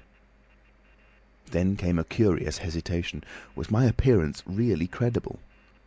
I tried myself with a little bedroom looking-glass, inspecting myself from every point of view to discover any forgotten chink, but it all seemed sound. I was grotesque to the theatrical pitch, a stage miser, but I was certainly not a physical impossibility. Gaining confidence, I took my looking-glass down into the shop, pulled down the shop blinds, and surveyed myself from every point of view with the help of the cheval glass in the corner. I spent some moments screwing up my courage, and then unlocked the shop door and marched out into the street, leaving the little man to get out of his sheet again when he liked. In 5 minutes, a dozen turnings intervened between me and the costumier's shop. No one appeared to notice me very pointedly. My last difficulty seemed overcome. He stopped again. "And you troubled no more about the hunchback?" said Kemp. "No," said the Invisible Man, "nor have I heard what became of him. I suppose he untied himself or kicked himself out. The knots were pretty tight." He became silent and went to the window and stared out. "What happened when you went out into the Strand?" "Oh, disillusionment again. I thought my troubles were over. Practically, I thought I had impunity to do whatever I chose, everything, save to give away my secret. So I thought. Whatever I did, whatever the consequences might be, was nothing to me. I had merely to fling aside my garments and vanish. No person could hold me. I could take my money where I found it. I decided to treat myself to a sumptuous feast, and then put up at a good hotel and accumulate a new outfit of property. I felt amazingly confident. It's not particularly pleasant recalling that I was an ass. I went into a place and was already ordering lunch when it occurred to me that I could not eat unless I exposed my invisible face. I finished ordering the lunch, told the man I should be back in 10 minutes, and went out exasperating.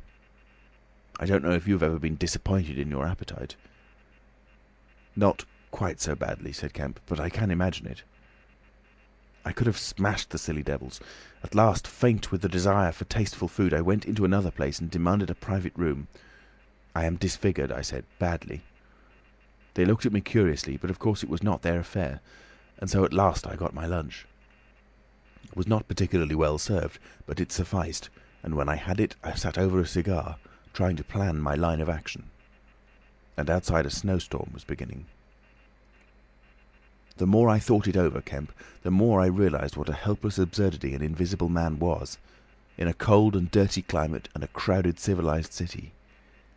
Before I made this mad experiment, I had dreamt of 1,000 advantages. That afternoon it seemed all disappointment. I went over the heads of the things a man reckons desirable. No doubt invisibility made it possible to get them, but it made it impossible to enjoy them when they are got. Ambition. What is the good of pride of place when you cannot appear there? What is the good of the love of a woman when her name must needs be Delilah? I have no taste for politics, for the blackguardisms of fame, for philanthropy, for sport. What was I to do? And for this I had become a wrapped-up mystery, a swathed and bandaged caricature of a man." He paused, and his attitude suggested a roving glance at the window. "But how did you get to Iping?" said Kemp, anxious to keep his guest busy talking. "I went there to work. I had one hope. It was a half idea. I have it still. It is a full-blown idea now, a way of getting back, of restoring what I have done. When I choose, when I have done all I mean to do invisibly, and that is what I chiefly want to talk to you about now." "You went straight to Iping?" "Yes. I had simply to get my 3 volumes of memoranda and my cheque-book, my luggage and underclothing, order a quantity of chemicals to work out this idea of mine. I will show you the calculations as soon as I get my books. And then I started. Jove! I remember the snowstorm now, and the accursed bother it was to keep the snow from damping my pasteboard nose." "At the end," said Kemp, "the day before yesterday, when they found you out, you rather, to judge by the papers—" "I did, rather. Did I kill that fool of a constable?" "No," said Kemp. "He's expected to recover." "That's his luck, then. I clean lost my temper, the fools. Why couldn't they leave me alone? And that grocer lout?" "There are no deaths expected," said Kemp. "I don't know about that tramp of mine," said the Invisible Man with an unpleasant laugh. "By heaven, Kemp, you don't know what rage is. To have worked for years, to have planned and plotted, and then to get some fumbling purblind idiot messing across your course. Every conceivable sort of silly creature that has ever been created has been sent to cross me. If I have much more of it, I shall go wild. I shall start mowing 'em. As it is, they've made things 1,000 times more difficult." "No doubt it's exasperating," said Kemp dryly. Chapter 24. The Plan That Failed. "But now," said Kemp, with a side glance out of the window, "what are we to do?" He moved near his guest as he spoke in such a manner as to prevent the possibility of a sudden glimpse of the three men who were advancing up the hill road, with an intolerable slowness, it seemed to Kemp. "What were you planning to do when you were heading for Port Burdock? Had you any plan?" "I was going to clear out of the country. But I have altered that plan rather since seeing you. I thought it would be wise, now that the weather is hot and invisibility possible, to make for the south, especially as my secret was known and everybody would be on the lookout for a masked and muffled man. You have a line of steamers from here to France. My idea was to get aboard one and run the risks of the passage. Thence I could go by train into Spain or else get to Algiers. It would not be difficult. There a man might always be invisible, and yet live, and do things. I was using that tramp as a money box and luggage carrier, until I decided how to get my books and things sent over to meet me." "That's clear. And then the filthy brute must needs try to rob me. He has hidden my books, Kemp, hidden my books. If I can lay my hands on him—" "Best plan to get the books out of him first." "But where is he? Do you know?" "He's in the town police station, locked up, by his own request, in strongest cell in the place." "Cur!" said the Invisible Man. "But that hangs up your plans a little. We must get those books. Those books are vital." "Certainly," said Kemp, a little nervously, wondering if he heard footsteps outside. "Certainly we must get those books. But that won't be difficult if he doesn't know they're for you." "No," said the Invisible Man, and thought. Kemp tried to think of something to keep the talk going, but the Invisible Man resumed of his own accord. "Blundering into your house, Kemp, changes all my plans. For you are a man that can understand. In spite of all that has happened, in spite of this publicity, of the loss of my books, of what I have suffered, there still remain great possibilities, huge possibilities." "You have told no one that I'm here?" he asked abruptly. Kemp hesitated. "That was implied," he said. "No one?" insisted Griffin. "Not a soul." "Ah. Now." The Invisible Man stood up, and, sticking his arms akimbo, began to pace the study. "I made a mistake, Kemp, a huge mistake in carrying this thing through alone. I have wasted strength, time, opportunities. Alone, it is wonderful how little a man can do alone. To rob a little, to hurt a little, and there is the end. What I want, Kemp, is a goalkeeper, a helper and a hiding place, an arrangement whereby I can sleep and eat and rest in peace, and unsuspected. I must have a confederate. With a confederate, with food and rest, 1,000 things are possible. Hitherto I have gone on vague lines. We have to consider all that invisibility means, all that it does not mean. It means little advantage for eavesdropping and so forth. One makes sounds. It's of little help, a little help perhaps, in housebreaking and so forth. Once you have caught me, you could easily imprison me. But on the other hand, I am hard to catch. This invisibility, in fact, is only good in 2 cases. It's useful in getting away. It's useful in approaching. It's particularly useful, therefore, in killing. I can walk round a man, whatever weapon he has, choose my point, strike as I like, dodge as I like, escape as I like." Kemp's hand went to his moustache. Was that a movement downstairs? "And it is killing we must do, Kemp." "It is killing we must do?" repeated Kemp. I'm listening to your plan, Griffin, but I'm not agreeing, mind. Why killing? Not wanton killing, but a judicious slaying. The point is, they know there is an invisible man, as well as we know there is an invisible man. And that invisible man, Kemp, must now establish a reign of terror. Yes, no doubt it's startling, but I mean it, a reign of terror. He must take some town like your Burdock and terrify and dominate it. He must issue his orders. He can do that in 1,000 ways. Scraps of paper thrust under doors would suffice, and all who disobey his orders he must kill, and kill all who would defend them. Humph, said Kemp, no longer listening to Griffin, but to the sound of his front door opening and closing. It seems to me, Griffin, he said to cover his wandering attention, that your confederate would be in a difficult position. No one would know he was a confederate, said the invisible man eagerly, and then suddenly, hush, what's that downstairs?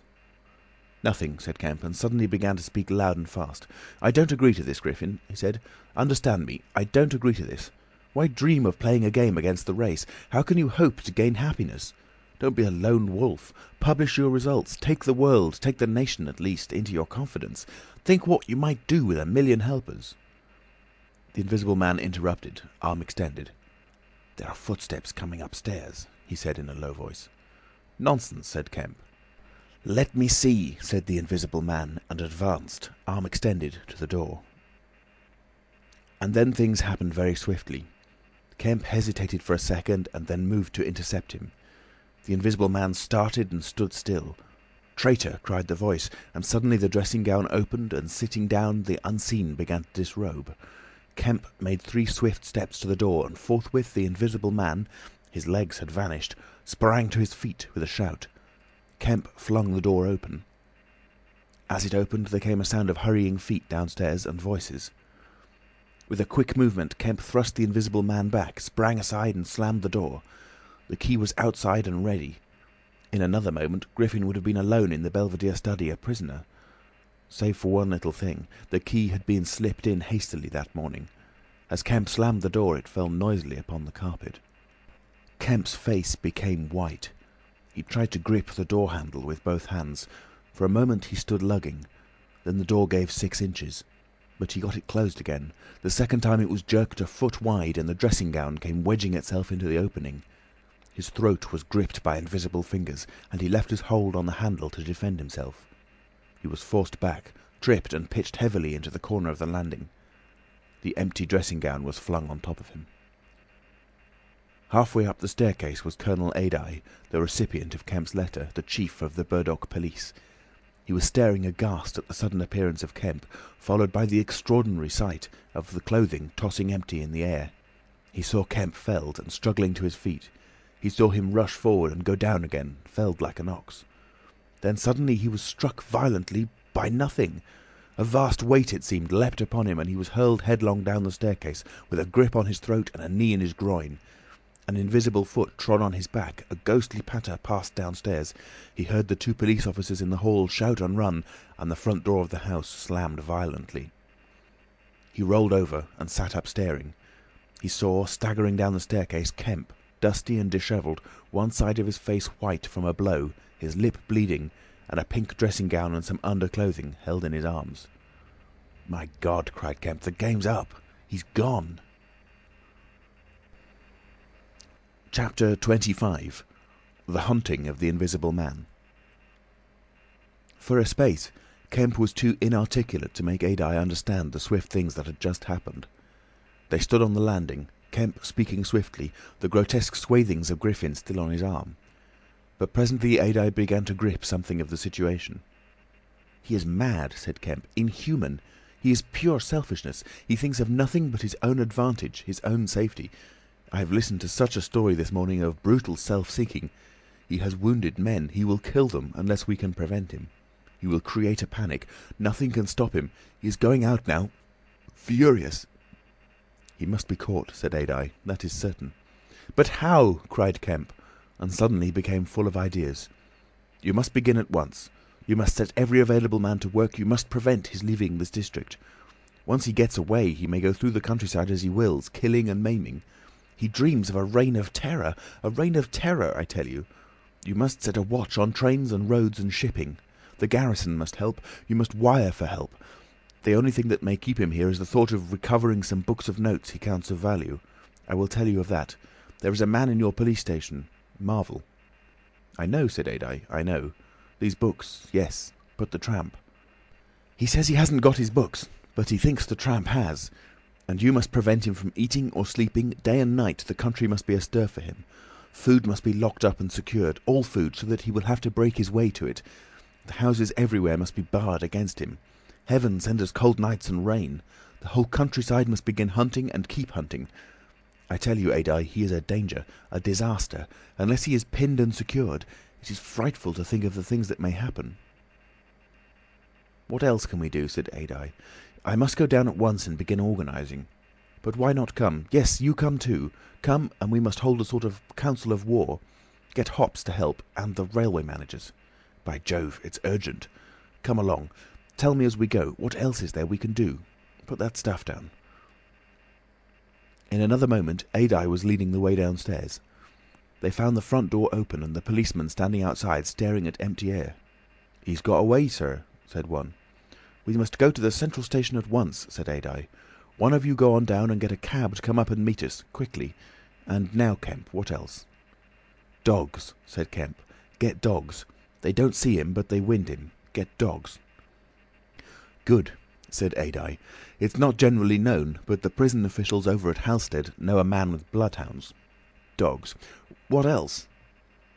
"Bear in mind," said Kemp, "his food shows. After eating, his food shows until it is assimilated, so that he has to hide after eating.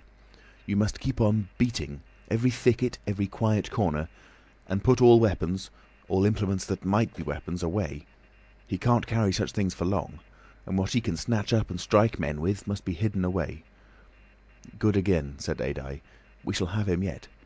"And on the roads," said Kemp, and hesitated. "Yes?" said Adye. "Powdered glass," said Kemp. "It's cruel, I know, but think of what he may do." Adye drew the breath in sharply between his teeth. "It's unsportsmanlike." "I don't know. But I'll have powdered glass got ready. If he goes too far—" "The man's become inhuman, I tell you," said Kemp. "I am sure he will establish a reign of terror so soon as he has got over the emotions of this escape, as I am sure I am talking to you. Our only chance is to be ahead. He has cut himself off from his kind. His blood be upon his own head." Chapter 26. The Wicksteed Murder. The Invisible Man seems to have rushed out of Kemp's house in a state of blind fury. A little child playing near Kemp's gateway was violently caught up and thrown aside, so that its ankle was broken, and thereafter for some hours the Invisible Man passed out of human perceptions. No one knows where he went nor what he did, but one can imagine him hurrying through the hot June forenoon, up the hill and onto the open downland behind Port Burdock, raging and despairing at his intolerable fate, and sheltering at last, heated and weary, amid the thickets of Hintondean, to piece together again his shattered schemes against his species. That seems the most probable refuge for him, for there it was he reasserted himself in a grimly tragical manner about 2 in the afternoon. One wonders what his state of mind may have been during that time, and what plans he devised. No doubt he was almost ecstatically exasperated by Kemp's treachery, and though we may be able to understand the motives that led to that deceit, we may still imagine and even sympathise a little with the fury the attempted surprise must have occasioned. Perhaps something of the stunned astonishment of his Oxford Street experiences may have returned to him, for he had evidently counted on Kemp's cooperation in his brutal dream of a terrorised world. At any rate, he vanished from human ken about midday, and no living witness can tell what he did until about 2:30. It was a fortunate thing, perhaps, for humanity, but for him it was a fatal inaction. During that time, a growing multitude of men scattered over the countryside were busy. In the morning he had still been simply a legend, a terror. In the afternoon, by virtue chiefly of Kemp's dryly worded proclamation, he was presented as a tangible antagonist, to be wounded, captured, or overcome, and the countryside began organising itself with inconceivable rapidity. By 2 o'clock even he might still have removed himself out of the district by getting aboard a train, but after 2 that became impossible. Every passenger train along the lines, on a great parallelogram between Southampton, Manchester, Brighton and Horsham, travelled with locked doors, and the goods traffic was almost entirely suspended. And in a great circle of 20 miles around Port Burdock, men armed with guns and bludgeons were presently setting out in groups of 3 and 4, with dogs, to beat the roads and fields. Mounted policemen rode along the country lanes, stopping at every cottage and warning the people to lock up their houses and keep indoors unless they were armed, and all the elementary schools had broken up by 3 o'clock, and the children, scared and keeping together in groups, were hurrying home. Kemp's proclamation, signed indeed by Adye, was posted over almost the whole district by 4 or 5 o'clock in the afternoon. It gave briefly but clearly all the conditions of the struggle, the necessity of keeping the Invisible Man from food and sleep, the necessity for incessant watchfulness, and for a prompt attention to any evidence of his movements. And so swift and decided was the action of the authorities, so prompt and universal was the belief in this strange being, that before nightfall an area of several hundred square miles was in a stringent state of siege. And before nightfall, too, a thrill of horror went through the whole watching, nervous countryside. Going from whispering mouth to mouth, swift and certain over the length and breadth of the country, passed the story of the murder of Mr. Wicksteed. If our supposition that the Invisible Man's refuge was the Hintondean thickets, we must suppose that in the early afternoon he sallied out, again bent upon some project that involved the use of a weapon. We cannot know what that project was, but the evidence that he had the iron rod in hand before he met Wicksteed is, to me at least, overwhelming. Of course, we can know nothing of the details of that encounter.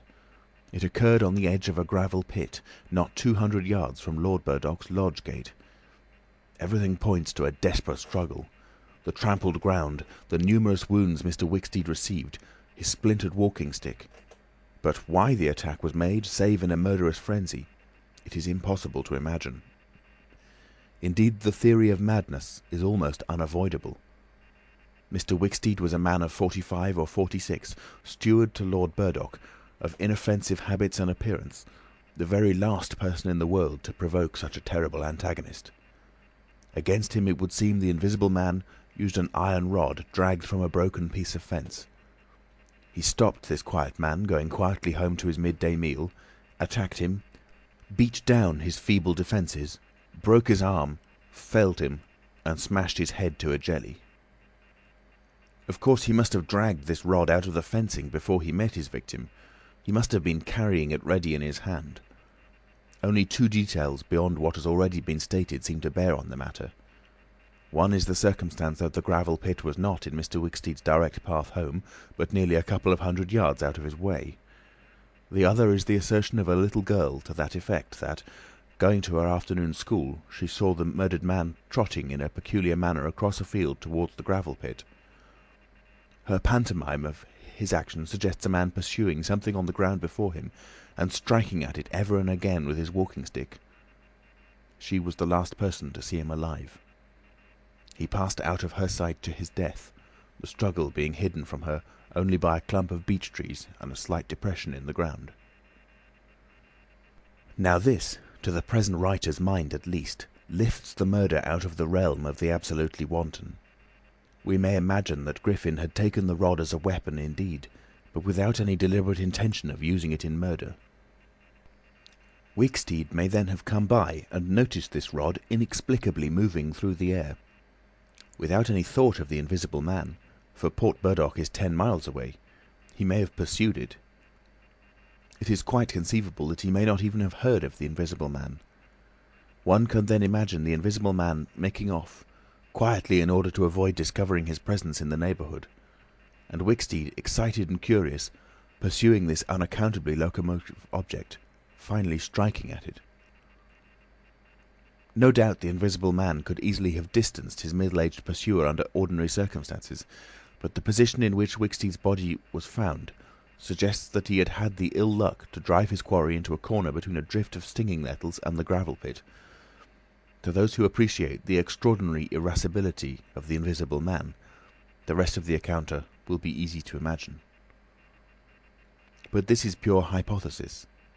The only undeniable facts, for stories of children are often unreliable, are the discovery of Wicksteed's body, done to death, and of the blood-stained iron rod flung among the nettles.